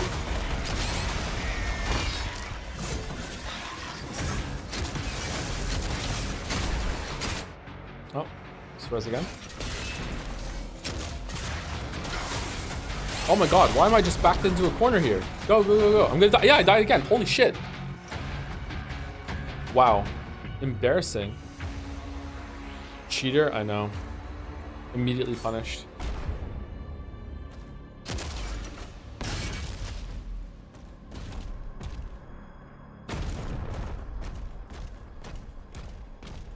Like how Last of Us 2 won Best Narrative over 13 Sentinels. Well...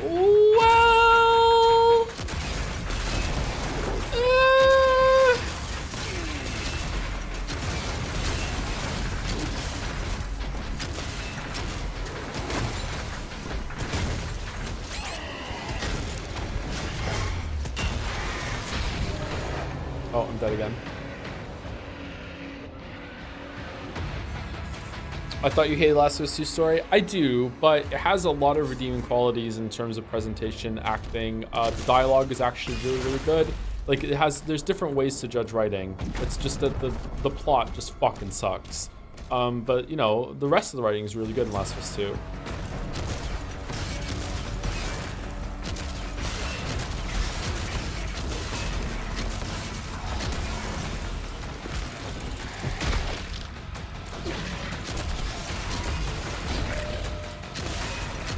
Does this do splash damage? Yep. Or at least I took damage then at the very end.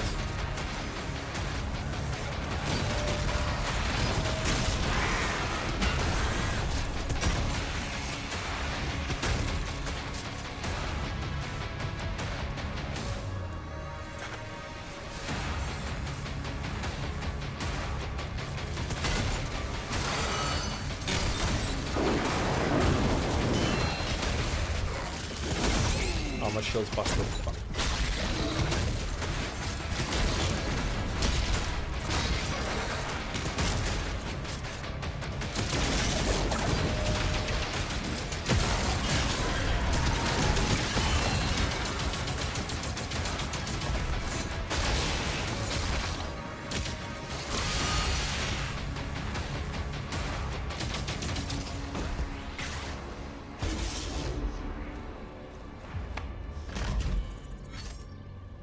Revenge is kind of badass, yeah.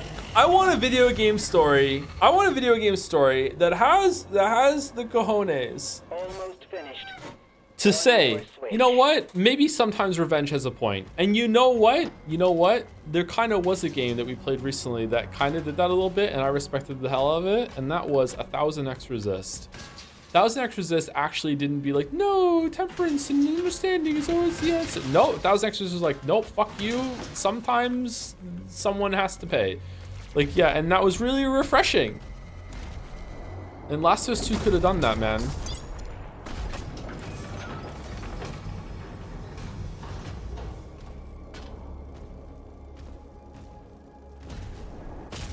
I hate what Last of Us 2 did to the end of Last of Us 1.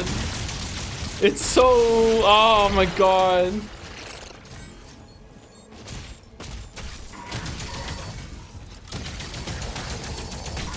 You know what? 13 Sentinels sure took it. Yeah, I'm with you, Cheddar. I'm with you.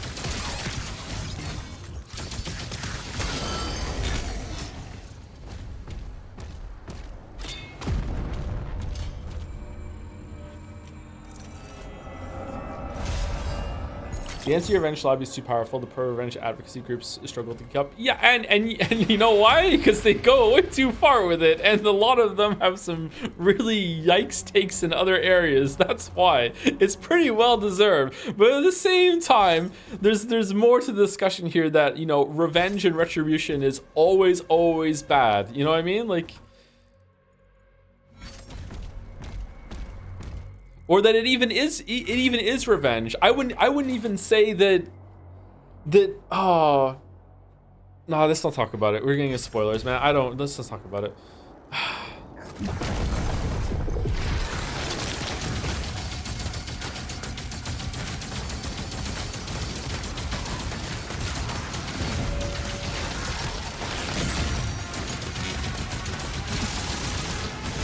Oh, he has even more armor now.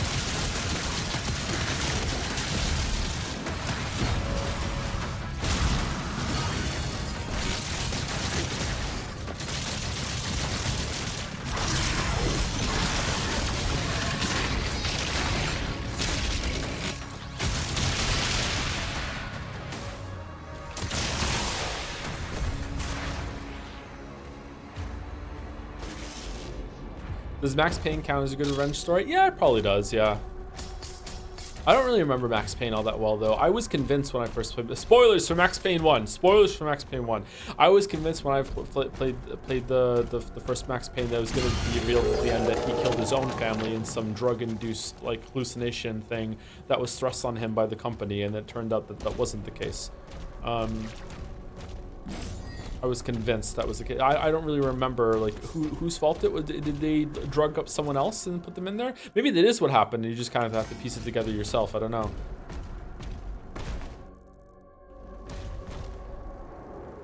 Is John Wick a good revenge story? Yeah, John Wick's a pretty good revenge story. I like John Wick.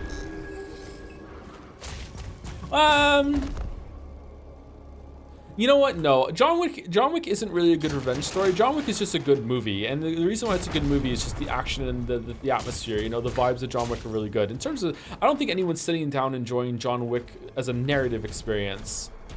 It's just like, in a way, it's refreshing, right? It's like, yeah, spoilers for John Wick. John Wick goes on a revenge killing spree because someone kills his dog.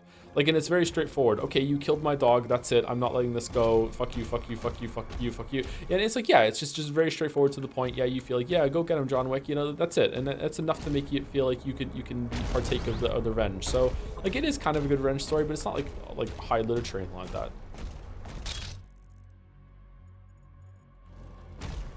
I really want to read Count of Monte Cristo. I've seen the movie. I was gonna, when I was planning a Last of Us 2 video, I was gonna read it, and I got it. I got the book. I started reading it, and I was really surprised at, like, the foreword of that book. I want to read that and see and compare Last of Us 2 to Count of Monte Cristo.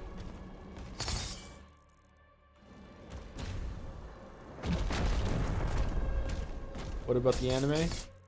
Don't do this to me. Don't do this to me.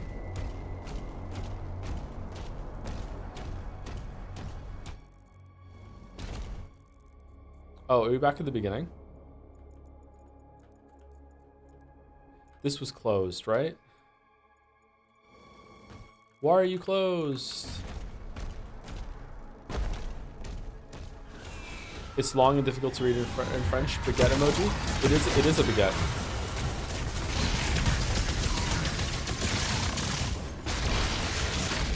Violence does, you know, beget violence. Revenge begets revenge. Good track. Thank you, Shadow.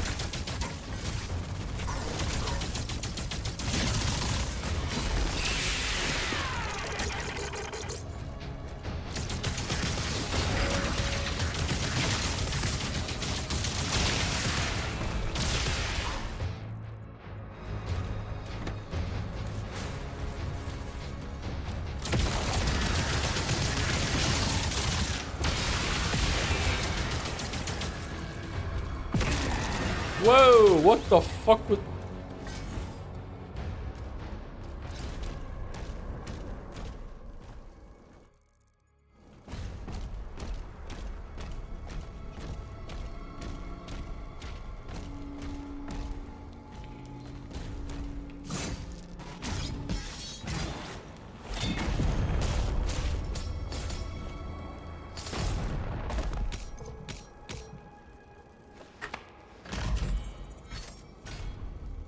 I get why, but I feel like they could have made his footsteps tell the fact that he's a badass without sounding like he's attacking the ground with every step.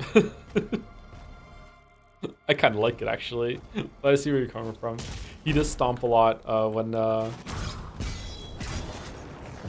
wow, what the fuck? Well, when you're running.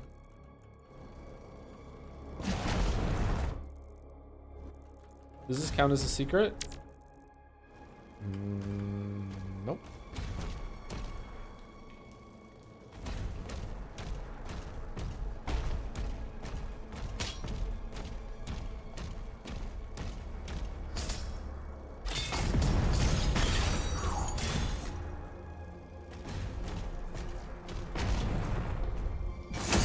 Have you watched Park Chan-wook's Vengeance trilogy of films, Sympathy for Mr. Vengeance, Oldboy, Lady Vengeance? I have only seen Oldboy. I always want to see the other two, but I just haven't got it quite together yet. Yeah, I've seen Oldboy. Oldboy's really good.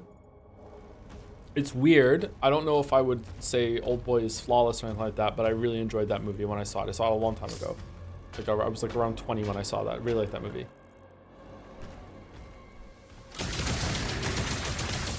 I like it so much that I didn't do my regular bit where I pretended I was talking about the remake when I said I saw it and I enjoyed it just then. That's how much I enjoyed it.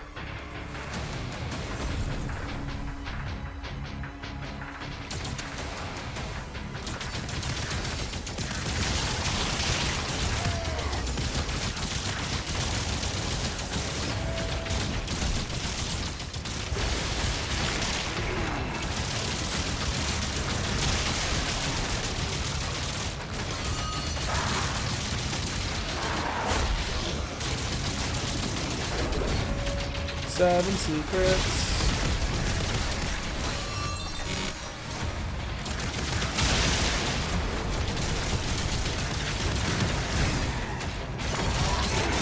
Whoa.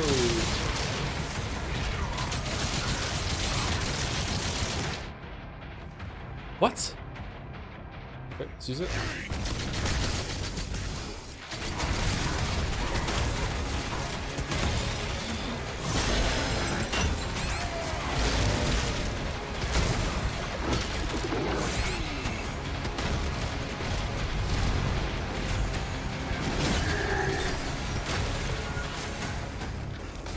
Maybe the sigils are good to have just when you get like knocked out of nowhere like that, and I'm just like, thinking like, how the fuck am I dead? Maybe that's what they're for. I don't like that.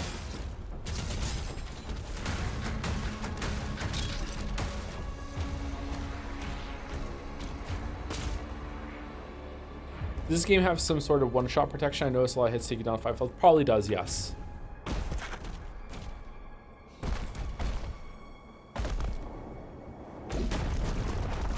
It looks like sometimes the game decides it will hit you before the enemy hits you and kills you. It feels like that way to me, but I don't want to say that because I'll come across as a shitter. But like sometimes I feel like I'm about to do the parry, and then before I even have a chance, I'm dead. There it looked like it hit me before he was even finished the swing. However, it could be that that's not what killed me. That was about to kill me, but it was like an attack from my back that actually killed me instead. So it looks like the whip was going to kill me and it glitched out when really it was some other dude. That would be lazy balancing. It's not lazy balancing. You want to do lots and lots of things like that in your game to smooth things out. One-shot protection is a really good thing. Just like coyote time and stuff like that is really good to have in your game.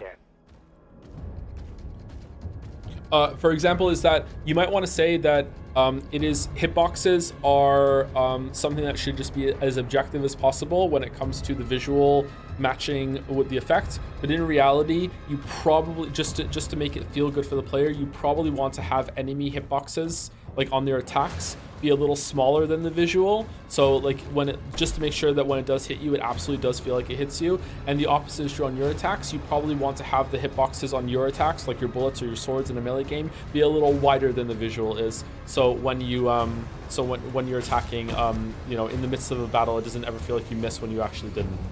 What the fuck is Coyote Time? Coyote Time is when you are playing a platformer. I don't know if this game has it. When you're playing a platformer and you are running off and you're about to jump. So I jump when I'm here, right? So what you want to do is actually you want to make the player still be able to jump for even just like a brief second, even after they're off the platform. So if you jump off and then you jump like that, see, it has it. So it has Coyote Time. So Coyote Time has come from Looney Tunes when it comes Wile E. Coyote with the Roadrunner. Is that you can still you can run and it still thinks you're on solid ground for like a second after you go off it, so you can still get your jump instead of having to precisely time it. So you go like that, and you can still jump after you run off. It's good. It's just good. Like little things like that, you really want to be like veering on the side of the player. And it doesn't mean that your game is easy or anything like that. You can make your game brutally difficult with all these little things on it, but you definitely want to take pains to make it so the player is never thinking, what the fuck, I hit jump and it didn't jump, what a shit game, it made me fall off. In reality, the player didn't do it right. The player was already off the platform, they didn't realize it, but like you just want to make it really like smooth for them. Do people even get the Coyote reference nowadays? Apparently not, yeah.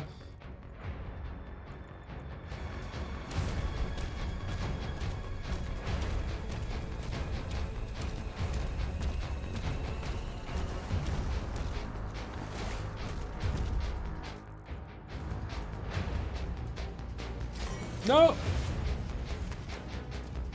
Oh, thank you.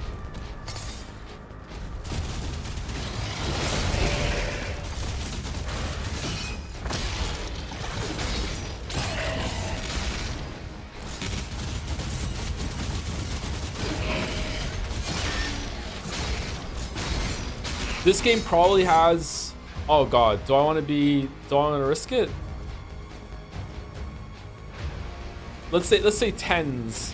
This game probably has tens of things like Coyote Time that we just did when it comes to like bullets. Oh, it missed, but it lets you have it. You're not really in range of the melee thing, but right now we'll let you have it. Like just lots and lots and lots and lots of things like that when it comes to making the game feel fair that you don't even realize that are invisible, and it just goes unsung, unfortunately. And it's also really hard to figure out. Like if I'm ever making a video on a game like this, it would be like probably impossible to really like test these things out. So you really want to look for like a GDC talk for that sort of thing.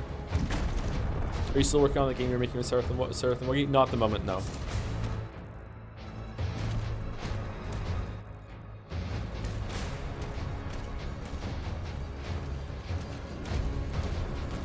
Okay, is that all the secrets? There's that. Okay, there are more secrets in the next area.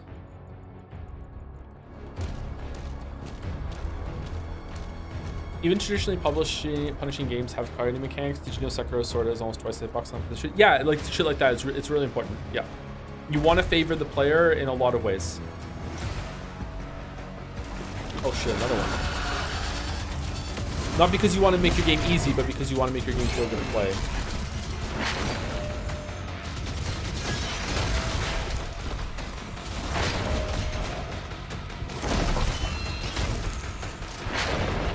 Shield's broken.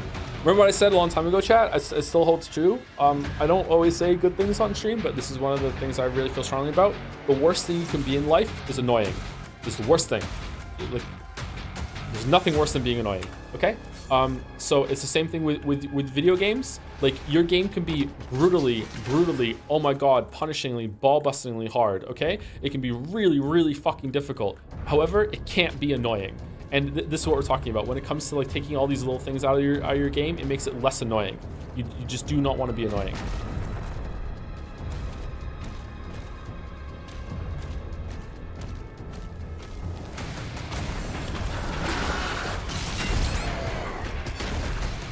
In my opinion, the worst thing a game could be is boring, not annoying. I think I'd rather play a boring game than an annoying game.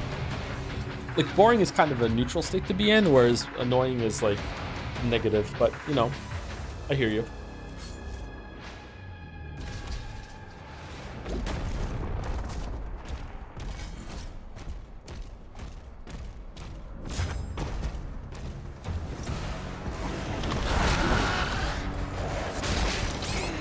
Oh my god, fucking hell.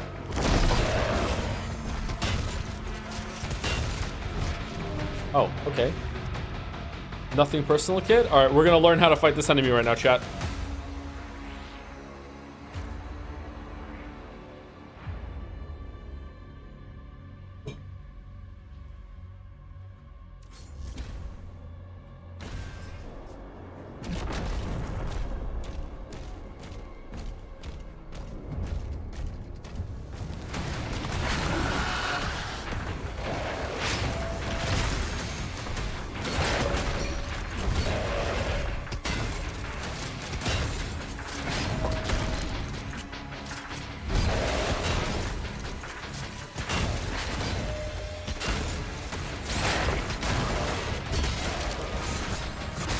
Got it.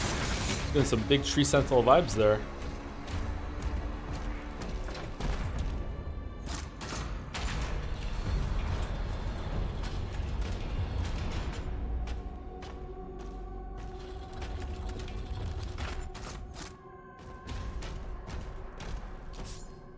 What's the only thing for me in this game, says Seraph, is that seeing missing secrets and looking back and you can't get back there. Couldn't be me. Oh, Sean, no! Oh, I can go. Okay, all right, good.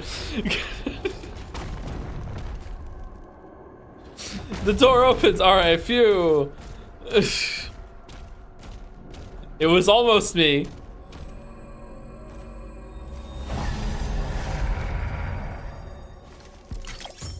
Nah, but one more door. I think you saved me there, Sarah. Thank you. Holy shit.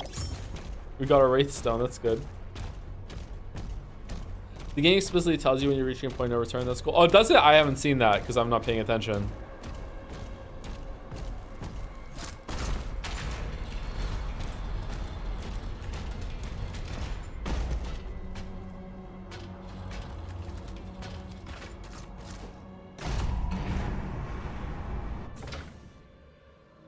There's an icon on the map. That's a shrine. Oh, this was like a boss. The yellow door, is that what it means? They explained it in the first 10 minutes again. I don't remember that, sorry. That's cool they have that.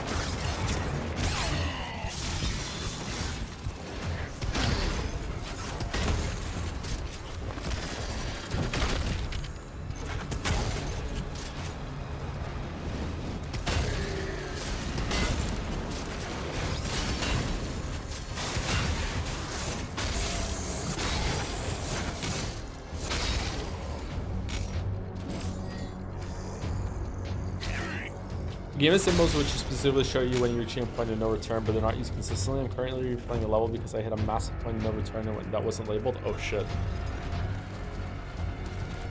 Okay. Well, it's good that they attempted it then. Sorry that happened to you, Jelly.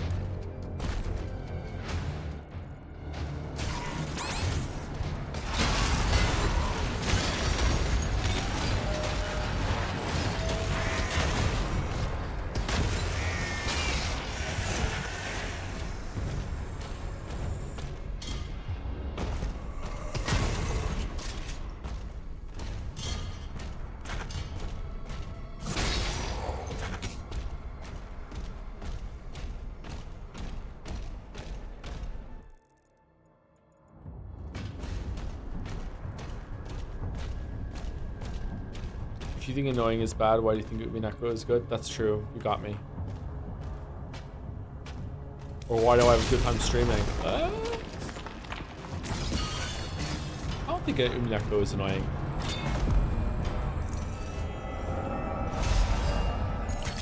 Some parts can be. Oh, thank you to Whizbang for the resub. Sorry I didn't see it till now. That was 40 minutes ago. Shit, my bad. 2-year resub too. Thank you, Whizbang. Hopefully you're still here. Thank you very much. Kind of is, to be fair. I mean, there's something as long as Umineko is going to struggle to not be annoying at some point.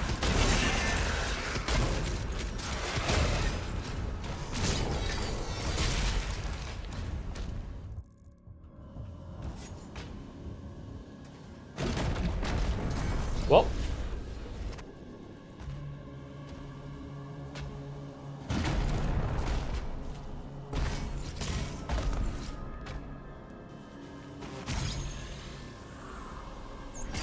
Yeah, I didn't think so. These look familiar.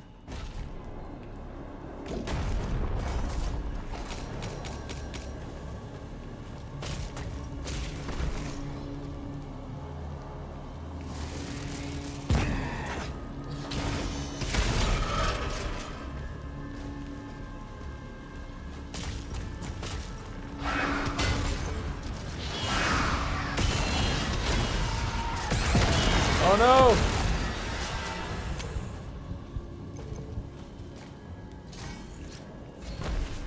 Awesome.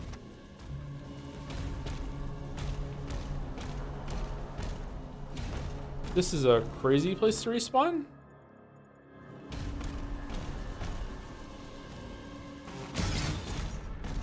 How do I get in there?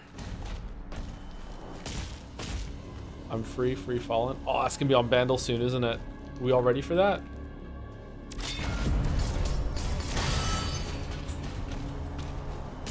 Is there a double jump in this game? Not yet, and I'm really surprised by that. Maybe it feels like, again, they went out of their way not to do Eternal again, so it's like, fuck you, no double jump, fuck you, no air dash. Like, so what can we do instead of giving those things? What can we do? What can we make you feel like still mobile, but also kind of hefty and like powerful? And I appreciate the attempt, and it's mostly working, but like at the same time, I really like how Eternal did it. That's okay. I still have the Eternal DLC I haven't played yet.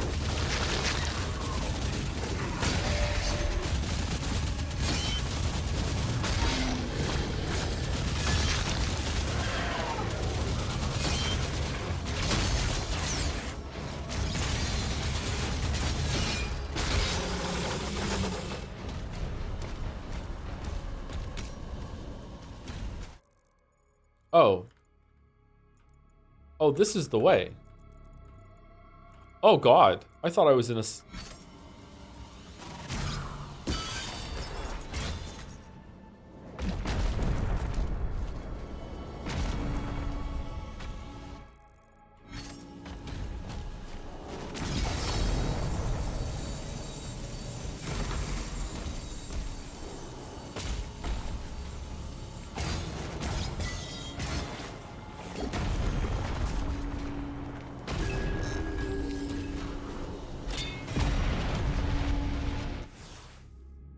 Lost secrets in a row.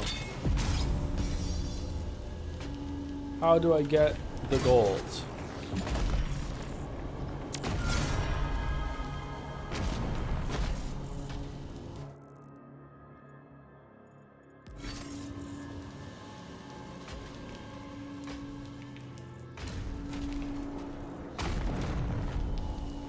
Solve the Doom attack. Nice one, Shadow.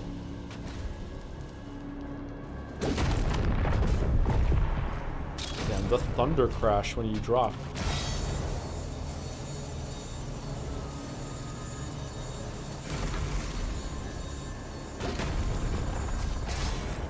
Whee!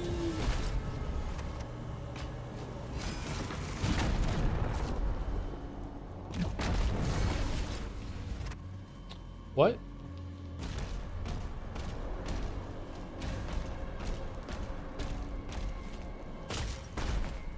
That was weird. Favorite Beatles song? Probably Golden Slumbers Carry That Way into the End, probably. I don't know if that counts as one song, but if it does, it's probably that one.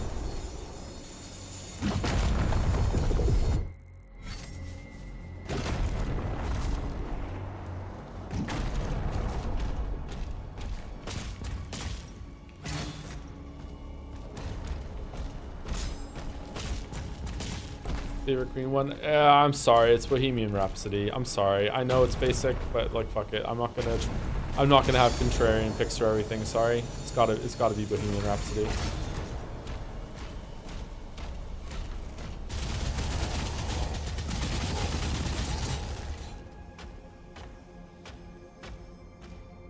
I see it, the silhouette of a man. Scaramouche, Scaramouche, can you do the fandango? Oh, upgrades available. What do we want to upgrade? What's our favorite gun? Eat this. The super shotgun fires an increased number of projectiles per shot. We fucking love the super shotgun. Overload. Killing a shocked demon with the cycler builds charge based on the size of the demon. The cycler deals increased damage at maximum charge. We also love the cycler.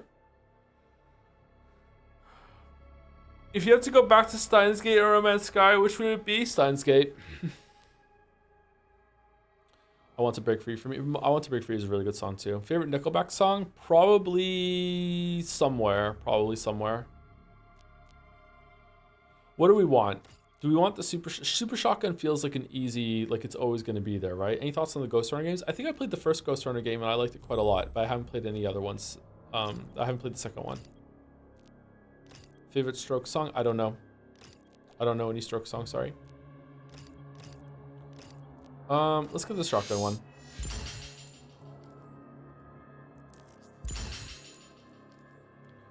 Mastery challenge. Hit demons with every pellet from super shotgun shots. Oh, what the fuck? What's this for? What do I get when I do that? What's in it for me?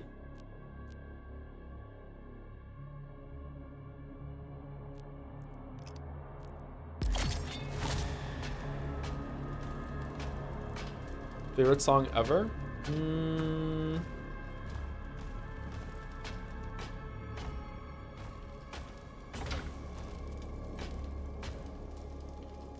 Favorite song ever? I don't know if I have a favorite song ever. My favorite song right now is not yet Love Run Reprise by The Amazing Devil. But is that my favorite song ever? I don't know. Down by the River? Arriving Somewhere But Not Here by Porcupine Tree is a really good one too. No signs of the demons, Thera. We won't have much time.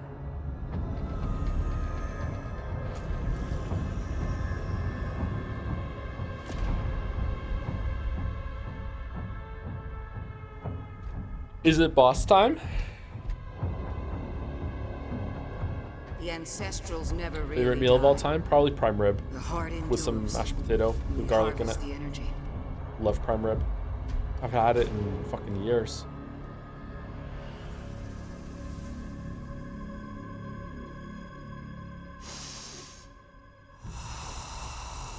Oh, I thought she was hiding something. Svara.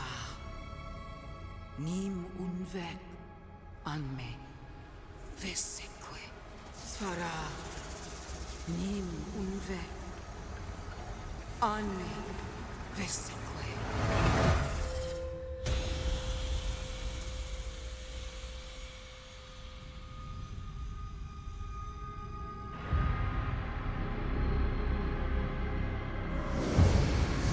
It's very hard to take that guy seriously, by the way. Anyone else struggling?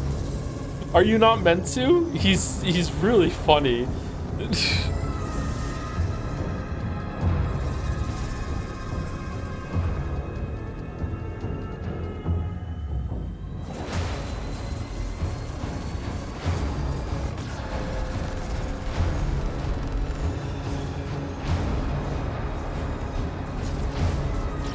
Gonna start beating. But will it be on beat or off beat? Ugh. Heart speeding makes me uncomfortable. Anyone else feel that? I hate it when I can feel my own heartbeat.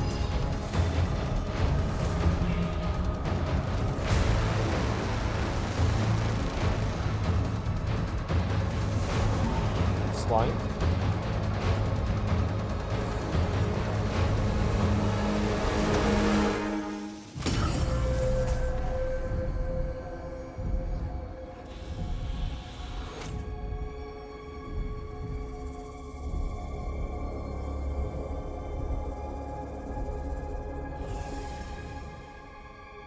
They're here, falling back. We'll meet you at the exit.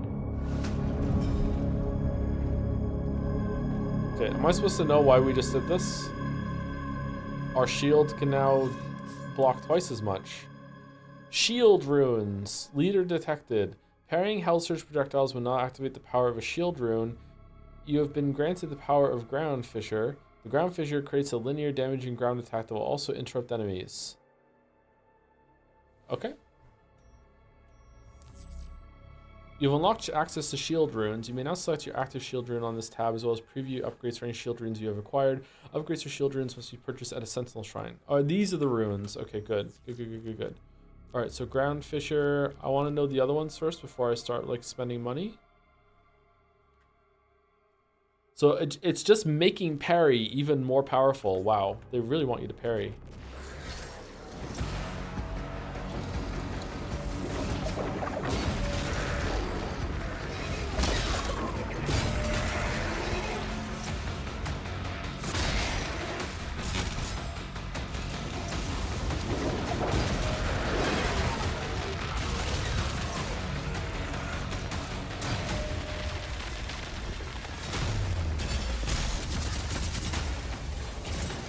Shit.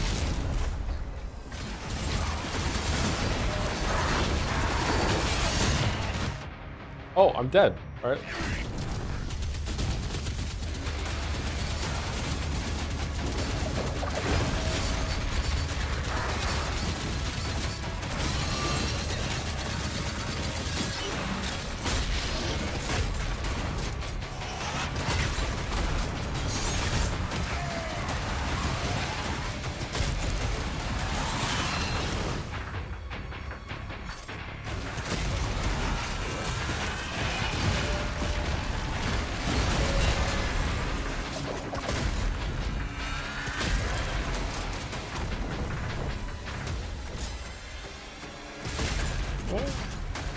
How'd that land?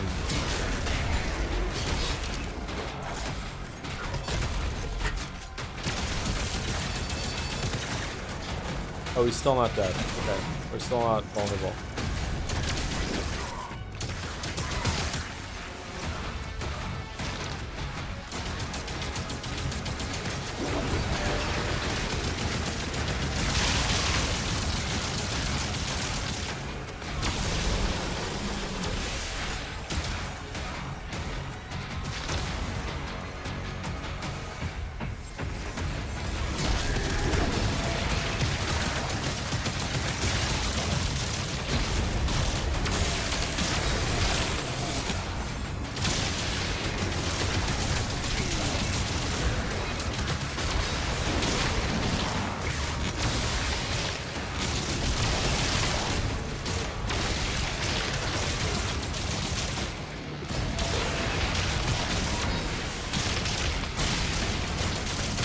Okay, there was some really big input delay there. I didn't press the flail went through like a good solid 2 seconds after I hit the E key.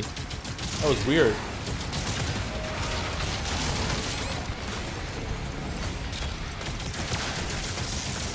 Maybe a bunch of attacks got queued.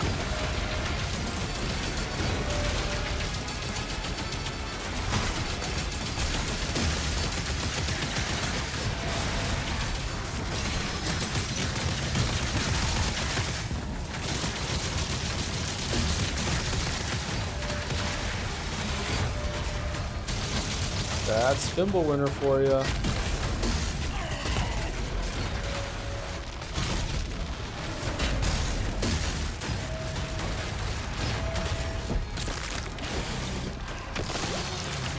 Driver issue.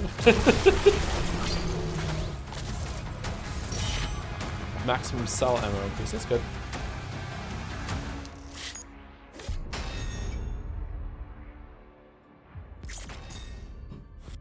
Cool. All right.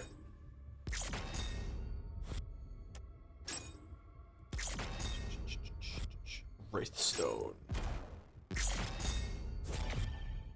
Vagary. Nightmare. Nothing but nade. Sawed off. 7 secret. Oh, that looks really cool.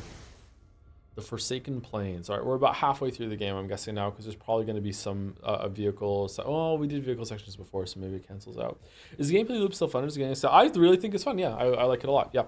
I do wish that they were introducing a couple more enemy types, and that, like Jelly said earlier, that the weapons feel surprisingly samey. I don't know what that's all about. I feel, again, in my view of seeing this game right now is anything to not do Eternal again, but still be as good as Eternal, and still have the same kind of core gameplay loop, but in a different way. And Eternal is very much about keep your ammo as low as possible to force you to weapon switch as much as you can. Whereas this one, it's like, you know what, you can bounce between 2 weapons and you'll be just fine. Maybe even you could keep using the same weapon the whole entire time if you want to use your mace and attack. And because of that, it seems like most of the weapons are like viable in most situations, and that's making it feel a bit more samey. Whereas Eternal, like I really wanted to switch. There's lots of times in Eternal, whenever I saw an enemy, I'd be like, oh shit, let me switch. And here I go, I get to use that move and that sort of thing. Whereas in this game, like even with the energy shields, I could be like, yeah, I can just throw my own shield at them and it's shield on shield, that sort of thing. Yeah, I don't know. It's definitely still good though. As someone who in the Doom Eternal camp, do you like it or hate that they changed directions? I don't hate it. I like it because it's different, and maybe they didn't think they could make more content like Eternal. Like I haven't played the DLC, and I hear the DLC isn't that great, so maybe they were running out of steam with that concept. Like you can only take a concept so far. I like it. It definitely is definitely a different direction where they want you to react to more the instead of avoiding the projectiles, they want you to parry them, recognize some tells, and give the appropriate response. Use the shield to move around more. I feel like they definitely nailed their goal of making Doom Guy feel a lot heftier, a lot stronger, a lot more formidable, and like you know, you're just gonna deal with their attacks instead of constantly just like whipping around and using and being more of an agile fighter with the chain on the shotgun and stuff like that. But I think I do still prefer that combat system, but I like this too. Like there's room for more than one. Like again, it's a curse part about being a sequel is that if this was another game that came out that wasn't called Doom, I would be like, oh my god, this is so cool. They really understand the Doom Eternal kind of mindset, and this is a really good thing. Cool. I really want to see where this series is going. But because it's in the same series, it was like it's that problem with that they could have made Eternal 2, but instead they made this. So it's like the same developer that I know could make that really good game made something else instead. So if someone else has made this, then the original developer would have been able to do the same thing. You know what I mean? It's kind of like why I don't really like why Odyssey, kind of Super Mario Odyssey hit so hard for me, was that because no one else makes a Mario game. So if someone else made Odyssey, I'd be like, okay, this is pretty good. The camera's pretty good. It's an accessible platformer. Great. That's good. Whereas it's not for me, but that's okay. But with Odyssey, it's like, okay, it's not for me. And, you know, that's okay too. Not every game needs to be for me. But Nintendo is the only one who makes these games. So, like, because of this whole generation, I didn't get a really good 3D platformer in the Mario series that I like so much. I really like Galaxy 2, 3D World, 64, Sunshine can fuck off, but you know, it's still okay. Like I didn't get one, you know what I mean? So that's why I kind of like, it sucks. I don't know. Anyway, before I go, thank you to Mr. Kiwi. Thank you very much for the reset. Thank you very much. And I'll be back in about 5 minutes. I'm just gonna go walk around. And then we're gonna finish around at 7 o'clock. Yesterday someone made the analogy internally, you were a fighter jet in Dark Ages, you're a tank. How do you feel about that comparison now you've played more of the game? I think it's somewhat apt. It's not exactly apt. By the way, someone making that, I believe the devs themselves made that comparison. I think it's somewhat apt. It definitely feels that way. You definitely feel heftier without feeling slow. So yeah, but I don't feel like a tank in terms of durability, but maybe that's because I'm on nightmare mode. I still feel like if I fuck up, I'm dying real fast. So, I don't know. I don't really... there was this thing that I kept seeing in the lead up to the game. It was even when I Googled it the other day to see when it was coming out. It says it's stand and fight. I don't feel like I'm standing and fighting. I feel like I'm fighting. I don't feel like I'm standing. I still feel like I'm running and fighting. You know what I mean? Like I feel like if they wanted to stand and fight, it would be more about like you just stand there, like dig your heels in and just like parry, parry, parry, punch away, fuck you, fuck you, fuck you. Like, and I don't really feel like that. But I can see why they're saying that, and it's not completely inaccurate, I think. Anyway, be right back. 5 minutes.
feel Doom thing is more, I have X health, Y bullets, let's do this fucking room, and not, oh, I got hit, I'm at 5 HP, never mind, I'm on 130 HP, oh, never mind, I'm at 5 HP again.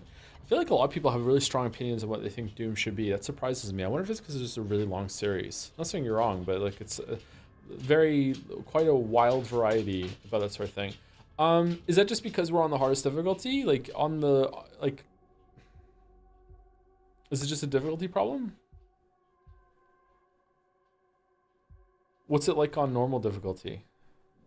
Maybe stand and fight just feels better on ultra violence. Yeah, maybe it feels better on the lower difficulties. Yeah, and like it's kind of a cursed mindset. It's kind of like, yeah, we really want you to feel tanky and powerful, and the demons are scared of you. But also on the hardest difficulty, we can't really make it feel hard without, you know, making enemies bullet sponges or you dying in a couple hits. And also we don't want to make them bullet sponges, so we just made it so you die in a couple hits.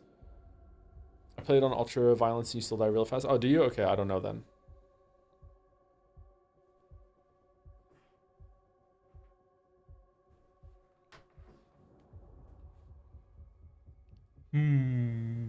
Anyway, let's keep going. I think we should be able to do another level before we call stream in about an hour and 10 minutes. Hey Joe, have you have any thoughts on seeing the Grand Theft Auto 6 trailer that had the carbonation bubbles in the beer bottle? What? Just wondering, as I saw people saying the usual why bother, and to me that is strange given the whole video games are art combo, as it feels good to me that at least one company out there is pushing the graphical technological boundaries as much as it can for the sake of the artistry. Basically, do you think those kinds of graphics are worth it for the artistry? I think almost anything is worth it for the artistry. I also I feel the same way about science too, actually. A lot of people get tied up in the same way, like, oh, like, why are we doing this? Science just likes to progress itself. But yeah, you never know exactly what kind of scientific advancement and what we're going to get out of like progressing in certain ways. Same thing when it comes to just like artistry. Like it's always worth it in a vacuum. Is it worth it monetarily? I don't know. Like the conversation for me, if I was to have to take it really seriously and like drill it out for a while, would be like, how does Rockstar treat its developers?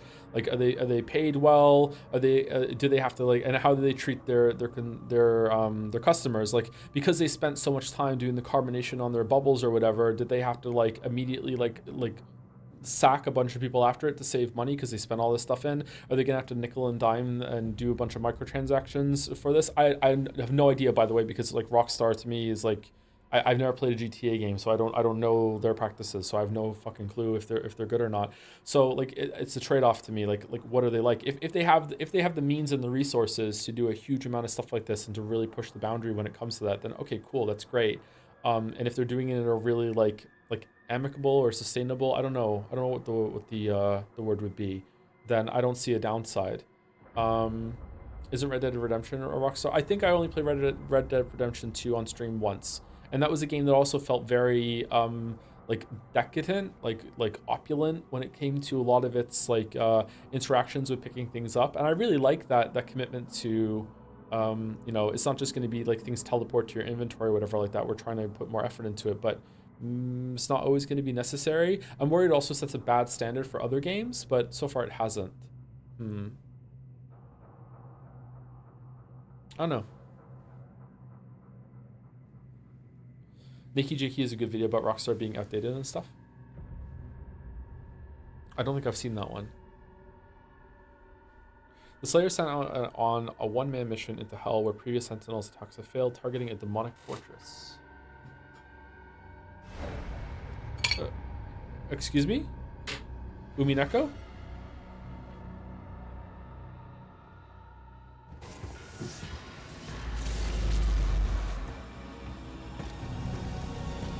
How did we get here?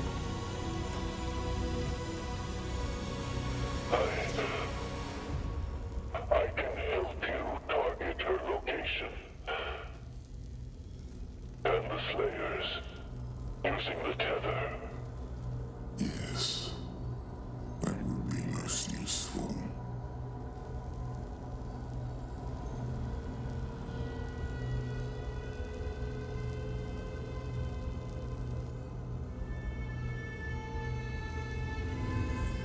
No harm must come to her. She is the heart of Argent. What? Like she ate it? She use her sorcery against us. The true scope of that human's power is unknown to her. The ceremony, it must take place in my world.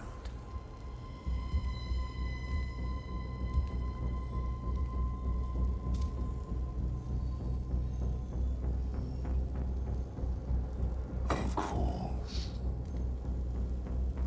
The heart is found. Now give to me what is owed. Return our God to us. Close the gate.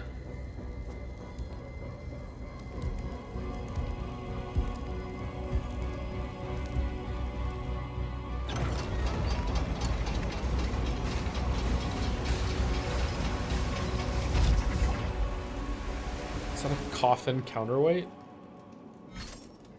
Someone asked if I think the main bad guy looks intimidating or anything. He looks goofy to them. He looked kind of goofy, yeah, but can you even do a scary bad guy like that anymore? Break through to Azric's fortress. Look out for damaged Atlands. You may have to repair one to reach the target. Especially in the context of this in a game where you're like Doom guy, like the slayer of the demons, like.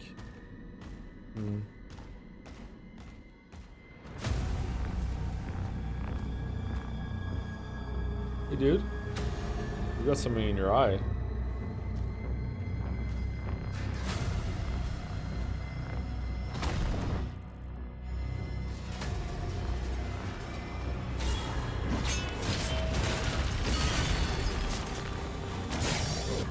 One second. Destroy 2 Gornasts, affect 25 demons with the Ground Fisher Shield Rune. Alright, that's just gonna happen.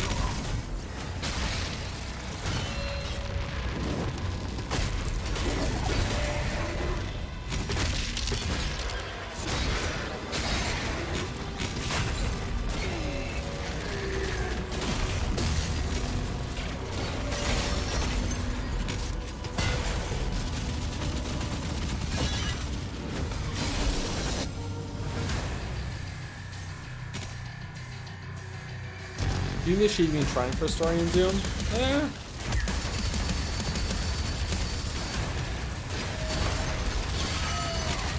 I don't know.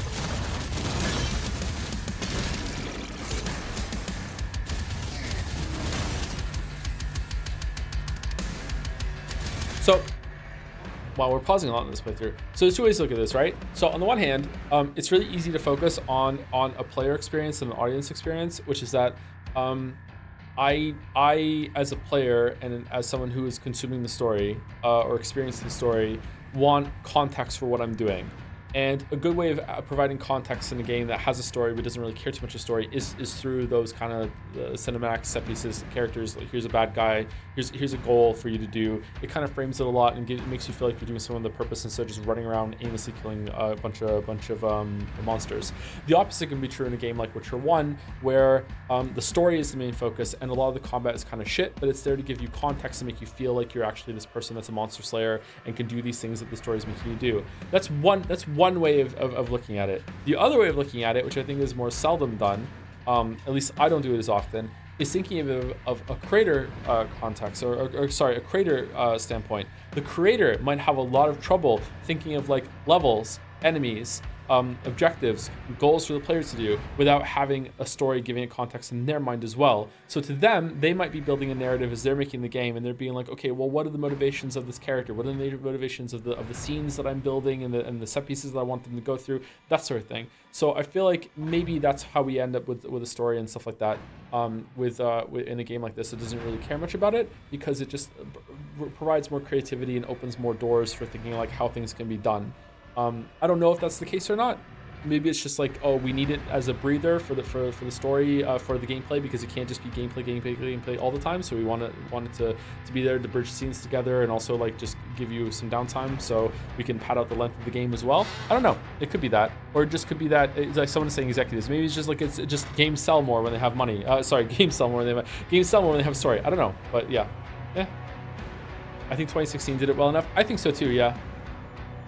I don't think they had to go this hard on it, but like this is also the 3rd game in the series, so maybe it's kind of more difficult to get ideas from it. we really want there to be a section when Doom Guy rides around on a dragon. Okay, well, how is he gonna get a dragon? Is the dragon already tamed? Well, the dragon's already tamed. Okay, well, how is there just a tamed dragon sitting around? How does he get that? And from there, a narrative might build around that for justifying how there's a dragon nest of tamed dragons that his society is built, and how he just goes, etc., etc. You understand what I mean? Someone might not be comfortable making those scenarios and set pieces without there being a justification for it. I don't think they need it, to be honest, but creative people work in different ways, right? Yeah.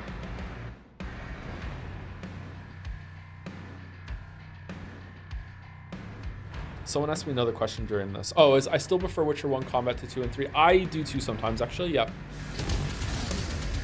It gets in the way the least. Did I just miss every single shot? No, I didn't.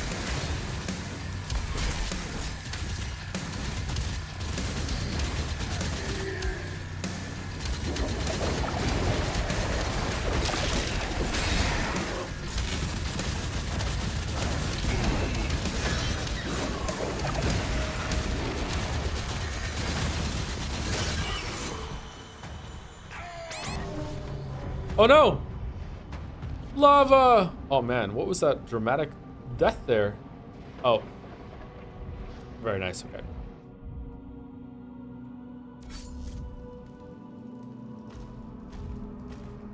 We've tried to attack here before, but we couldn't break through to Azric's fortress. Look out for damaged Atlands. We may have to repair one to reach the target. Lord of the Rings asked that? Yes, Lord of the Rings.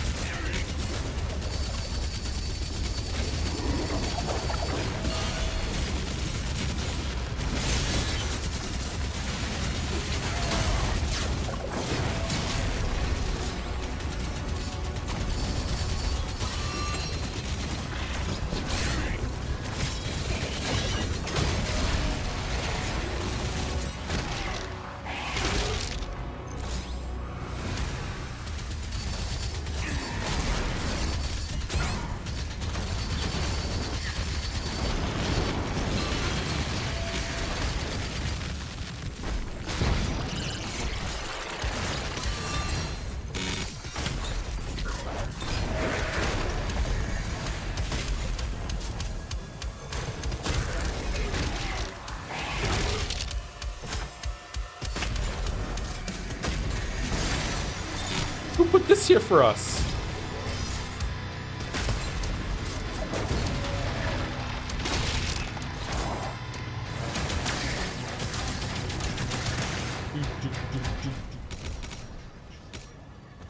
Oh, that's it? The music's done? Okay.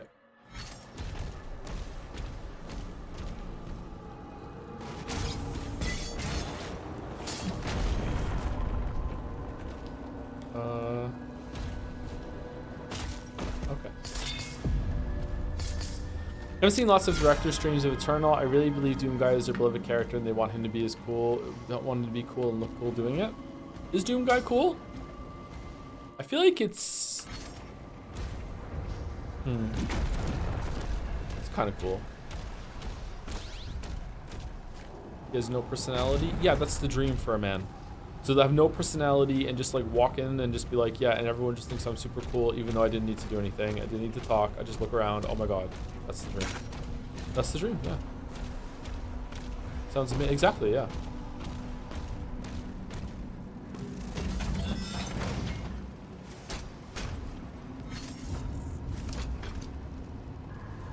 Rocket launcher. The rocket launcher fires slow projectiles that explode and deal heavy damage on contact. Just to be clear, what I just said, my lawyer wants me to clarify that I was kidding. Using it at close range can be risky as the explosions will also damage you. Rocket launcher is second class. Okay, so it's second class.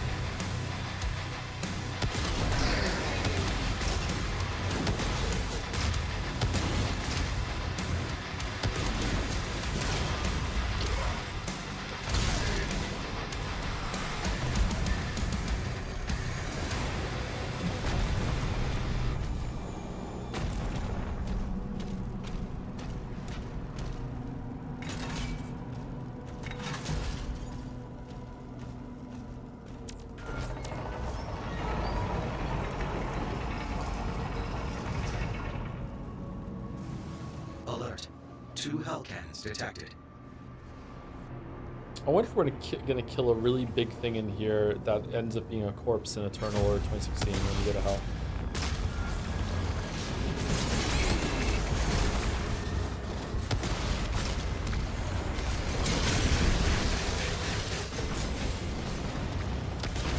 After you take those out, we'll be clear to get one of those Atlins working again. Updating markers. Why do we have a Jarvis? Yeah, when did we get a Jarvis?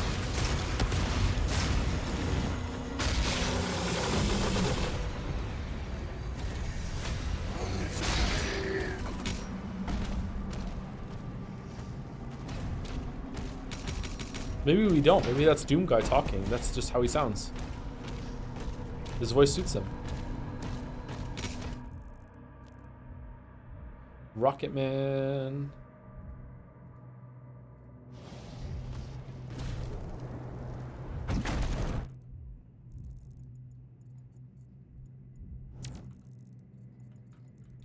Wow, another kind of open area. Interesting. I think we want to go to the right first.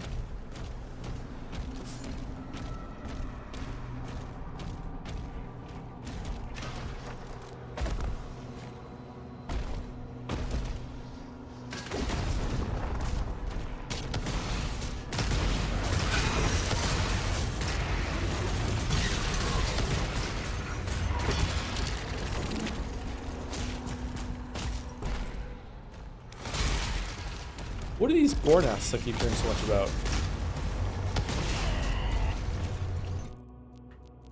Okay, I like the rocket launcher. Cannibalism, parrying a Hell Surge attack temporarily causes self-damage to heal you. Oh. What?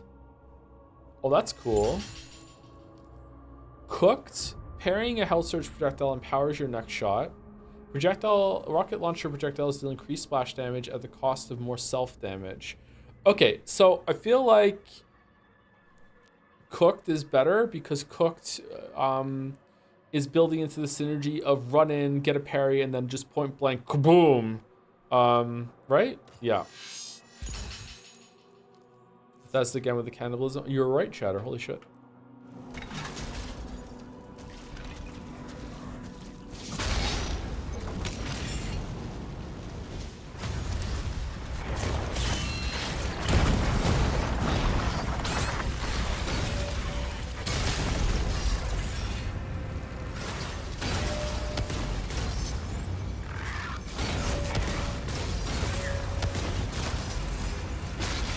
Okay, this is busted.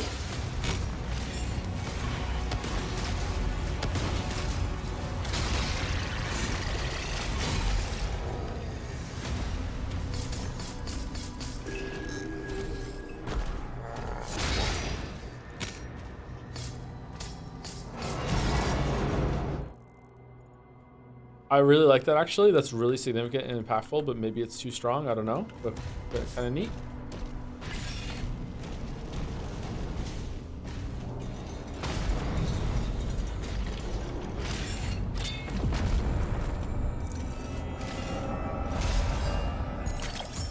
Found a secret. Secret.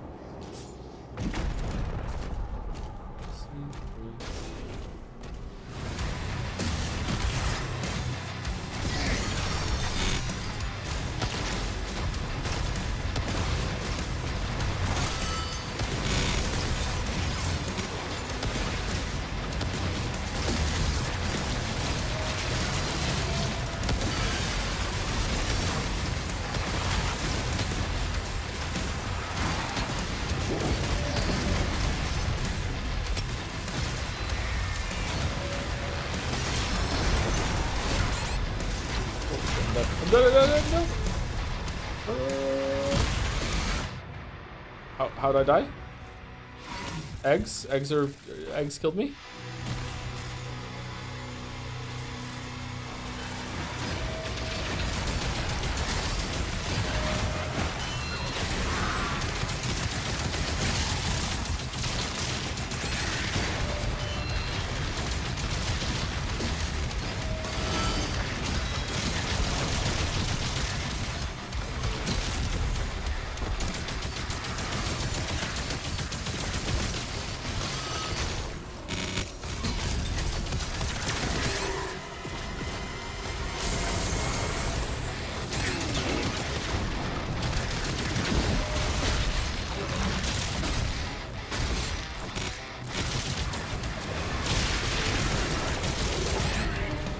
Dead again. Dead again. Okay, that time I didn't even hit E, and he did a melee attack. I wonder if I accidentally hit the button on the side of my mouse that does a melee.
Oh, I died again. Holy shit.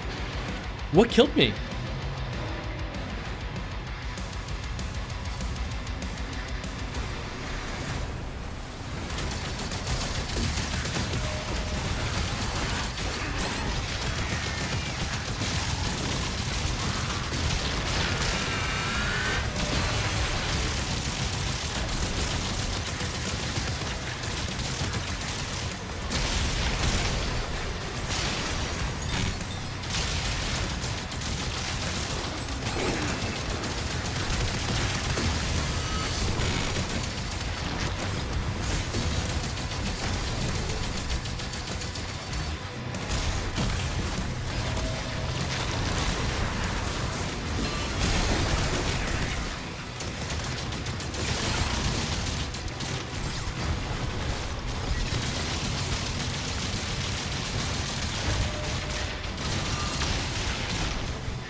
Where's the spider guy?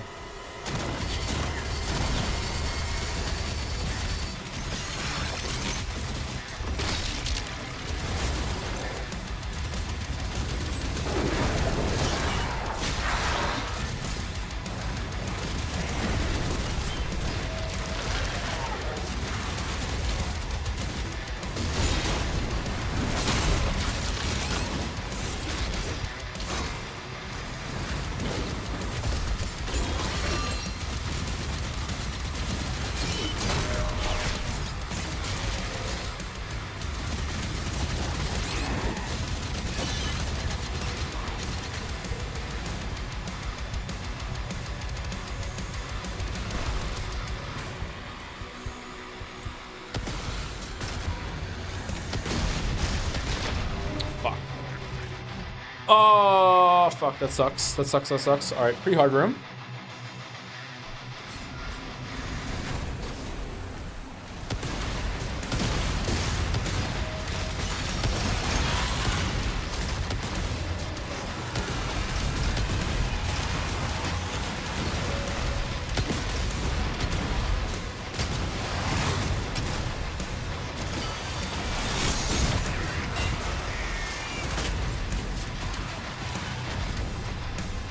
Where'd he go?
All right, that felt like a turn off. Fireboard identified. That felt pretty good. That was hard. That was a good close save.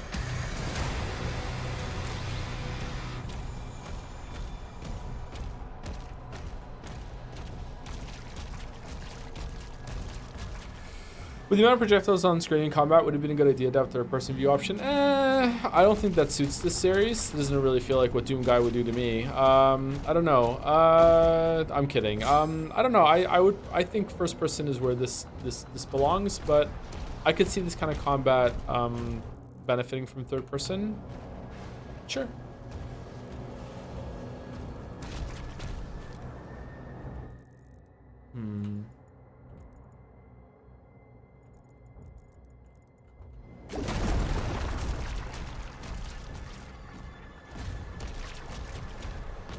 What would Doom Guy do to you? Did you ever have a dream?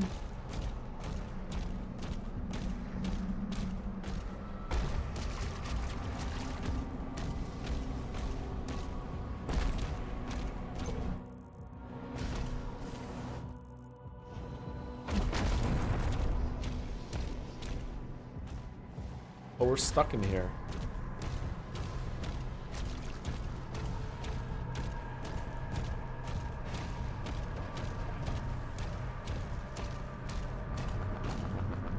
Man, who's taking the time to put these skulls up like this? Does Hell have like a decorators?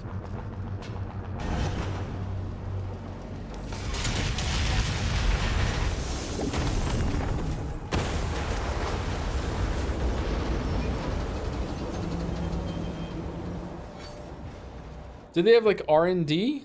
Like to develop these turrets and shit? Updating local map. One Hell cannon remains. Thank you, Jarvis.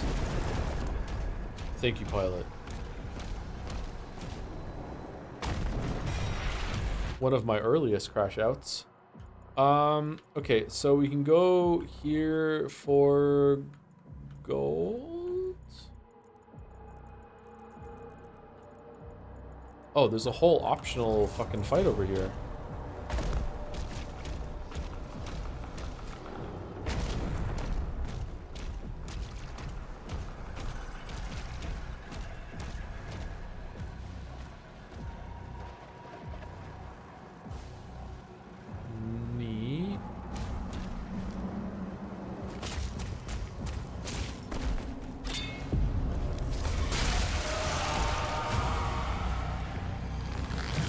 Oh shit.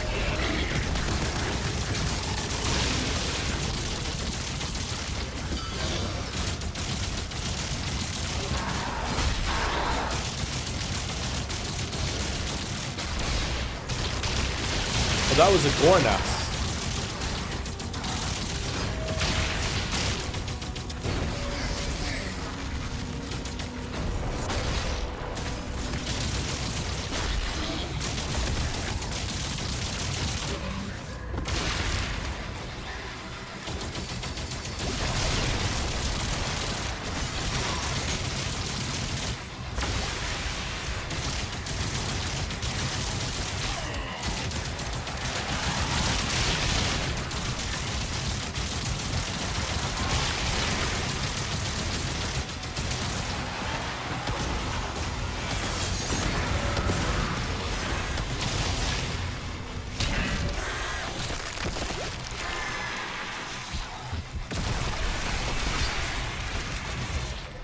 Maximum skull ammo increased.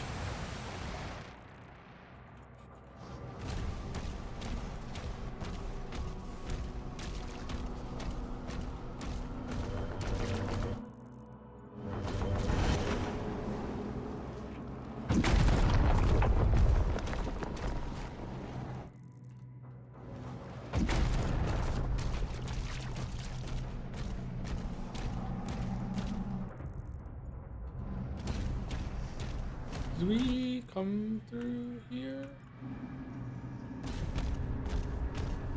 Aha, so we go around, we go the long way. Okay. This really took me 7-9 tries to hit you. The one I just did with the gore thing, you probably just got unlucky a lot. This one, took me like 7 tries just now, right? So yeah, we're about the same. Man, I'm hungry.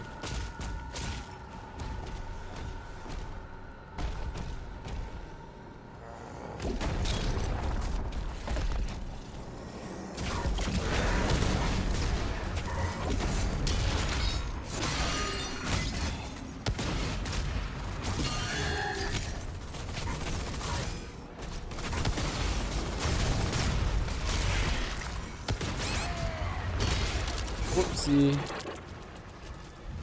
Okay, only do point blank when you have done a parry.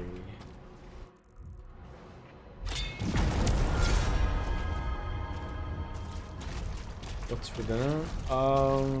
Probably McDonald's actually. I think I'm gonna go get McDonald's and take it to the kids. So not my first choice, but they still like Happy Meals.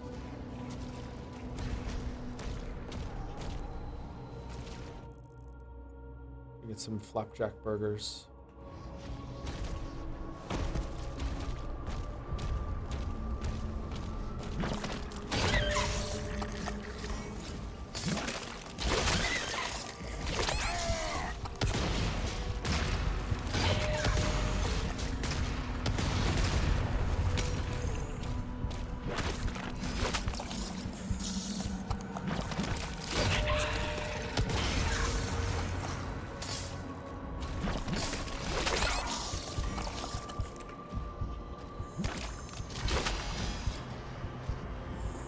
He just vanish?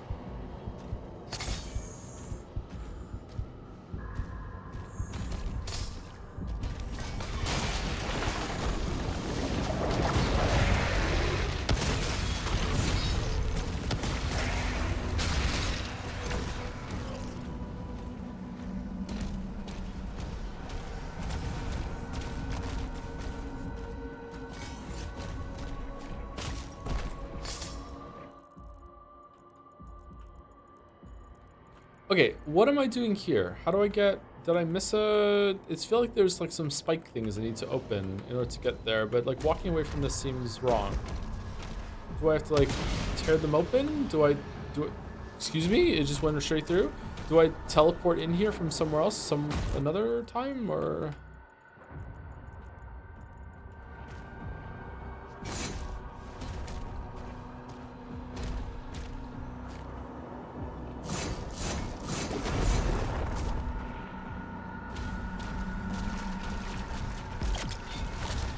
I don't belong here. Are we creep posting? What are we doing? You have to glitch through? Shit, I was afraid of that.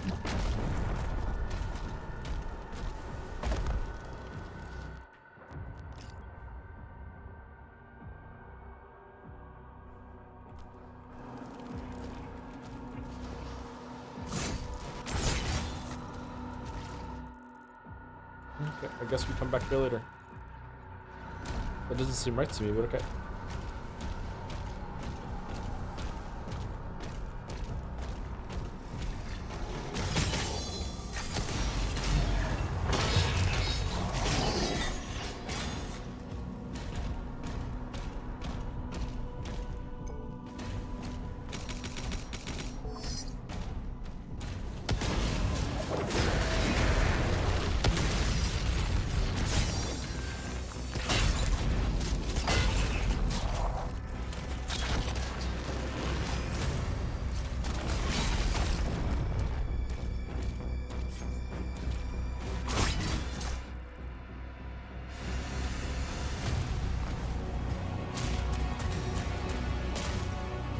Speedrunner exclusive area. Could you imagine?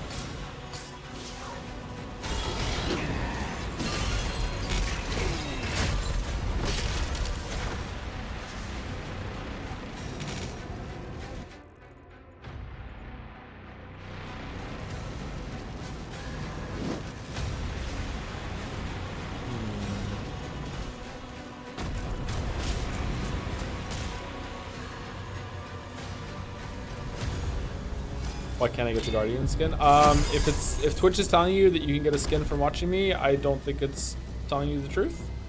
I don't think that's turned on, sorry. Maybe it is, I don't know. If I have to turn that on, it's not turned on. I have not turned that on. But if it's turned on by default, then it should work.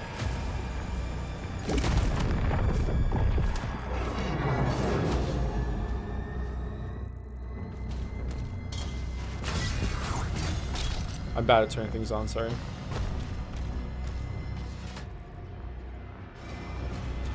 Is it fight time?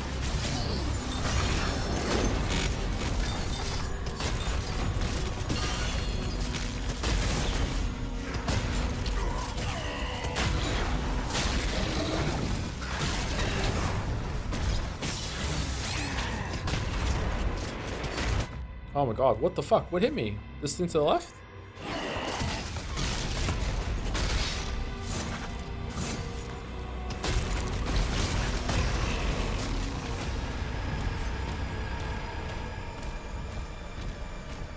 Terribly sorry, was late. What act are we on? We're on chapter 11?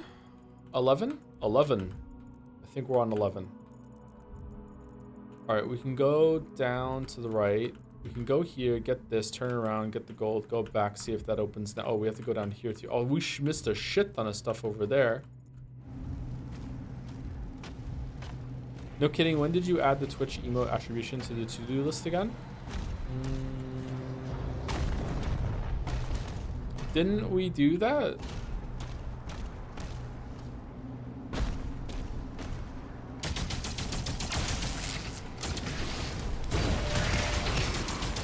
I thought we did that.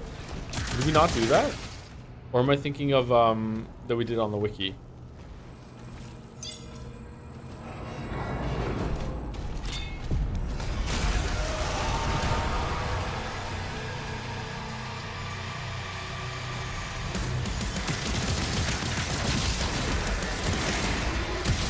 Alright, we're not fucking around in here, chat.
Shit. Fuck. Oh, fuck. That was going well.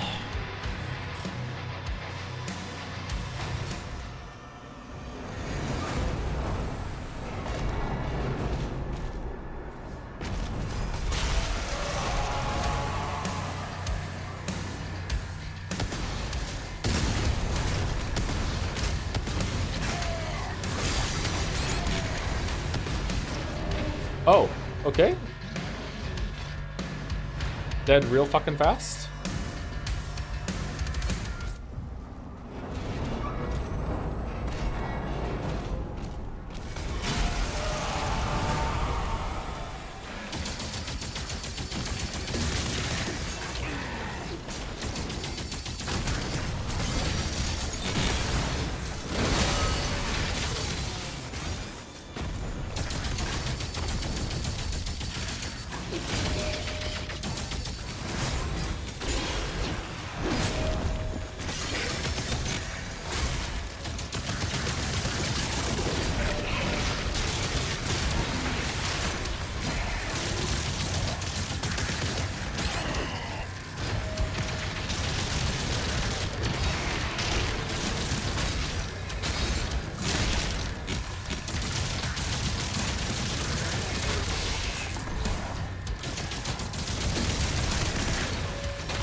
Oh, I thought I parried that and I could get some health back. Okay, this is a hard room. Holy shit. Holy.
My shield's broken. Nope.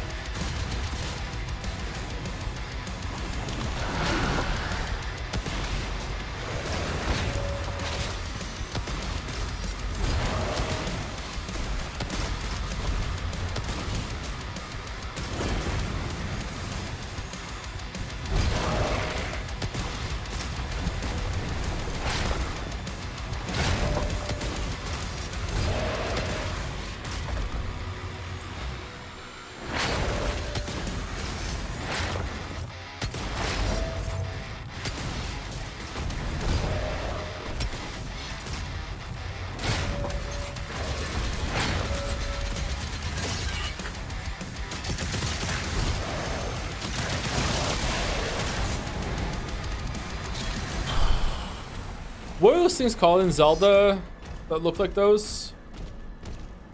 The centaur men? Reminds me of those. Lionels, thank you, that's it. Yeah, Lionels. Those remind me of Lionels. That was hard. No. What did I get for that? The achievement? Not the achievement, fuck. The quest was done, right? Oh, I got this.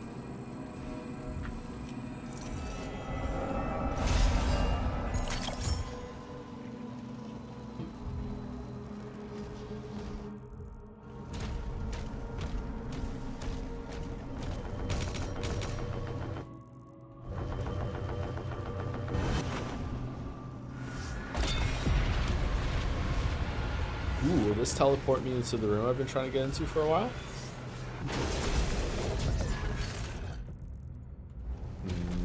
Nope.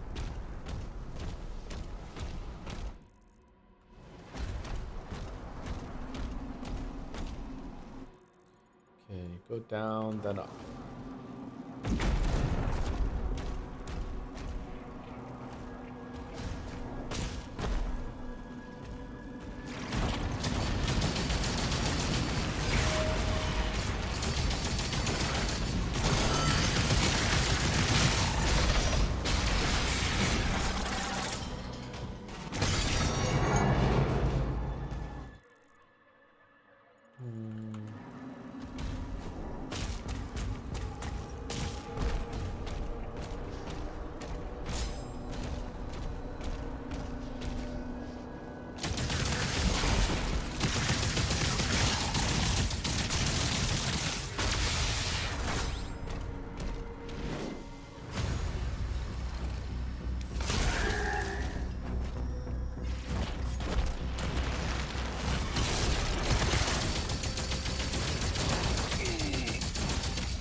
Where are you going, dude?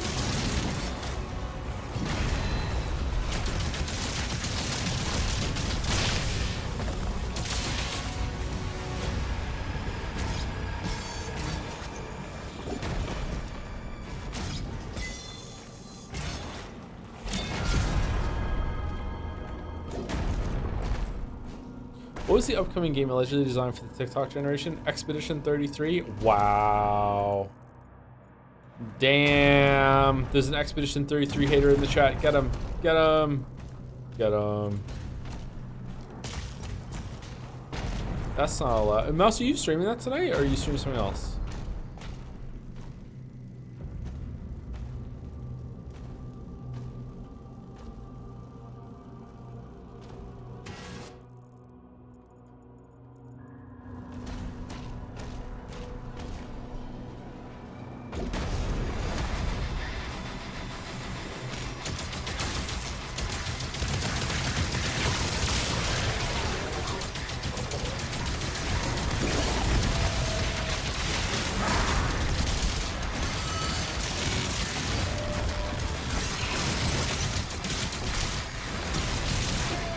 Oh my god.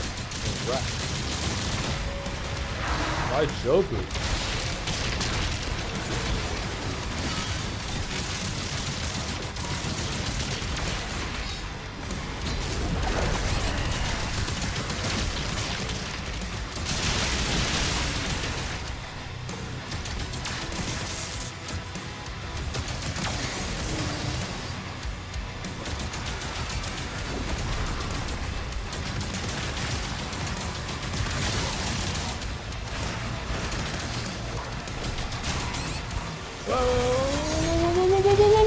What the?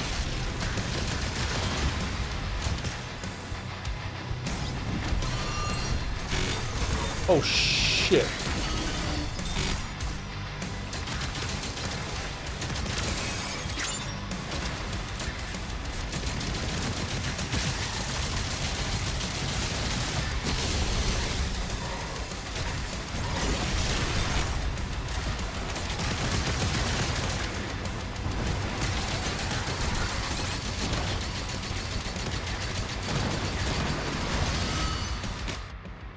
No! The hell? I'm doing it. I don't give a fuck.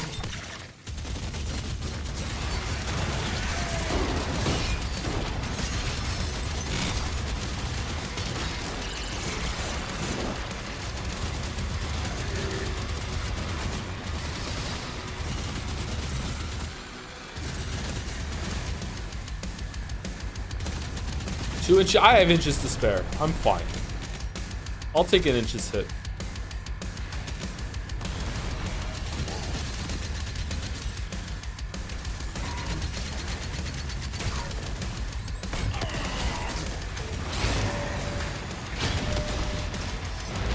Oh, I'm dead. Never mind.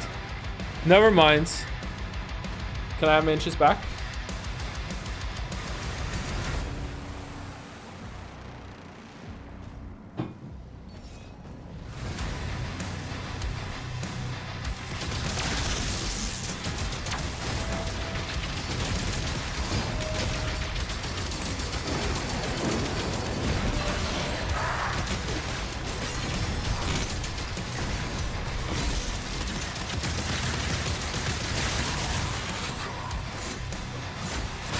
What the fuck just happened there?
What? What? What? What happened there?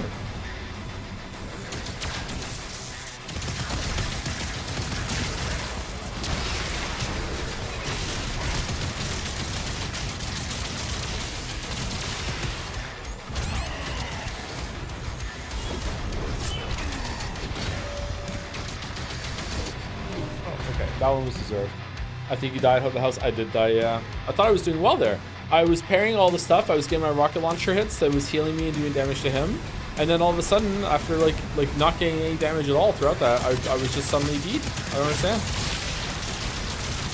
It's been a hefty hit.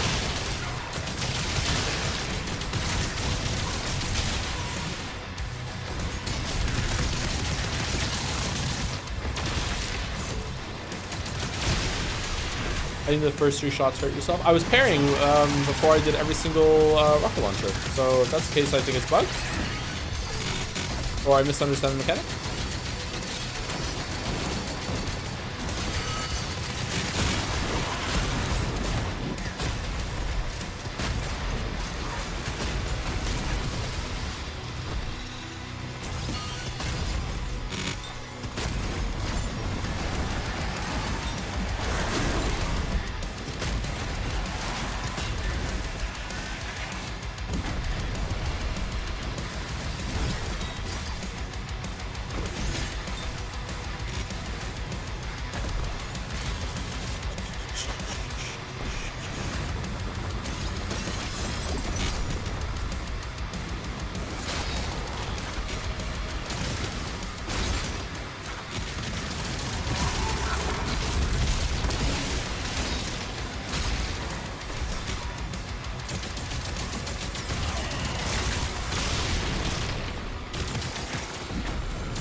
That time it went alright. I did fire a rocket during that without parrying, and I took some damage for it.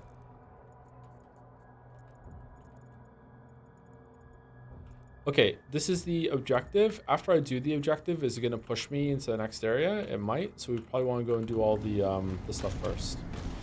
I'm finding with this game that I'm very often having a problem getting hit and not knowing why. There are directional threat indicators you can turn on a la Norse God of War that makes it a little easier. I thought they were already on, aren't they? I sometimes I see I get hit and I see a little red arrow pointing behind me or whatever.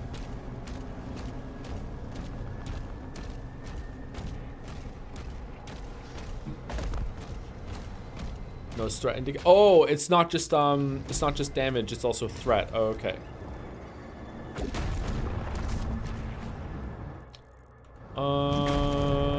Why are you closed? Do I have to go destroy the gun? I guess I have to go destroy the gun turret. Gun turret. Okay.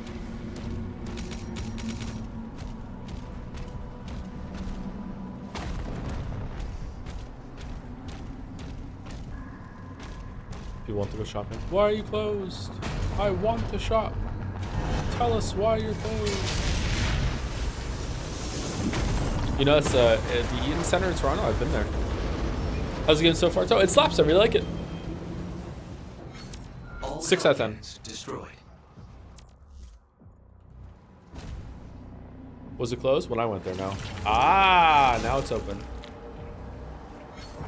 There's a power core nearby that still holds a charge. You can use it to get the other Adlin online.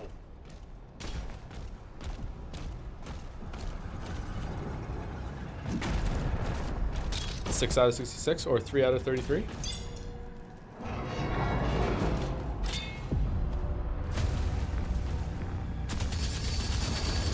How blessed are we in the year of 3s to have a game called Expedition 33 come out?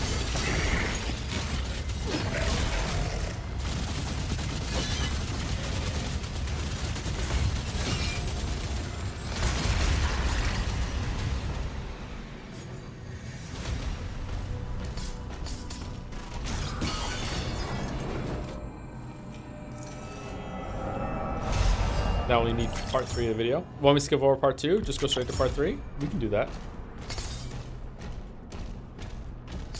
Part 3 is Novigrad. Just want to go straight to Novigrad?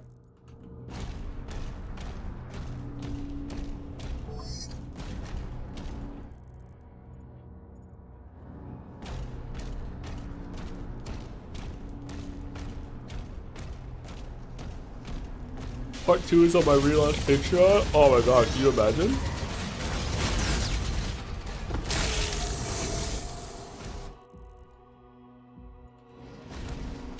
I might get assassinated. Holy fuck.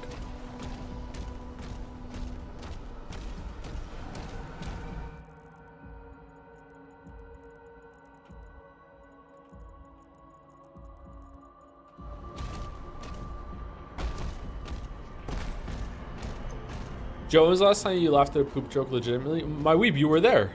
Hypnospace. I'm sure the kids have made some poop jokes and I've laughed at it, but it might be because the kids are the ones making the poop jokes, if that makes sense.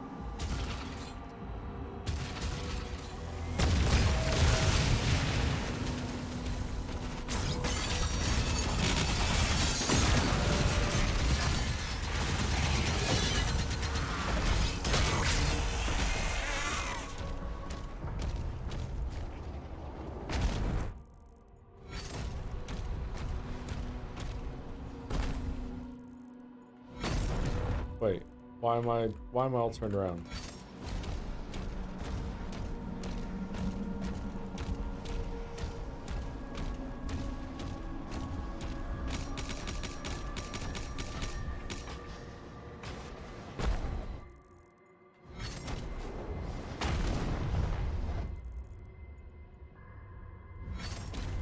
Man, I check the map a lot in this game.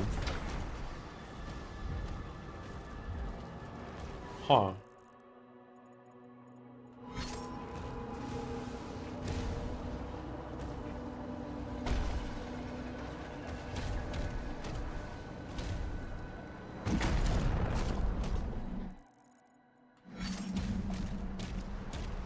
Can we go for more UFO 50 at some point? Or the schedule be too full for it? I think the schedule is probably too full for it, but it is an interesting game.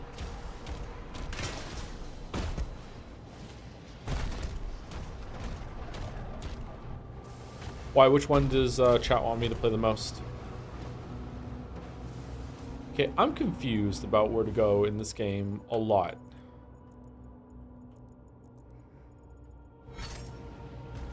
Do I have to move him? Do I like...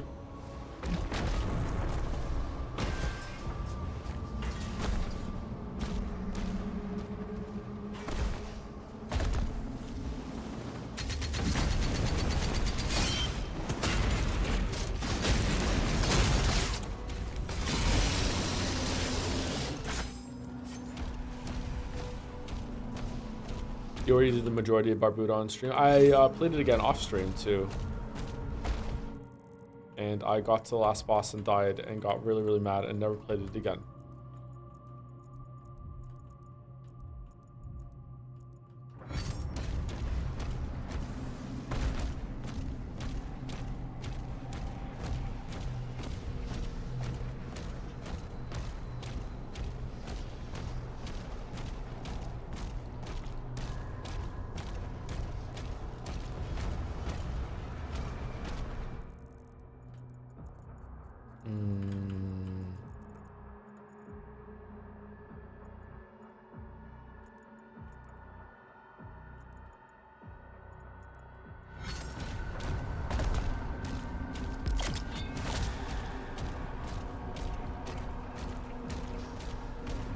Why does Zoom guy look like Henry Rollins? You think he looks like Henry Rollins? Really? I don't see it, sorry.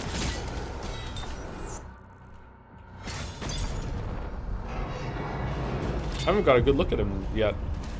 Does he take his helmet off at some point?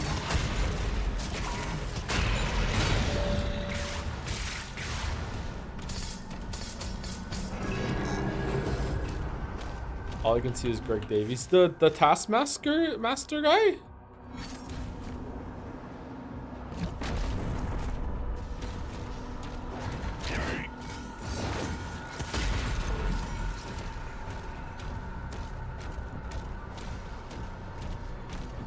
Interesting.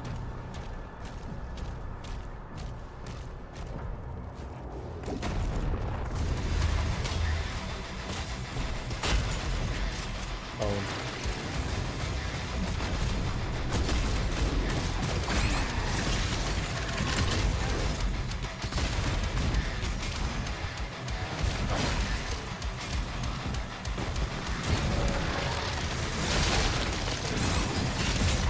Oh my god, what's it?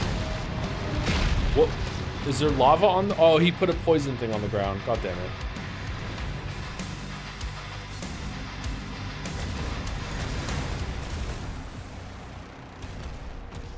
He was great in Thunderbolts. Greg Davies was in Thunderbolts? Are you making a joke based off the guy with Stranger Things, or...?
Oh my god, what the fuck?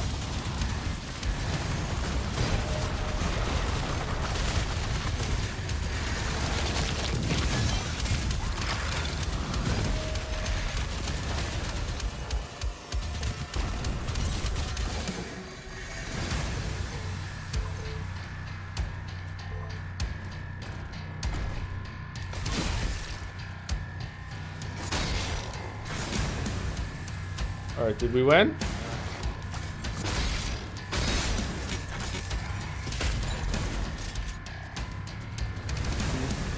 No. Yes.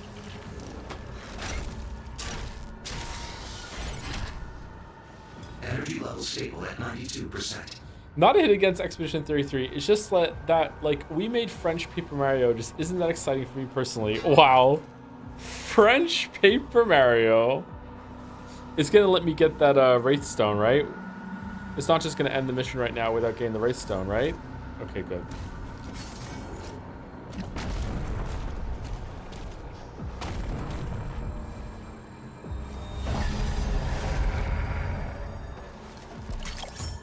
Here we go.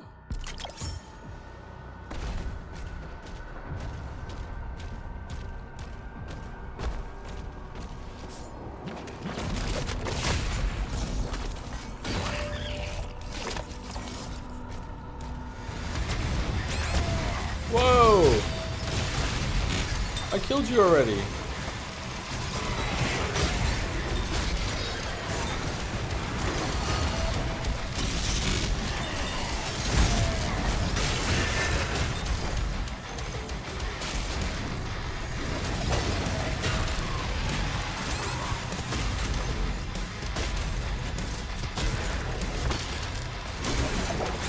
Oh my god.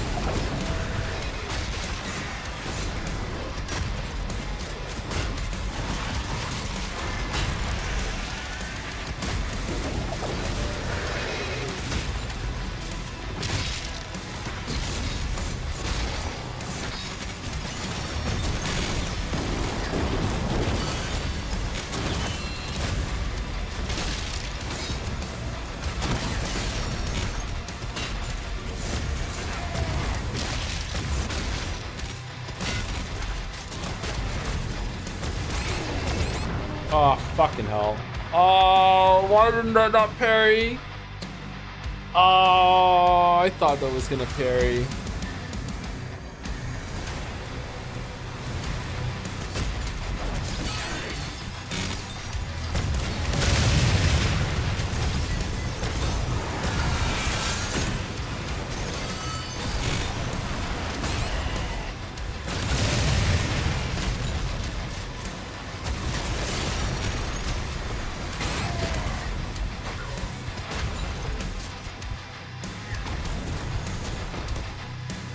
Oh, shoot, shoot, shoot, shoot, shoot, shoot, shoot, shoot.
Oh my god. That was hard.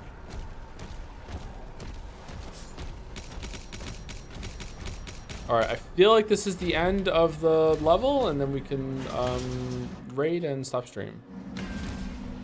Seems like it. Oh, now the door's open. Okay. Oh, we're missing some gold over there. We want to go get the gold real quick. Let's go get it. It'll bother me that we didn't get it. It'll bother me forever that we didn't get it.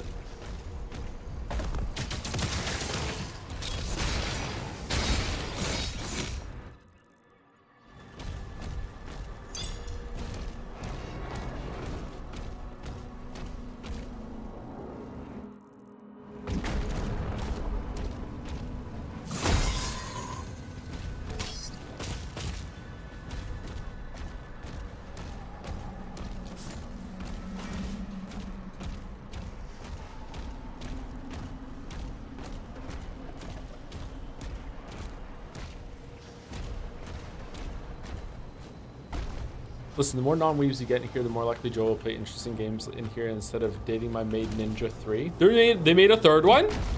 Yo, lock it in. Yeah, that's what I was saying, lock it in.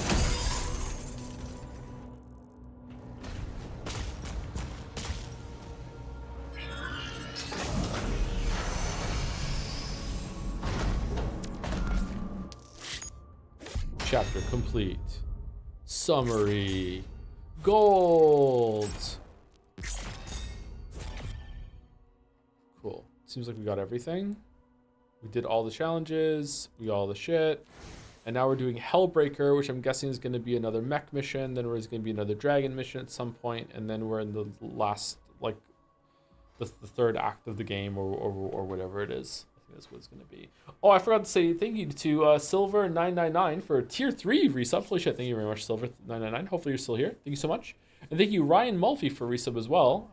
I feel like I just said your name previously. What's your favorite Expedition game? I liked Expedition 11 the most, but 17 and 24 were pretty good too. Mine is a V7. V7, if you know, you know.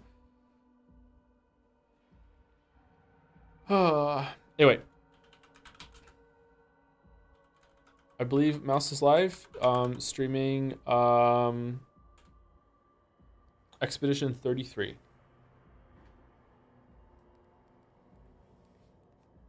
Have a good one, Joe. I will try. I'm gonna go get some food. I'm gonna go have breakfast.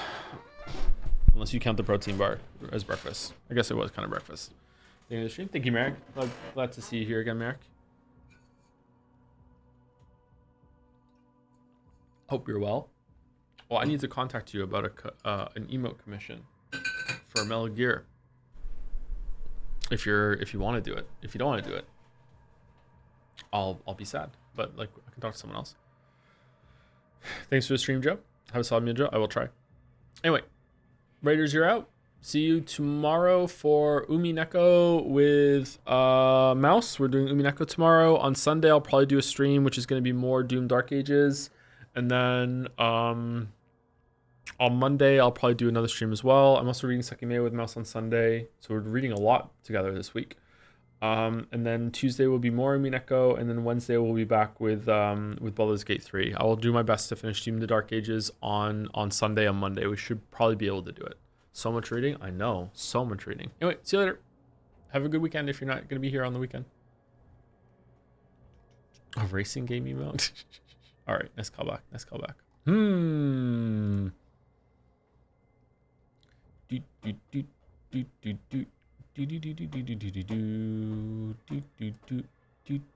anyone stuck around, thank you very much for watching. And have a good weekend to you too. See you later.